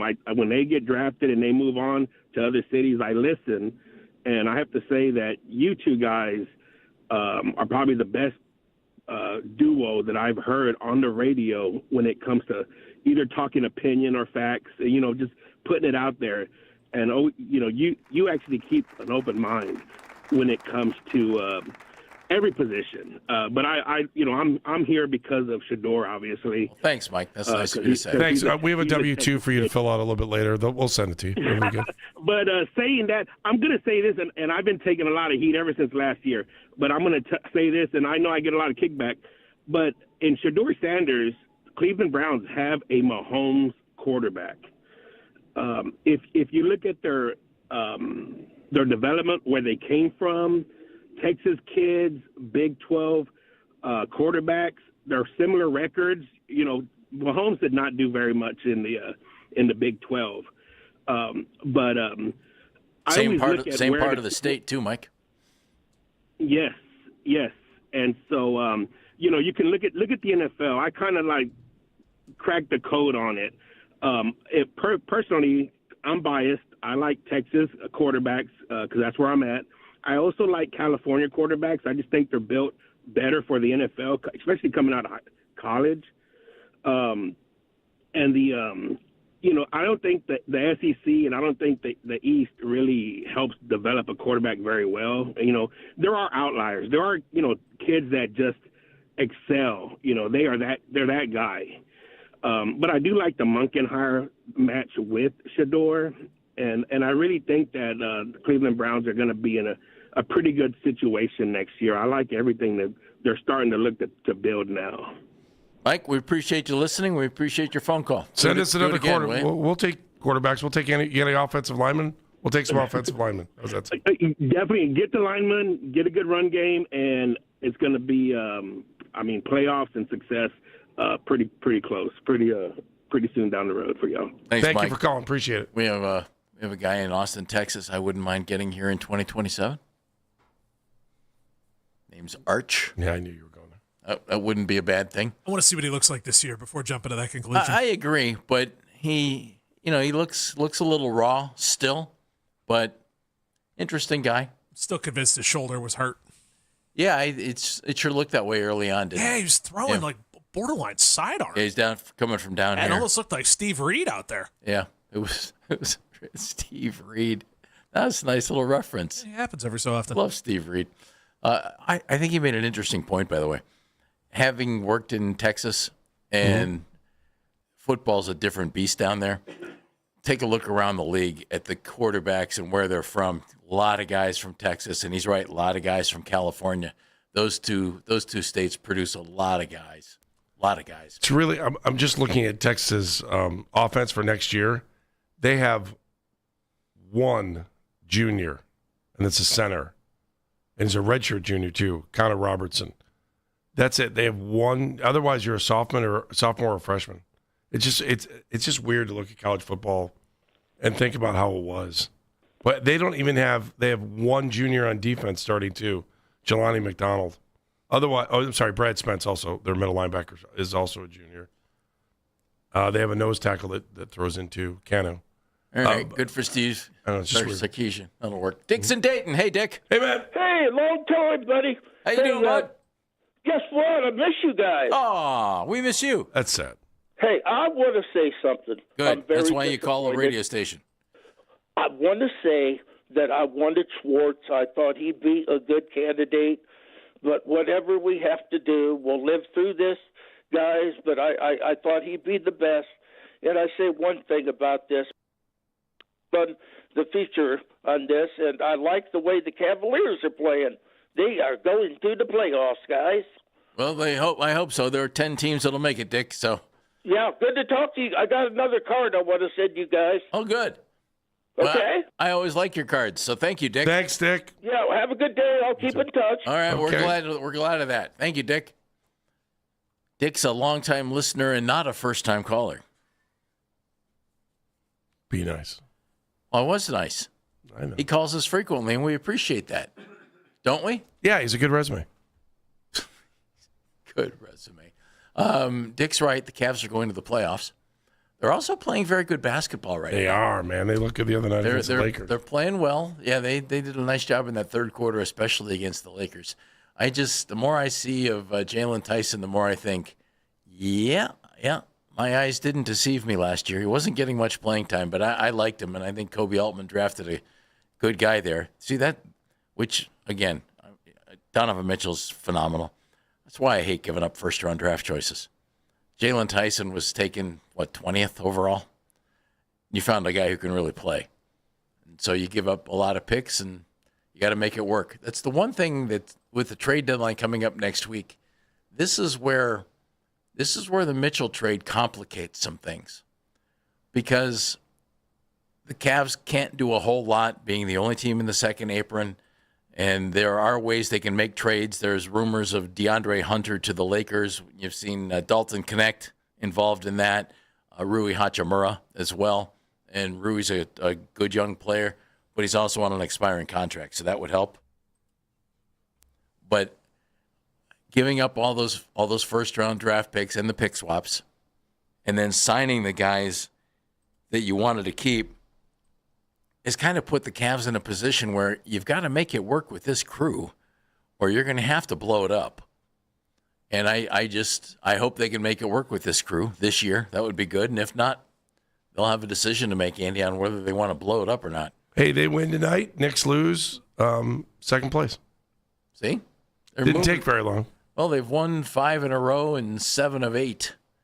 And so, as I've been saying, it's just common basketball sense. Who's playing well when you get to February, after the All-Star break especially?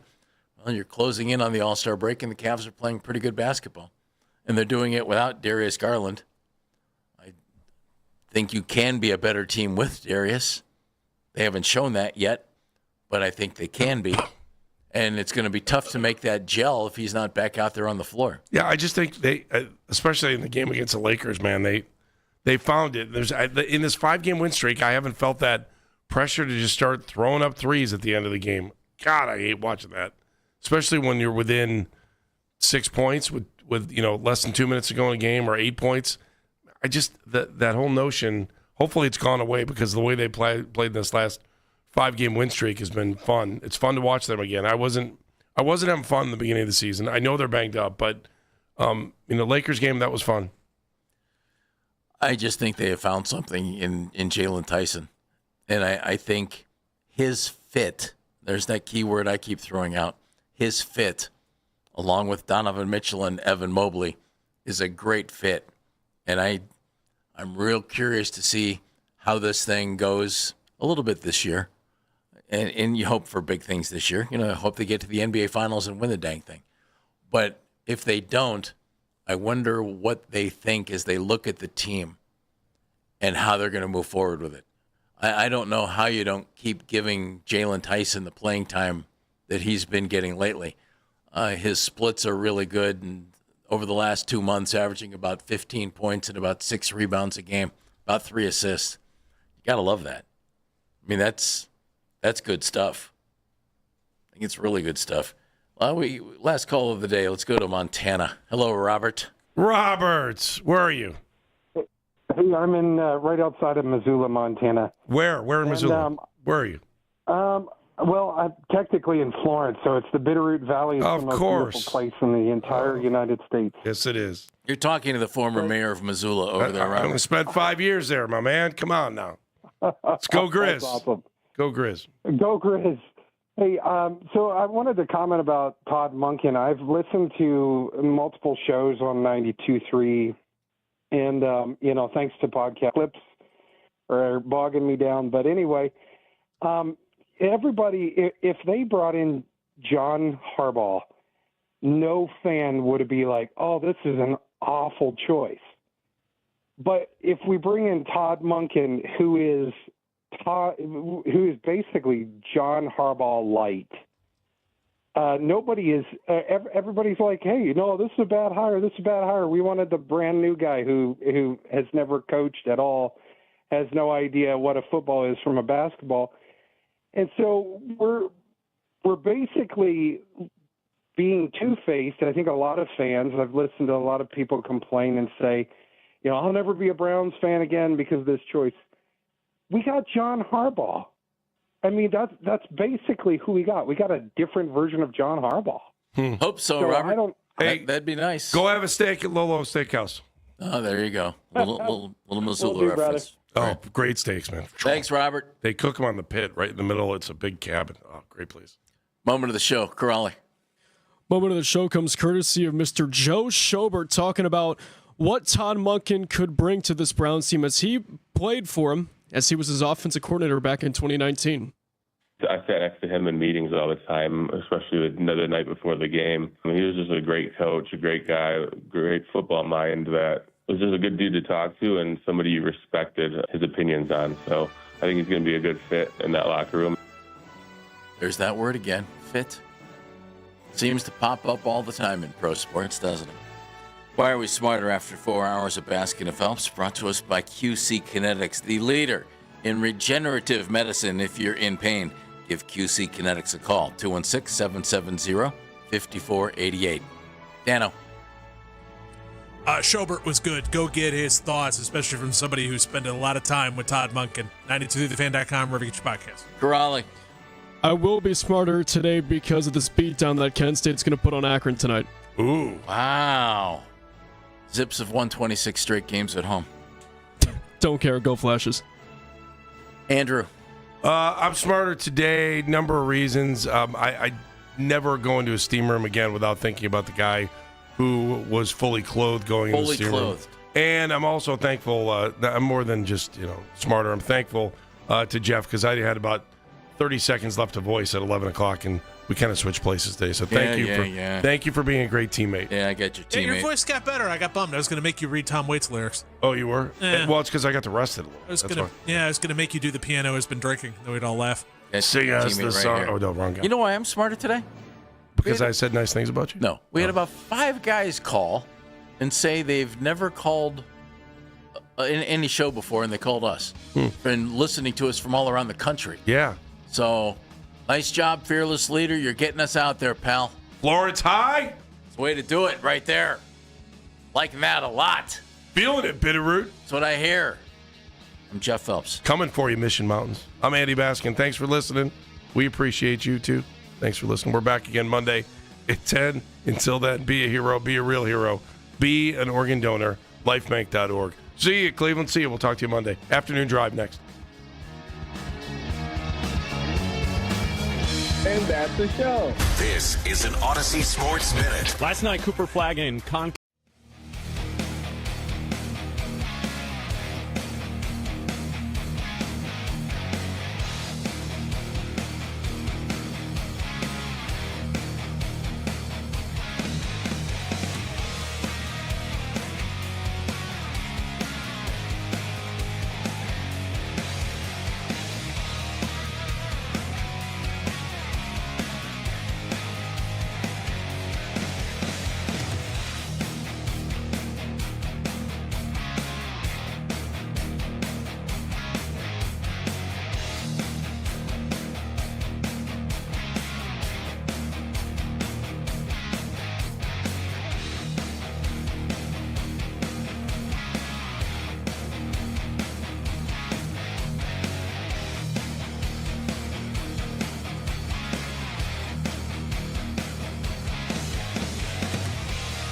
Manna.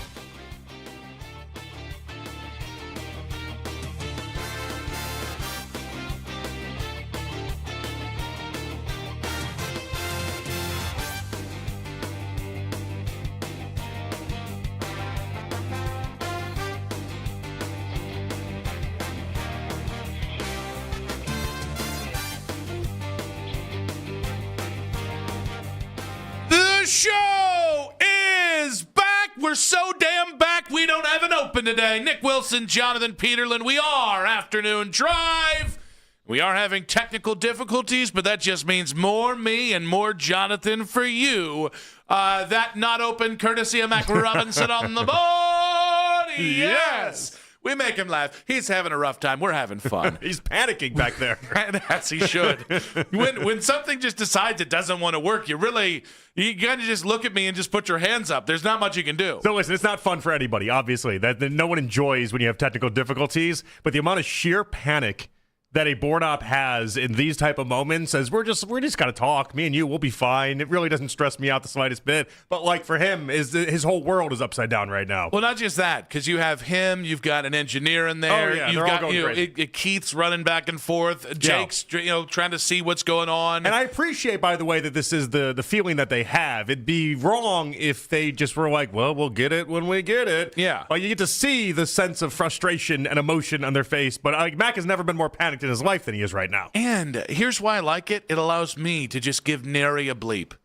I learned that in Charlotte. Like, there were people with, have like serious problems and no one would be jumping to, which would meant me as the host would have to do it. That sucked. So I was like, no, you don't understand. My job is to not care about anything that happens in between me talking. Yeah. And so you making me care about this divides my attention. By the way, we've got Jake Murren, man on the 92.3 The Fan YouTube channel today. Make sure to like our videos. We like to be liked here. And, of course, subscribe to 92.3 The Fan's YouTube channel. Getting close to 26K, guys. Would like to get over 26,000 today if it's possible. And so Jake's helping us out with producing. We've got Cam Manna on the 2020s. How you doing, bud? I'm good. I told you I walked in today and I saw I didn't see the car accident. I heard this car accident, and the car went one of the cars went like 10 feet away from me. It's one of those you hear it, and then you're like, whoa, what's going on? And then you see cars they're bouncing around as if they're like your little kid's Hot Wheel toys, and you just don't know what to do in the moment. You just kind of freeze, and then I go and I run and I check on the driver, and the driver's fine. And then he's like, hey, can you stay for a while until the cops come? I'm like, no, I got to do a radio show. That's not really how it works. And it was just a wild start to the day. I've not fully really comprehended what I saw and / didn't see because I just heard it. It's called kind of an analogy for the open of the show, if you think about it. Just a car crash. Yeah, people are witnessing this car crash, and they're just going to go on about their lives. The one car just ran off. It just went. Did you get a license plate? No, and in the moment I pulled out my phone to get the license plate to see if I could, and then by the time I got it out and the time I got everything going, he was long gone. I will tell you, I do not understand how people crash into other automobiles and keep going. I mean, I do understand, like, sometimes people don't have insurance, sometimes people just don't give a rip. That's what it is. But wouldn't you live with such fear for the rest of your life, essentially? It's not even fear, it's just guilt. Yeah, I mean, that too. I might not have been confirmed a Catholic, but I do have that Catholic guilt from the upbringing from the Catholic side. And the poor guy that got hit, too, like, he was like, I mean, you could tell he was dazed. He was thrown around. It was such a rough start. Now, I'm going to throw this out there because I don't know where Mac is. Mac, do we have ability to play audio yet? All right. There we go. I want to play something that I think, yet again, somehow this one video has sent people spiraling into the abyss on any front because they don't like Shedeur, because they do like Shedeur, because they don't like Monken, because they do like Monken. Brown Social put out the media of Todd Monken being greeted by Shedeur Sanders and Berea today. How we doing, man? Good. Yeah, we tried to draft your ass last year. It's all worked out. Yeah. You remember that, right? Yeah, that's what I was about to tell you. Someday we'll get a chance to talk about that. Yeah. All right. That's a 15-second clip? It was very quick, yeah. To me, it's the epitome of, like, the sugary sweetness of social media. I don't necessarily look at this and draw huge sweeping inferences. It was just feel-good Friday stuff. Monken's in a good mood. Shedeur's smiling. That's what I took of it. And then dear God, I read the comments and quote tweets, and it really did open up the abyss for many people. Yeah, people got really excited. My big takeaway before social media went crazy was, so Shedor's like me and that we don't like people to randomly touch him. Because Monken gets all over his shoulders and everything like that, and you see Shedeur, he does this with his hands, like he just curls up as if like, I don't know how you're going to touch me right now, but I don't really want to be touched in the moment. And then he lets him, Shedeur? And then he lets him touch his shoulder. No, I mean, listen, I'm just like Shedeur that way. I don't like to be touched. I don't know what you're. And then Monken was like violently shaking his arm. I think he got worried. He was genuinely just going to pop something out of its socket or something. It was a very weird display, a very excitable Monken in that moment. An excitable Monken. That was an excitable Monken. You know, actually, that's the thing I'm most excited for is excitable Monken. He was jacked up. Press conferences, excitable Monken. He's all jacked up. Sidelines. You loved when Kevin Stefanski lost his crap at the end of the season in pivotal moments. You loved it. I do. Get I love ready that stuff. for every single game of excitable Monken on the sidelines. Well, I don't think we're ready for a really excitable Monken in general because he's going to be a crazy person. I'm ready for it. I miss it so bad. I love this stuff. I love that part of the game. I love head coaches losing their mind. I love head coaches feeling as if they care as much as we do about the whole thing. Like, I loved it. In fact, I loved every bit of what Monken did today in a weird turn of events. We'll play it in quick hits. Monken had this whole audio piece about they're like, so what's your favorite part of Cleveland? And he's like, my office. I don't really leave it. You made him sound like Jack Nicholson. Because that's how he sounded. My office. And I loved it. He's a psycho. He's a football psycho, and that's all I've ever asked for. I think this got a lot of people either incredibly excited or incredibly mad. Where I'm at with it is, all I ever wanted was whatever next head coach was going to be here would have an open mind with any of the quarterbacks. Because you have this team is not in a position where you can be dismissive or I didn't like that guy personally. It's like, look at the quarterback room. Until you figure somebody else out in here, these are your best bets to have a decent chance to do anything next year. I do like the idea that Todd clearly has some sort of pre-existing relationship with Todd that didn't look like Kevin Stefanski sourpussing Shedeur Sanders in the pre-draft process. And so that was the big thing, is that we got nothing from Stefanski for months on end. We'd asked him point blank at training camp. We asked him about Shedeur Sanders, and he wouldn't say his name in that interview as well. For months, Stefanski just acted as if Shedeur didn't even exist. And that bothered a lot of people. It bothered myself. It bothered a lot of Shedeur fans out there. This is a head coach wrapping his arms around Shedeur instantly. And in fact, in a weird way, aggressively trying to put his arms all over Shedeur in a way that Shedeur seemed uncomfortable with. But he's like, I'm not used to being touched after Kevin Stefanski. Yeah, he's like, I got used to a head coach keeping his distance a very far distance away from him. And so I think that part was nice. That part was comforting because it really does feel like that was the sign of a head coach that is like, I'm going to do something with you. I know the plans for you. You don't know them yet. I know what they are. I'm excited. Let's get to work. Meanwhile, if Monken in the entire interview process had been like, listen, Shedeur, I was telling Andrew Berry, I don't think we can do this. Like, we got to get somebody else. We got to get different quarterbacks. We got to figure out something else. It's got to be different. Then you probably wouldn't have had that embrace. You probably wouldn't have had that excitement. You probably wouldn't have had the mentality that Monken had. And ultimately, all a Shedeur fan wants is to have somebody to be as interested in Shedeur as we are about Shedeur. Obviously, there was the Albert Breer report yesterday that one of the 6 questions on whatever essay or questionnaire, whatever the hell it was, that the Browns handed out to potential head coaches, one of them was, what would you do with, Shedeur Sanders? Mm-hmm. And so, obviously, that already led people to connect the dots and say, well, Todd Monken's here. He must have liked Shedeur Sanders. Plus the fact that Baltimore was going to try and draft him last year, and then obviously he said, please don't. I want to go to a place I can play. It is just interesting to me how much people want to put it. Even like the Shahaders were really furious about this. And they were mad about it? What were they mad about? Just mad that anybody showed any kind of interest in doing anything with Shedeur. Did they expect the new coach to come out in here and be like, nope, don't love him? Maybe Heisman him? Because I do think that was a worry that some people had, that the new coach would come in and just immediately Heisman him and stiff arm him and move him away. And that's kind of what was nice about this moment. It doesn't mean Shedeur is going to start week 1. My goodness, we have so much time to go. We have so much roster moves to happen. But it does mean, at least on the surface of it, you could tell Monken was excited about being with Shedeur. Yeah, I looked at it. Listen, I probably wouldn't have reacted any differently if it was Deshaun or if it was Dylan Gabriel. right? Because to me, I love the enthusiasm out of Monken. And that's no disrespect to Kevin. Kevin's down in Atlanta with another droid named Matt Ryan, where they can just be emotionless in offense in an office together. But I was excited to see some excitement out of Todd Monken. But it's funny, I don't look at any of these quarterbacks and think to myself, well, he needs to do this, or that.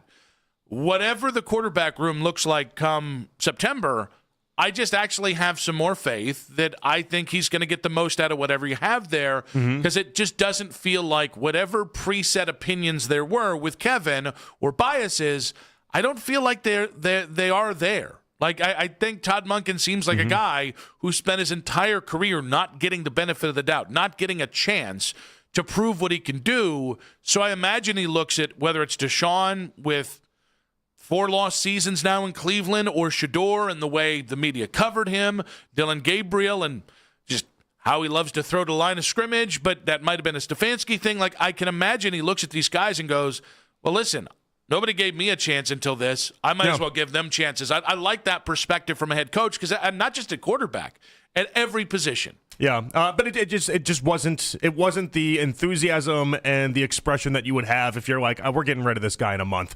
Where I can do nothing with this guy. That wasn't that, and I think that's what a lot of people are excited about. All right, a couple other things, too, off this.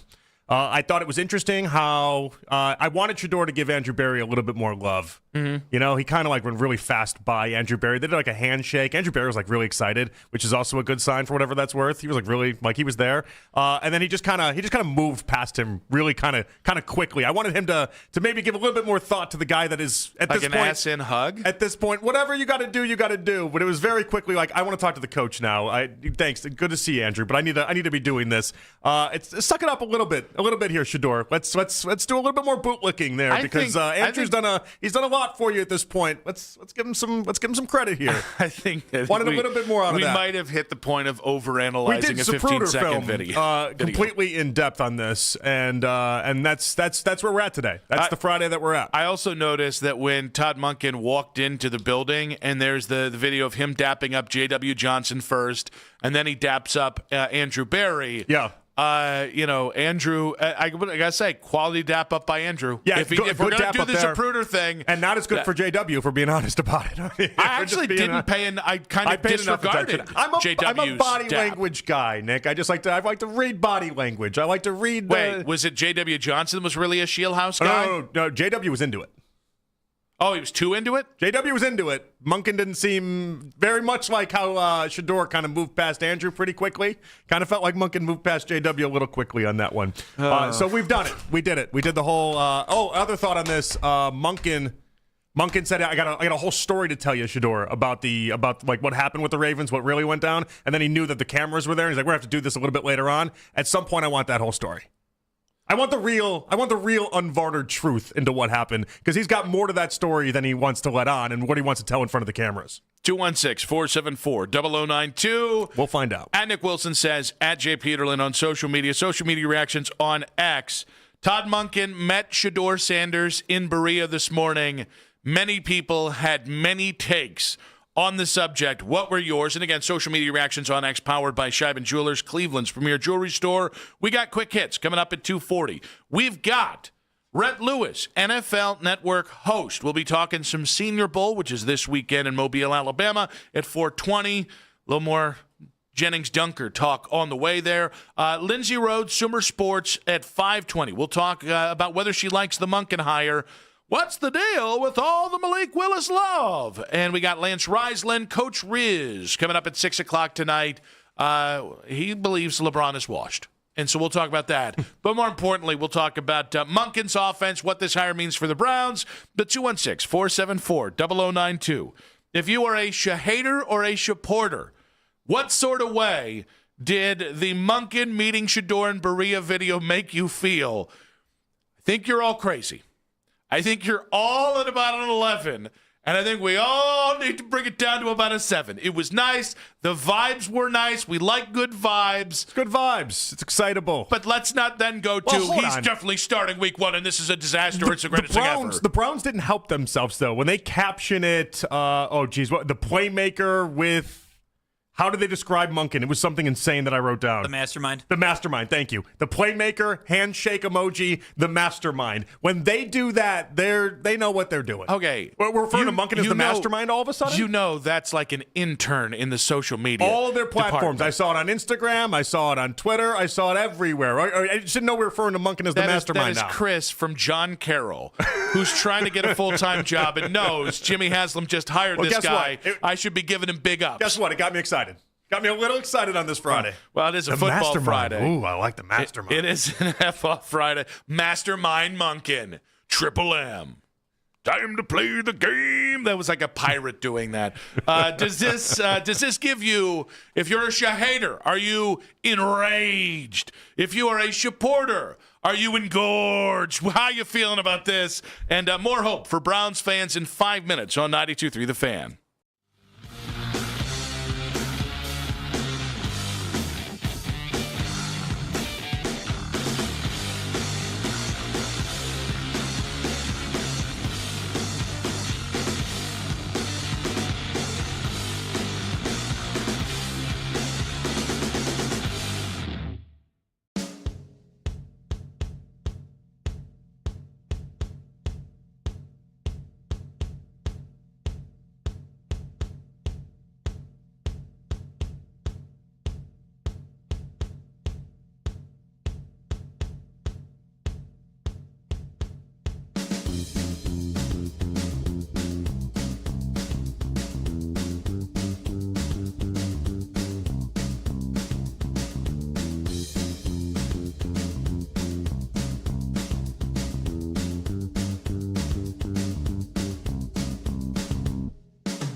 If you're in need of a website that provides an unparalleled consumer experience, I highly recommend AmericanEagle.com.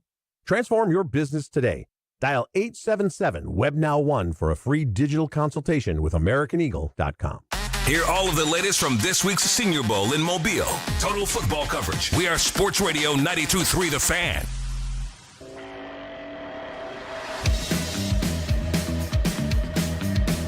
Quick hits coming up in just about 20 minutes here. Missed a moment in our show? Use the rewind feature on the free Odyssey app, powered by Integrated Restoration, your local experts in water, fire, and storm disaster restoration.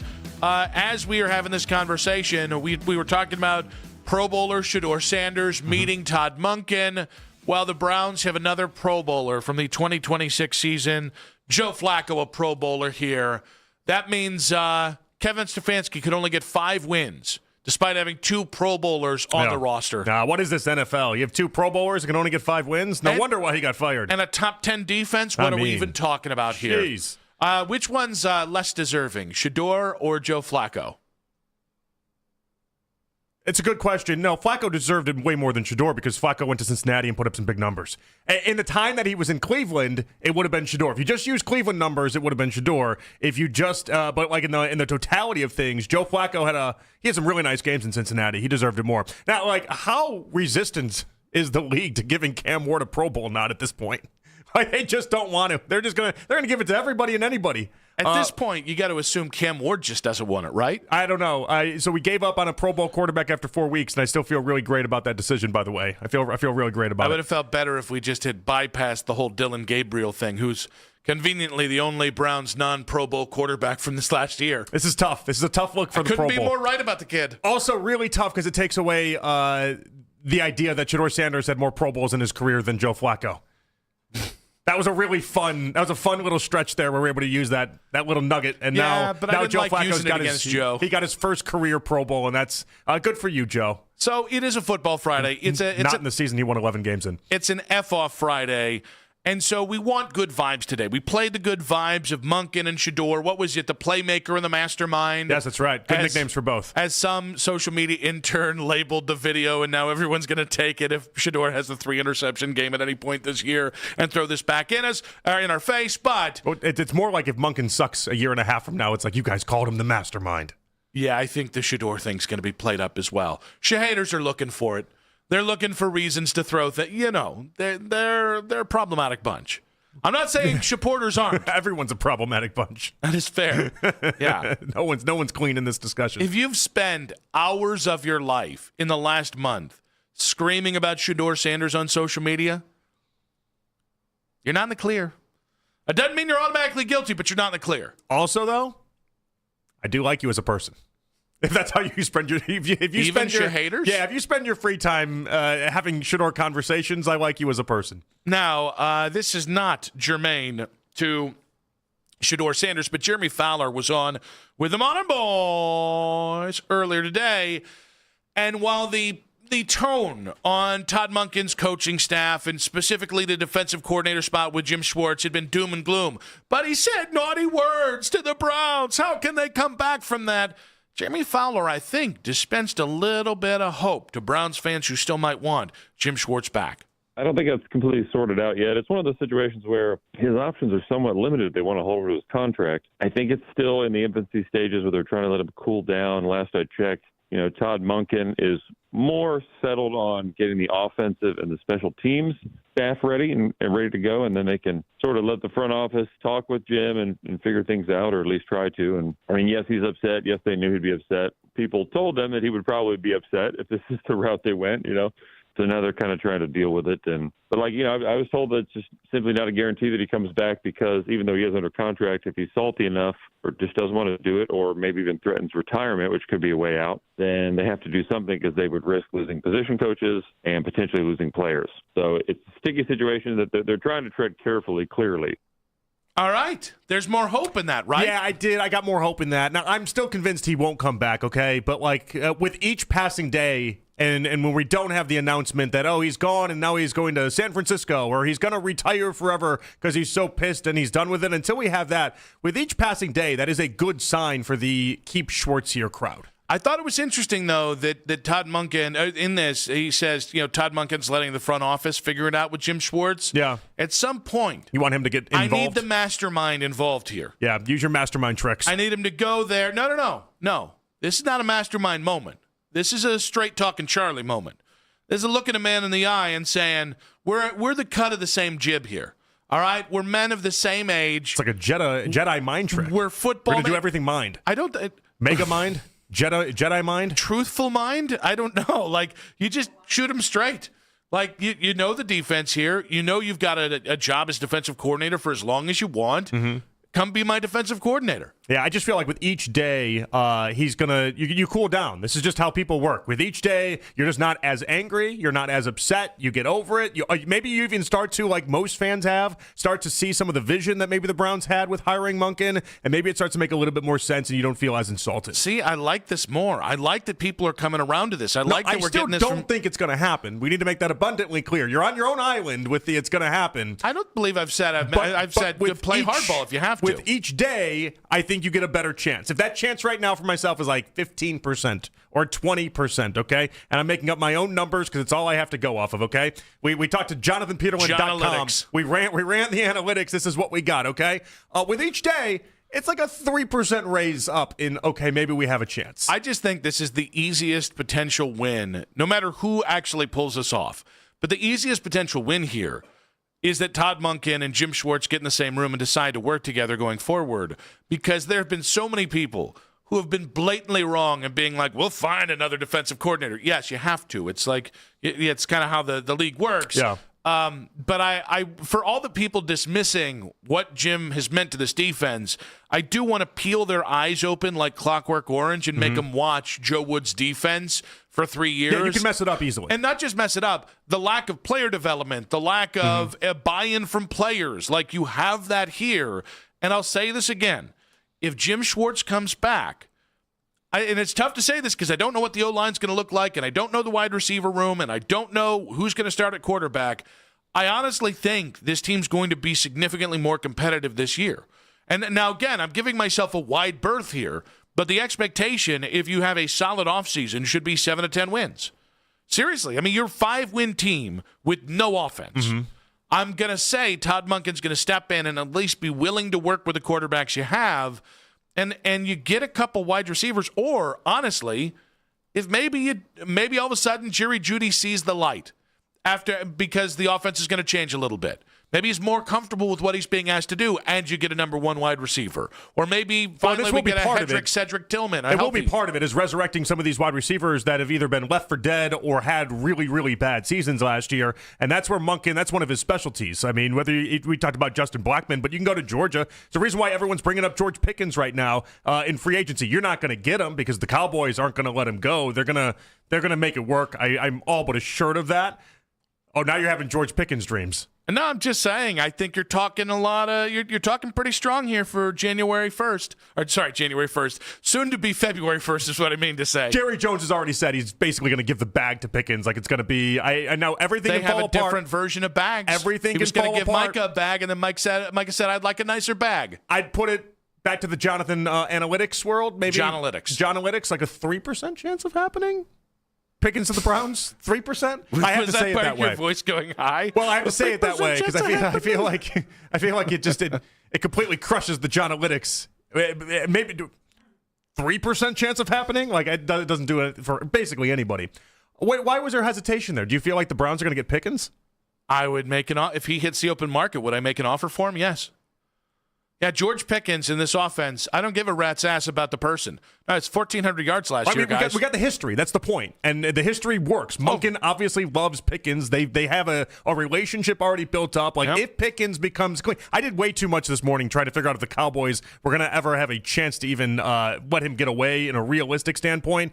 And it just everyone that I read and everyone I discussed it with was like, it's not happening. But we've seen crazier things happen. Yeah, that's the best one on the market. I would say that's an instant upgrade. And people are going to say, but he's crazy.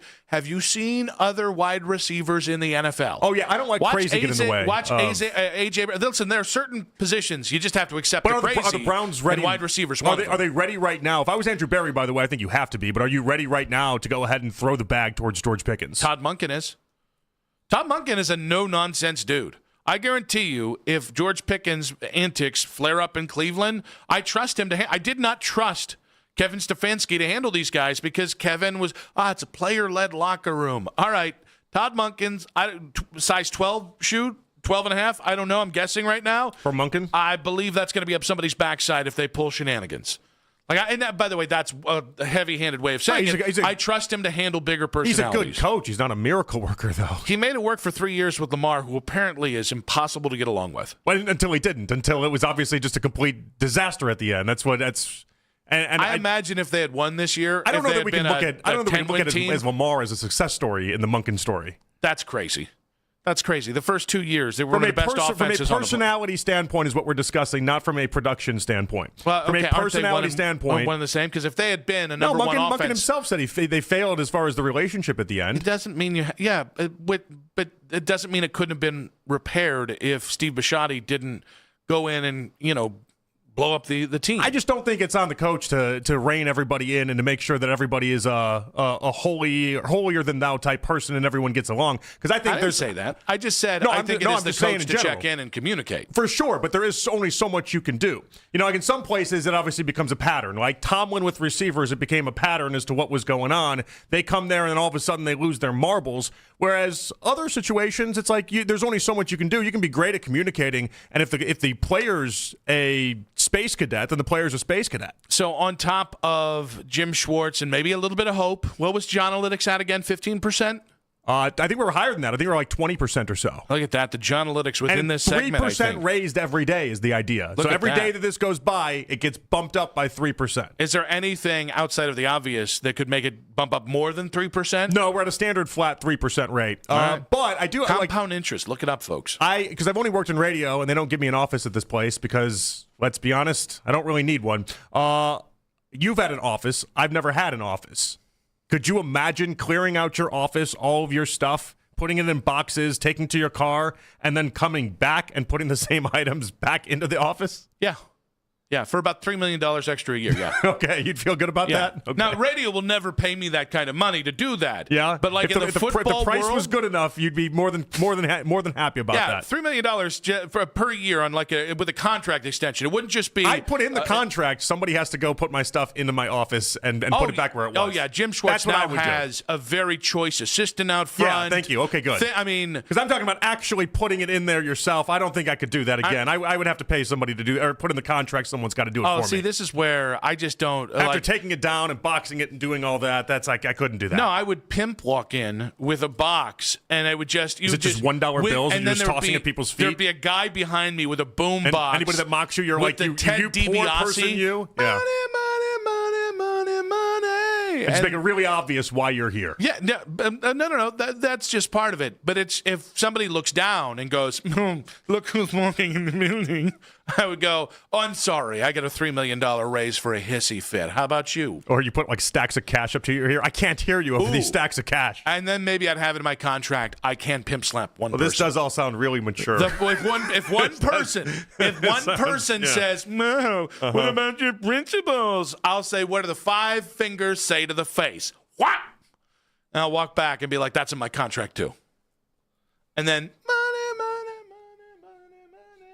And then Haslam's like, oh no, we've made a mistake. We let a crazy person back into our building. Oh no, fire me, Jimmy. Oh no. Oh, my newfangled contract. Now I'm going to get $6 million a year to sit on a beach. Oh no. Then he cleans out his desk one more time. He's like, we can do this all year, Jimmy. It'll be another 3 when I come back. He goes home and tells his friends, I got this new trick, guys. I can turn money into anything at any given point. I got an ATM machine. I just have to clean out my office. George Warhop is the O-line coach. Travis Schweitzer is the offensive coordinator. And there's at least a better chance that Jim Schwartz could return to the Browns as defensive coordinator. Do you like what Monken's staff is turning out to be? And a big shocker in the NFL, that leads off. Quick hits in 5 minutes on 92.3 The Fan.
92.3 The Fan.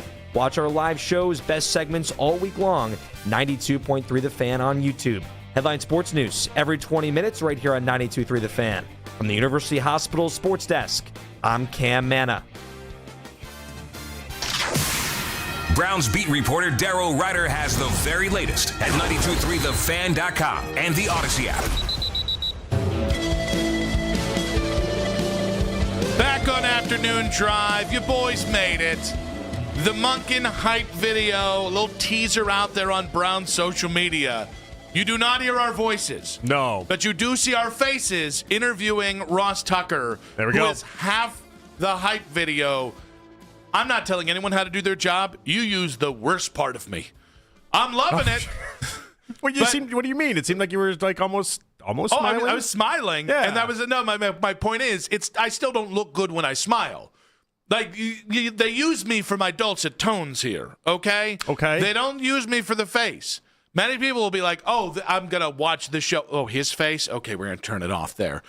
We're gonna mute the video. We're gonna listen to it like it's radio." Listen, we'll take the pub anywhere we can get it, I guess. I'm not, although they called him the captain then, so now I'm confused. Is he the captain? Is he the mastermind? What are we doing with the labeling here for Monken? Don't you want your captain to be a mastermind? Are we doing both then? Is he going to be the captain? Is he going to be the mastermind? Which is it going to be a thing where we can use them all in different times? Listen, I so badly like a basketball want. reference page where you get like 75 nicknames? Ken and Anthony got the soirees and the galas with Stefanski. Oh, we're Monken people, aren't we? I want kegs and eggs with Todd Monken. Kegs and eggs. All right? I love it. Emphasis on the kegs. Like, I just want to be now. Hopefully, Todd doesn't like light beer because I'm a full strength beer man. All right, he's got to be right. I don't know. I like light beer. Well, you know, maybe I'll just go to the kegs and eggs with emphasis on the kegs. Well, hold on, you're not invited to the kegs part of the kegs and eggs unless you drink. If you show up and say, "Where's the light beer?" You're going to be the guy that I pimp slap. No one shows up saying, "Where's the light beer?" But you know, everyone's got a preference. Oh. You guys got any High Life? Huh? And you fashion a bow tie. What are you making fun of light beer for? Light beer didn't deserve this. No, yes, it does. It's a calorie-sensitive option, okay, and it tastes fantastic. And some of us like our calories the old-fashioned way.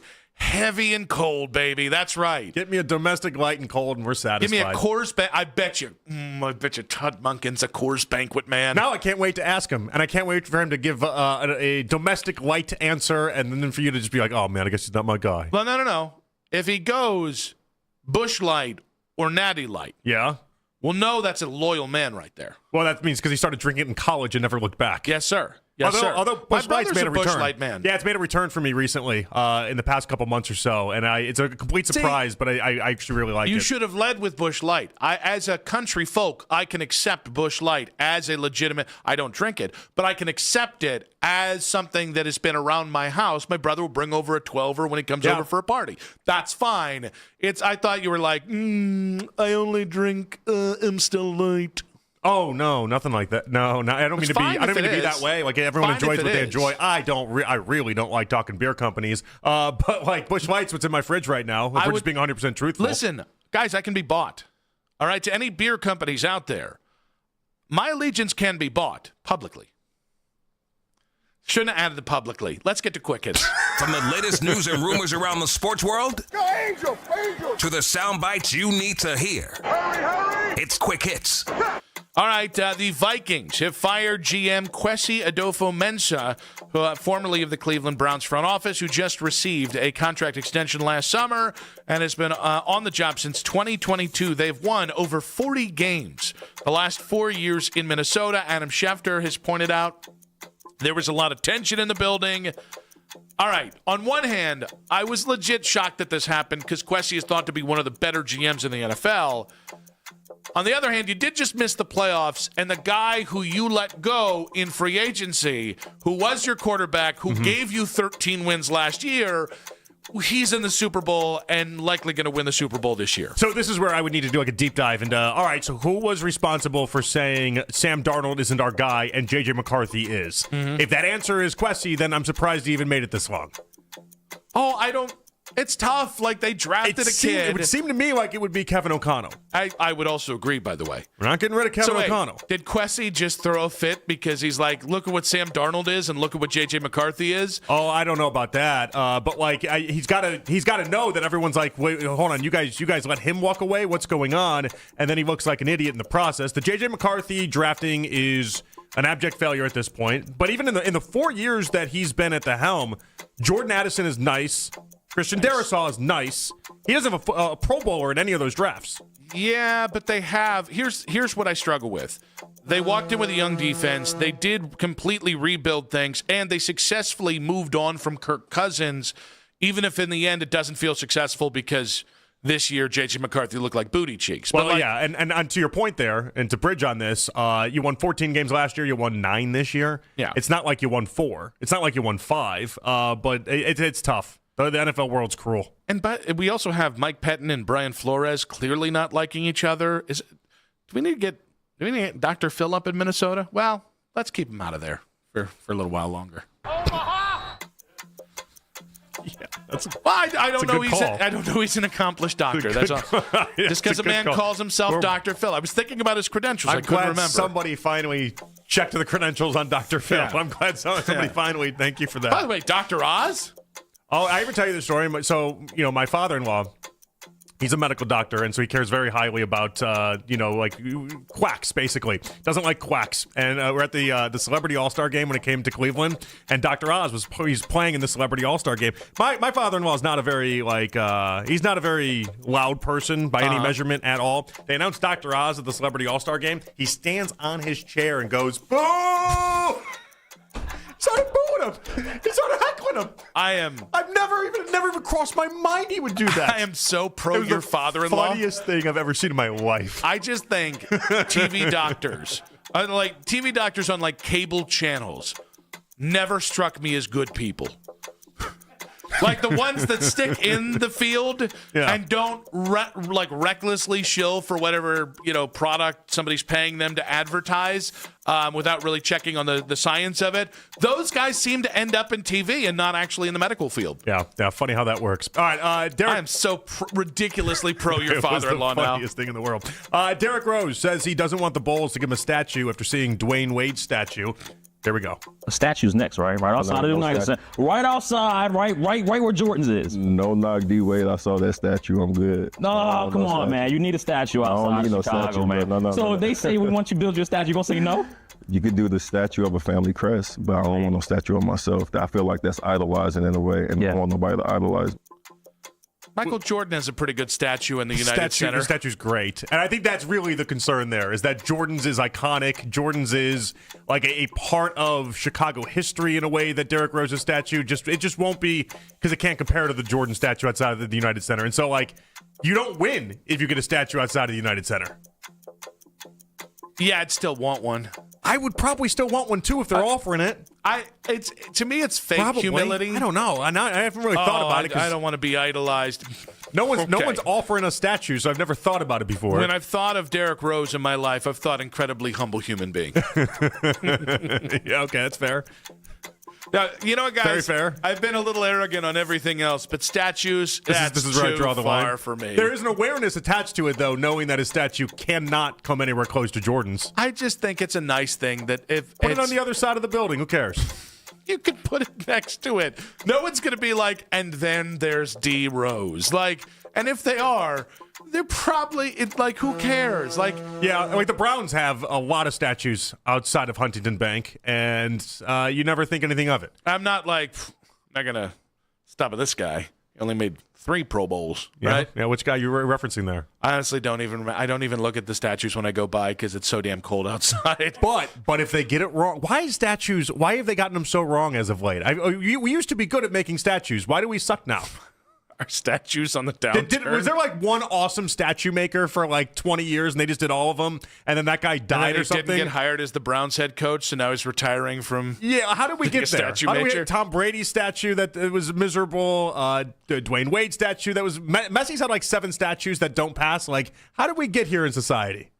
Well, probably people cutting corners. We get better at every facet of life, and this one we're getting worse in. There's plenty of elite statue makers. The problem Where is are the they? owner goes, can we take 30% off the fee? And that's what you get. You get the Dwayne Wade statue, which will forever be him seeing the statue and his teammates around him making comments to him as he is trying to suffer the indignity of that thing looking nothing like him and also kind of looking like something like an 8-year-old drew. Yeah, it's awful. The fun. One of the funniest things I've ever seen in my life. Like, good God. Like, I felt bad if that's for him. you, Yeah. you die 1,000 deaths in that No, moment. what you instantly think is, am I actually an awful person? Like, is this payback for being an awful human? Is that what this is? Because it's so bad. It's not even close. I don't know what goes on in your head sometimes that you think that a bad statue is a personal indictment on you. Because it shouldn't be that big of a mistake. Is this how it shouldn't be that big of a mess up? Is this how the ghost of Christmas Future gets you for your Scrooge moment? Yeah. When he shows you a really bad, Ohio Radio Hall of Fame whatever statue, and you're like, I didn't realize it was such a bad man. Yeah, I'd be like, they messed that one up intentionally. I want to live again. I wouldn't take it any other way outside of like, this was an inside job. I clearly pissed off a lot of people. I had no idea. Belichick and Jordan Hudson have broken up according to the internet. You heard it here first. Pound the over for UNC football wins next year. We all agree. They have like 10 wins next year. Belichick will be back if this is true. Yeah. It's an internet rumor. If this is true, Belichick will be very, very back. Or he'll just continue to date different 24, 25-year-olds. Yeah, but they might not be as toxic and awful. What do you think? Do you think the Hall of Fame was the thing? We have enough that he can find out there to go ahead and satisfy. That's his fair. kink. That's his kink. That's fair, especially on a college campus. He's going to find a way to get a 24, 25-year-old that wants to boss him around. By the way, it seems like there are a lot of really chronically old men dating incredibly young women. I don't know it's a kink so much if it's just a cliche. However, was it the Hall of Fame? Okay. Did the Hall of Fame wake him up? Was that the thing that made him say, No. I can't be around you anymore, Betsy? Maybe. But I don't think so. You know he's got some weird 1950s nickname for it. I wonder if Belichick opened up himself to some PR and realizing how much damage he'd been doing to himself. And so in 2 turns, he's starting to fix it, right? You dump Hudson, so she's gone. That'll help. And then the Hall of Fame snub has made Belichick endearing in a way that even Belichick, even if he thought it would work, has to be surprised that it did. He became like a soft figure this past week in a way that come on now. Why is that? That's not funny. I just thought it was a really interesting choice of words. That's not funny. That's not. Come on. The timing of the 2 topics we're talking about here. He did in many ways. He became a soft figure. My friends at Blue Chew can give him some help on that one. The NFL is considering maybe their biggest. What changed, Bill? I got soft. The NFL is considering maybe its biggest change yet. And I don't think you're going to like it. That's in 5 minutes on 92.3 The Fan.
News every 20 minutes right here on 92.3 The Fan. From the University Hospital Sports Desk, I'm Cam Manna.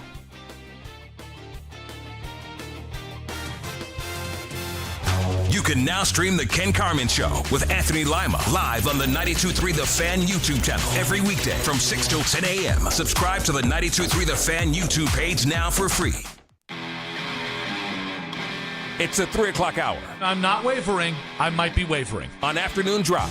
You can listen to The Fan anytime, anywhere on the free Odyssey app or by telling your smart speaker to play 92.3 The Fan. And now you can find The Fan on YouTube, including the Ken Carman Show with Anthony Lima. 6 to 10 a.m., Baskin and Phelps go from 10 to 2. Afternoon Drive, Nick Wilson and myself, Jonathan Peterlin. We're on from 2 to 7, live each and every weekday on The Fan's YouTube channel. Subscribe to our channel for free to watch all the best content from your favorite shows on The Fan live and on demand now. Nick Wilson, Jonathan Peterlin back on Afternoon Drive. It's a football Friday. It's an F-off Friday. We've got Red Lewis, NFL Network host. The Senior Bowl going on this weekend. It's been going on, obviously, all week in Mobile. Huge event. It kind of kicks off the draft festivities. We'll get his take on the names that have really stood out this week. Maybe a little Jennings Dunker talk, a little GD talk. Okay, I mean, Jennings Dunker is where I was going there. Yeah, if I was going to say, like, if I force your hand on it, maybe you will. You know, That's true. It's a really tough thing to get you to want to talk about this guy. Yeah, so I haven't talked about it multiple times this week. I'm not on a 4-day tweet streak of him. The Ginger Stallion, Jennings Dunker. He's your Shedeur Sanders. He is. Let's see how it plays out for us. Like, big, ginger. Is he a guard? Is he a center? Is he a left tackle, right tackle? I don't care. No. He's a Cleveland Brown, in my opinion. So what is his projections? So the NFL informed clubs today, this is according to Tom Pelissero, that the projected 2026 salary cap is in the range of $301 million to $305.7 million per club. And what's interesting about this is Tom actually lays it out by year. Yeah. And since the salary cap in 2021 was $182.5 million. That means in now 6 seasons, you're talking about $120 million cap spike. And from 2021 to 2013, so a much longer period, it rose about $60 million. Yeah, so it doubled in a short time. Yeah, which makes sense. This is why when people talk about baseball and the salary cap, the hard part with baseball is that they'd have to find out what the percentages is. In the NFL, I believe it's 49% of income, whereas in the NBA, it's 51%. They actually they give the favor to the players. On the NFL side, it's just a little bit different, but it's close to a 50-50 split. And so, as long as you keep getting more revenue, we're going to have these contracts, they're just going to go insane. Yeah, it's interesting. It's why you're seeing wide receivers get $30 million a year. It's why you're seeing certain defensive players. I mean, Miles obviously got 40, and then what was it? Micah Parsons got 46 or 47 this last year. It'll be interesting. I think the Browns are actually going to be in a good spot between the rollover from this year, which I think was $20-some million, and then another restructure on Deshaun, which is all part of the master plan here. That opens up potentially $40 million. And then, obviously, if this goes up even more, or if this is beyond their projections, there's even more kind of wiggle room there. Yeah, I mean, it's going to be tough because we're going to have a lot of dead cap money on some of these offensive linemen as well, but they'll be in good shape to make some moves. That's why I'm surprised that, like, an Njoku extension doesn't happen. Or a Wyatt. That's why I was kind of infuriated twofold for how they treated Wyatt at the end of the year is he's the guy that made sense to re-sign and kick that dead cap number down the road. Yeah, for sure. So you didn't have to take that the same offseason that you took the one with Joel and Ethan Posick and Jack Conklin, and you really shouldn't re-sign any of those guys. Although theoretically, you could just add a dummy year or two to the deal to try and kick some of that money down the road. Oh yeah, I mean, there's all sorts of players out the years that we've been paying for long after they're Browns players. So like you can do a lot of maneuvering. Coaches, players, all of it. You get a lot of that. So the new salary cap, this figure expected to be over $300 million for the first time in NFL history, and it is about a $22 to $25 million jump from last year. It's just so much more manageable for and the Browns thought this was going to happen with Deshaun's contract too. By the way, that by the time you got to this version of it, it would age really well from a amount of percentage of your cap that it's going to eat up. Obviously, the contract will never age well when he doesn't play or stinks, but like from the percentage that it eats up, it actually really is favorable. Because if you're doing 1/6 of your cap towards the quarterback, that's not bad at all. Now, while we're talking about that, it should be noted that the always great, very entertaining Jonathan Jones wrote a story today that the NFL is going to discuss this spring post-replay flags for player safety fouls this offseason.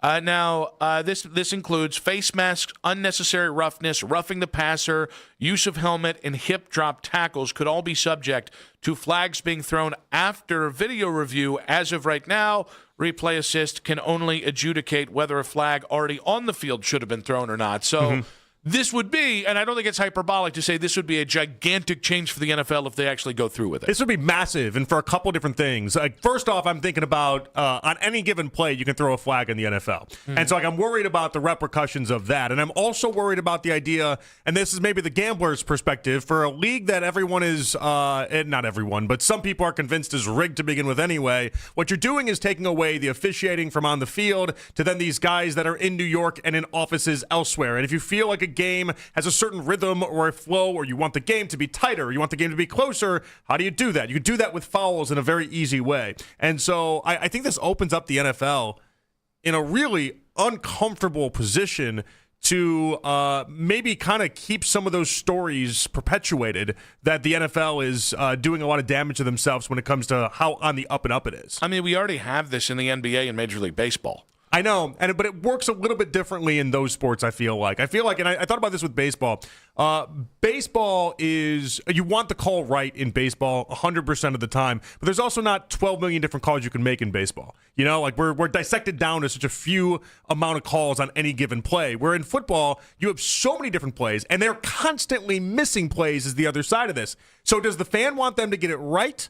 Or do they want them to go ahead and get it as quick as they possibly can? Because you're also then, if we're doing this on all these different plays, you're going to add all sorts of time to these games too. I mean, this is simply saying that when somebody's challenging a play after the play is being reviewed, you can call specifically. So it's not like what is a catch being reviewed. No, and it's like did you DPI. fall? No, but you can do like roughing the passer, for instance. Yeah, and it's like and listen, there's reasons why they do roughing the passer. It can make the game a lot better in a lot of ways. But like if they're reviewing something, do I want them to turn around and be like, that was actually roughing the passer, or that was holding, or something like that? It's a slippery slope. I want the game to be called right first and foremost. So it's a step in that direction, which I like. But it's going to make the tinfoil hat people go crazy. Yeah, I mean, it's not necessarily that you're throwing a flag or you're doing a review, or you're doing a review rather. Apostrophe. You're doing a review for these plays. It's if you're reviewing a play and you see, all right, was it a forward pass or whatever, or was it a fumble, or was it a batted down pass? Right. That's the Tom Brady play. If also on that play, roughing the passer happened, you can call it. So, like, I don't think this is going to be I don't think it's going to slow down the game as much as maybe people fear. It is going to upset people when you go to review things for one reason and another result happens. Yeah. My result is if that ends up getting that right, because again, the emphasis here is on player safety stuff. So it is face masks, it is unnecessary roughness, roughing the passer, use of helmet. The hip drop tackle thing already annoys the hell out of me, but that certainly is going to be part of this. You end people's seasons with that hip drop tackle. As long as this is just clearly defined on what you can actually review for, which it seems like in this, it would be, I think it's actually going to be hitting the most important part of the games because those tend to be the things that get reviewed. I know the gambling world out there, and I know how these guys think, and I can see it now. What you described right there, where they're like they go to video review for one call, and then they end up with a holding call, and people are going to be like, all right, they were just looking to try to find something. So the holding call wouldn't be here, but the interesting one, I was thinking about this while we're talking. Yeah. So is it a catch? Is it not a catch? If you're looking at it from the quarterback angle, from that basically, you're looking at the offensive line angle, and you see the quarterback takes a roughing the passer penalty. Yeah. All of a sudden, well, it's not a catch, but that's a penalty. Mm-hmm. Again, if that's the right call, I know people. Listen, anything you do is going to elicit conspiracy theories. When the refs just get it wrong, playing on the field, there's a conspiracy theory. So I think this is. It's revolutionary that you would do this because you're not reviewing calls. You're just allowing the room for there needs to be a flag thrown in there if while you're reviewing something else it happens to be apparent. So I think it is revolutionary. It is a huge step. But I think football fans are going to have to take a huge adjustment to it for everything that you're saying. I mean, it's a very interesting concept. Like how much does the NFL care about? We want it to rely on the NFL's officials on the field and in the moment versus how much can we let control into other areas and people that we actually don't see on the field. And I just think it's a very dangerous thing from an optics standpoint for people that do gamble and people that just start taking it in on your couch. And I think you have to be sensitive to that. But it's been funny. I think the NFL has mostly been immune to the optics of that. And I don't know if it's been like the NBA and Major League Baseball. Obviously, we got the Class A thing going on, the Class A and Ortiz thing going on in Cleveland that we all know all too well. The NBA's had their things. But the NFL, when it's like, hey, this player got suspended 3 games because they were on a gambling app in the facility, pretty much most of the NFL stuff is come and gone. Multiple Lions players, Titans players, even the Calvin Ridley thing just kind of got swept under the rug after a long enough time. They've been able to avoid it in a massive way. I don't even know that I think this is wrong. I'm kind of excited about the idea of them doing this, but there is a part of me that I can just see it already and where it's going. I just think the only flaw of it is you are there.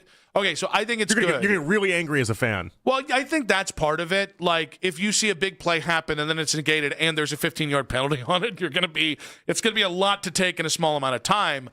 I do think it's going to busy up the game.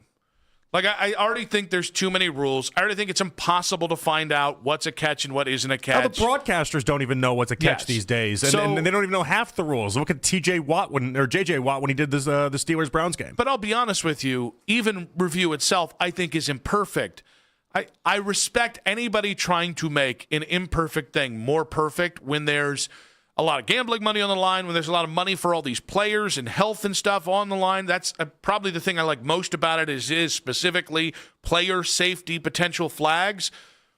But I think the only downside I see is just the busying up the game. Just more stuff to kind of try and interpret, more stuff. And it becomes more about a rule book than just playing the freaking game. Yeah. Well, that's the only thing. And again, like it's done in the right spirit, so I'm not criticizing it. But the NFL, it's just so dense. These games, when I think to me the best games are games that are kind of free flowing, that aren't slowed down by penalties and reviews, things that are honestly, I think we've tried because of sports talk, because of ESPN, because of Fox Sports. I think the NFL has tried to make the game inarguable, right? The results of things inarguable, and it's like you can't.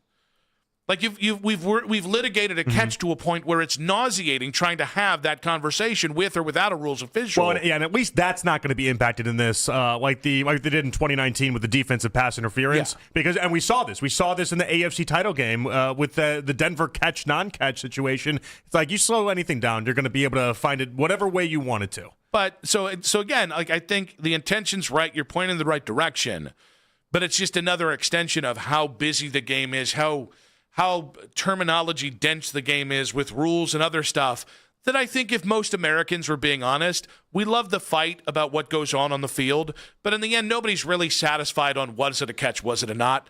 Like, that's not really the point here. We just want to see a good, clean product, and the NFL continues to get less clean one way or another every single year. That's the only downside. Right, and some could make an argument, actually, the fights over what is a catch, isn't a catch, some of the rule stuff actually ends up being some of the bigger talking points of the game. And which is only good for the game. Which is only good for the game. They want more and more conversations. For the first time ever, the NFL could begin throwing flags on plays after replay review. Is this the right direction? I think it is, because these are player safety kind of things.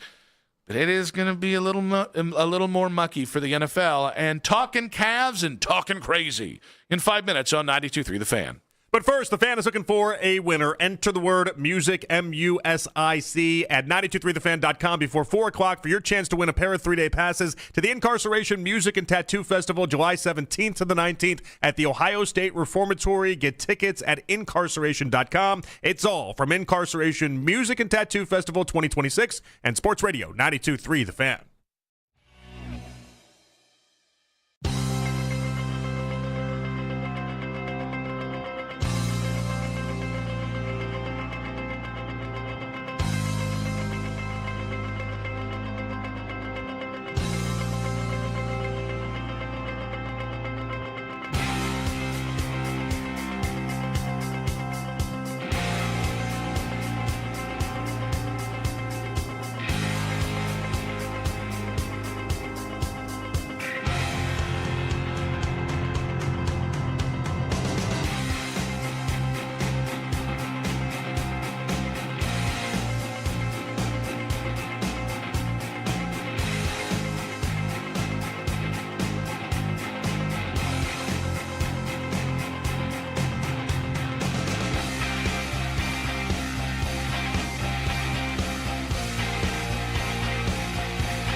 on our YouTube channel at 92.3 The Fan. Watch our live shows, best segments all week long. 92.3 The Fan on YouTube. Headline Sports News every 20 minutes right here on 92.3 The Fan. From the University Hospital Sports Desk, I'm Cam Manna. Want to talk Browns while you're at work? Baskin and Phelps, weekdays starting at 10 on 92.3 The Fan.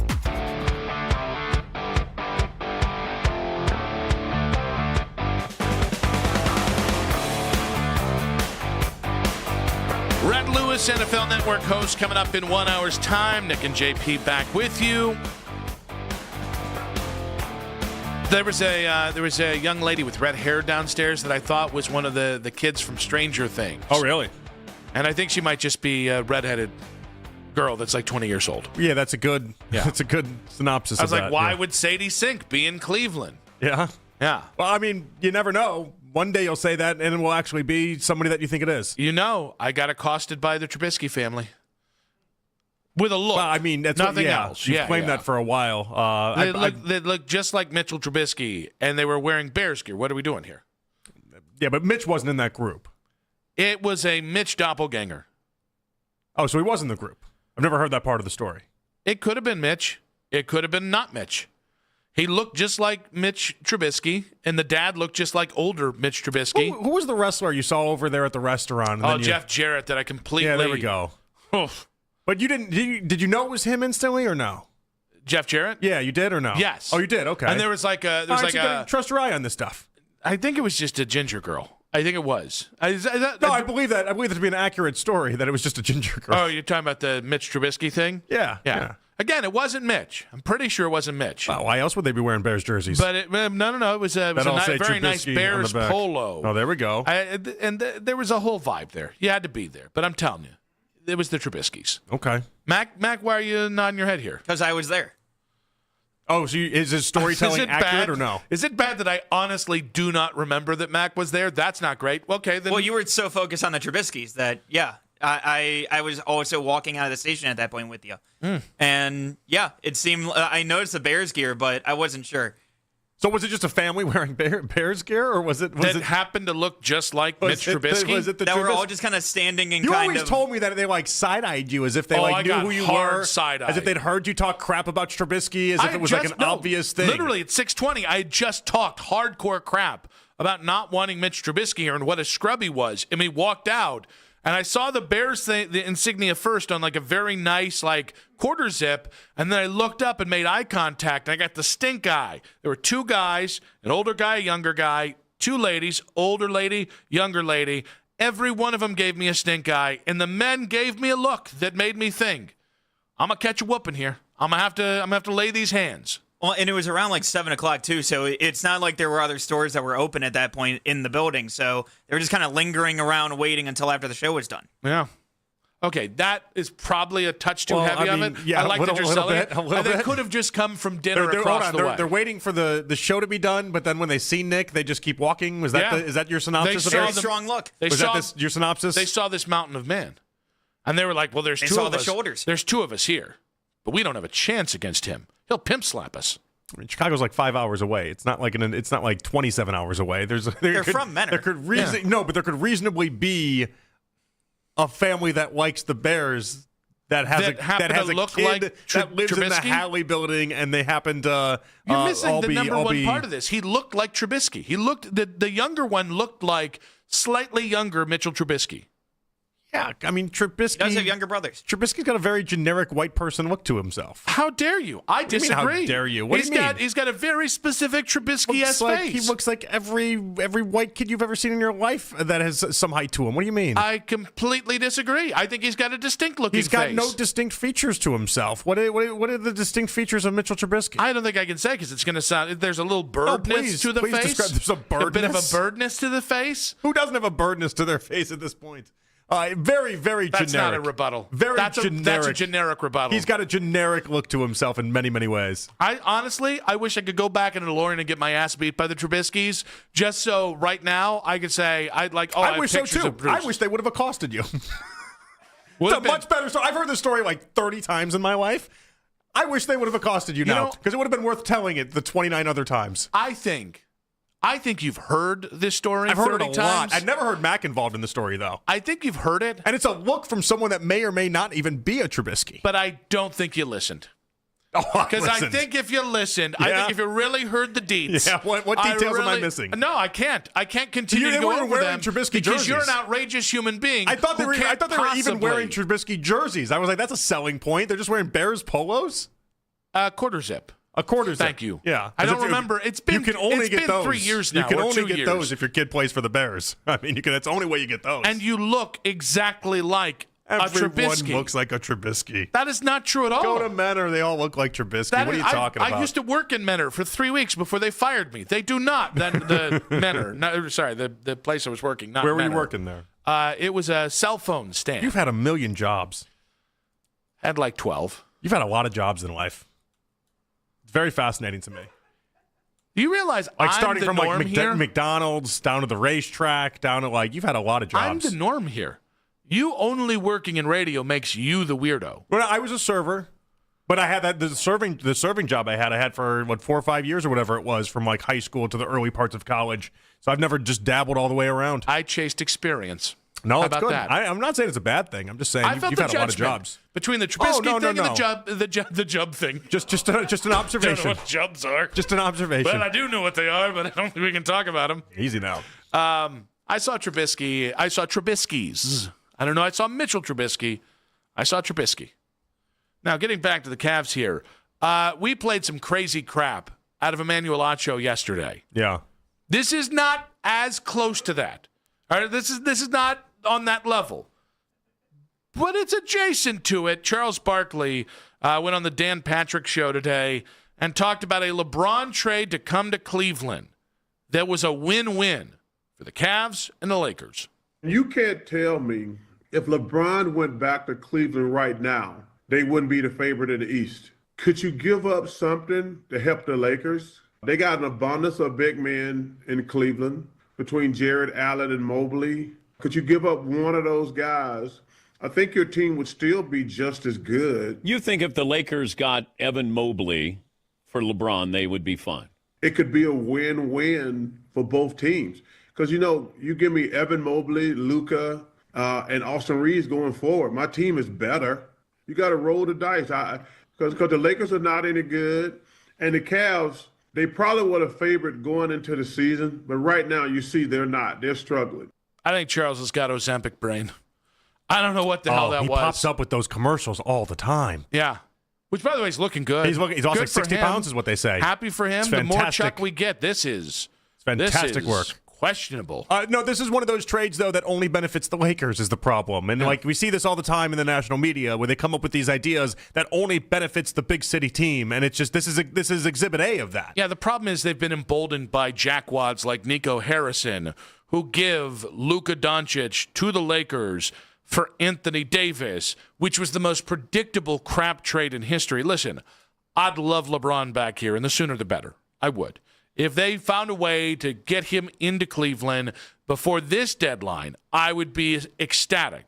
If they traded Evan Mobley for LeBron straight up, which I don't think is possible, because I think so either. LeBron makes 50-plus a year, and I think He Evan does makes right now. 46 a year. Yeah. I think I would probably call for the Nico Harrison treatment for our guy Kobe Altman. An assumption that we then in turn get gifted a Cooper Flagg or someone like that, like the number 1 overall pick. Is that the idea? I actually think Cooper Flagg was awesome last night. Who has New Orleans pick? Was it Atlanta that got New Orleans pick? Yeah. They've already been gifted which is going whoever's going to be. Which is going to be the number 1 pick. Yes, yeah. it will. So I don't know how we're going to get that, but it sounds great to me. I will be honest with you. This is the kind of stuff that when Charles says it, I wonder. It's a little bit like your Bradshaw thing of like, I don't even. Are we paying attention, Charles? His Do we know how family, this works? has to come get him. Yeah. Like theoretically, if the Lakers wanted to trade for Evan Mobley and they wanted to use that with LeBron, cool. But I think I'm going to need about 4 first-rounders along with The funny thing about it is that Chuck bashes the Lakers all the time, and why is he trying to make them so much better? Why is he trying to do this? It's the Ozempic. It's the only way I can look at it. It's just turned his brain upside down. I don't understand. I look at it. It's like it makes sense from a Lakers perspective. Of course he does, because Evan Mobley's a great piece. Why would it not make sense? I All right. Mobley, Austin Reeves, Luka, and all of a sudden they're cooking with gas. The only way, I'm going to go out on a limb here, the only way LeBron gets out of L.A. At this deadline and comes to Cleveland is if he and the Lakers engage in a buyout. That's the only way. Yeah, I just don't see it happening. But I don't either. But that's more likely than Evan Mobley for LeBron. We got a real convo in like 5 months, 4 months, whatever. At the end of the season, we got a real convo about not only what to do with this team in the big picture, but also how do we get LeBron here. It's going to be basically our summer is set up with the summer of LeBron and a realistic opportunity. It's not happening at the trade deadline. All right, this is now a hypothetical question. Yeah. To a trade that's never going to happen. Okay. I am fascinated at how fans would react. Would fans revolt if you traded Evan Mobley to get LeBron James? Because I think that's the appropriate basketball response. They would. It would diminish. But it's the only guy. It's the only 41-year-old basketball player you could trade Evan Mobley for. It would diminish acquiring LeBron, and it would also be one of the most short-sighted moves in NBA history. You would basically be telling everyone we're trying to win a championship this year, and if we don't win it this year, maybe you got one more year of Donovan and LeBron together, maybe just maybe LaDonovan. Okay, and we'll see how that works. And then outside of that, your whole team is kablooey. You got nothing. Like you're just gonna. Then Donovan leaves, LeBron retires, and then we have absolutely nothing to work with. It would be the most short-sighted move in NBA history. It would be. And it wouldn't be one like Evan Mobley for Giannis, which, again, really requires extra moving parts because you would also have to, I think, get below the second apron to be able to make that kind of trade. It would basically leave you with Giannis and Donovan. Donovan, as many people would say. I'm trying to. How does Donovan feel about getting second billing on all these? I think if he won an NBA championship, he would not give a rip. I think he would play second banana to Giannis tomorrow if it meant he was hoisting the Larry O'Brien this year. His name also just doesn't lead it any other way. He's got to be second billing. Or try to make it work. Don Imus. Don Imus. I think that was a Greek hero back in the day. No, that was Dionysus. That's what I was trying to say. Words are hard. It would be the funniest. But even then, even Evan Mobley for Giannis is something that you would have to consider more. But Giannis is 31 years old. Like Giannis at 31 probably has another 3 or 4 years at this specific level. Yeah. That's probably worth the next 10 years of Evan Mobley. I think a fair amount of people, but then again, you'd also have to get first rounders attached. You have to get all these other things. This is assuming he ages well, and it's also there's a lot. I like Giannis, so I don't want to throw anything down, but it's been 3 straight years of him being one and done in the playoffs, not even getting past the first round. All right, while we're just bringing up big names in the NBA because we haven't gotten to the sound I want to get to. Yeah. Did you hear Kevin Durant say that NBA fans care more about the NBA offseason than they do the NBA regular season? No, but I have heard NBA players say that in the past. Here's the problem. I don't disagree with him, by the way, in the I think there is a segment of the fan base that does like the offseason more than the actual games and the regular season. My rebuttal to Kevin is, I think you guys like the NBA offseason more than you like the NBA regular NBA offseason's a different breed, though. It is. It's like there is a segment. I'm not saying it's the majority, but there is a group of NBA fans because there's a group of NBA fans that love the drama attached to the game. They love the storylines. They like the social media insults. They like the podcasts way more than they actually like the game. For a lot of them, it's a sitcom more than it is an actual sport. You're not wrong, but this is like the Eric Andre bit where it's like, NBA players killed the NBA regular season, not the fans, not Adam Silver. So him saying, like, man, I think there are some fans that like the offseason more. It's like, buddy boy, you guys did this to the game. It's the banana suit. We got to find this guy. Yes. Yeah. 216-474-0092. Charles Barkley, the face of Ozempic, with Ozempic face, saying a Evan Mobley for LeBron James deal would be a win-win for the Cavs and the Lakers. That's how win-wins work. Do you guys agree? Or actually, no, because nobody agrees with that. Nobody sane would agree with that. What would your reaction be if the Cavs traded Evan Mobley to bring LeBron back before the deadline? That and a plausible deadline deal between the Cavs and Lakers in 5 minutes on 92.3 The Fan. You know, this is one of those topics that no one really wants to think about. But if you're a parent, a homeowner, married, or helping take care of aging parents, it's something that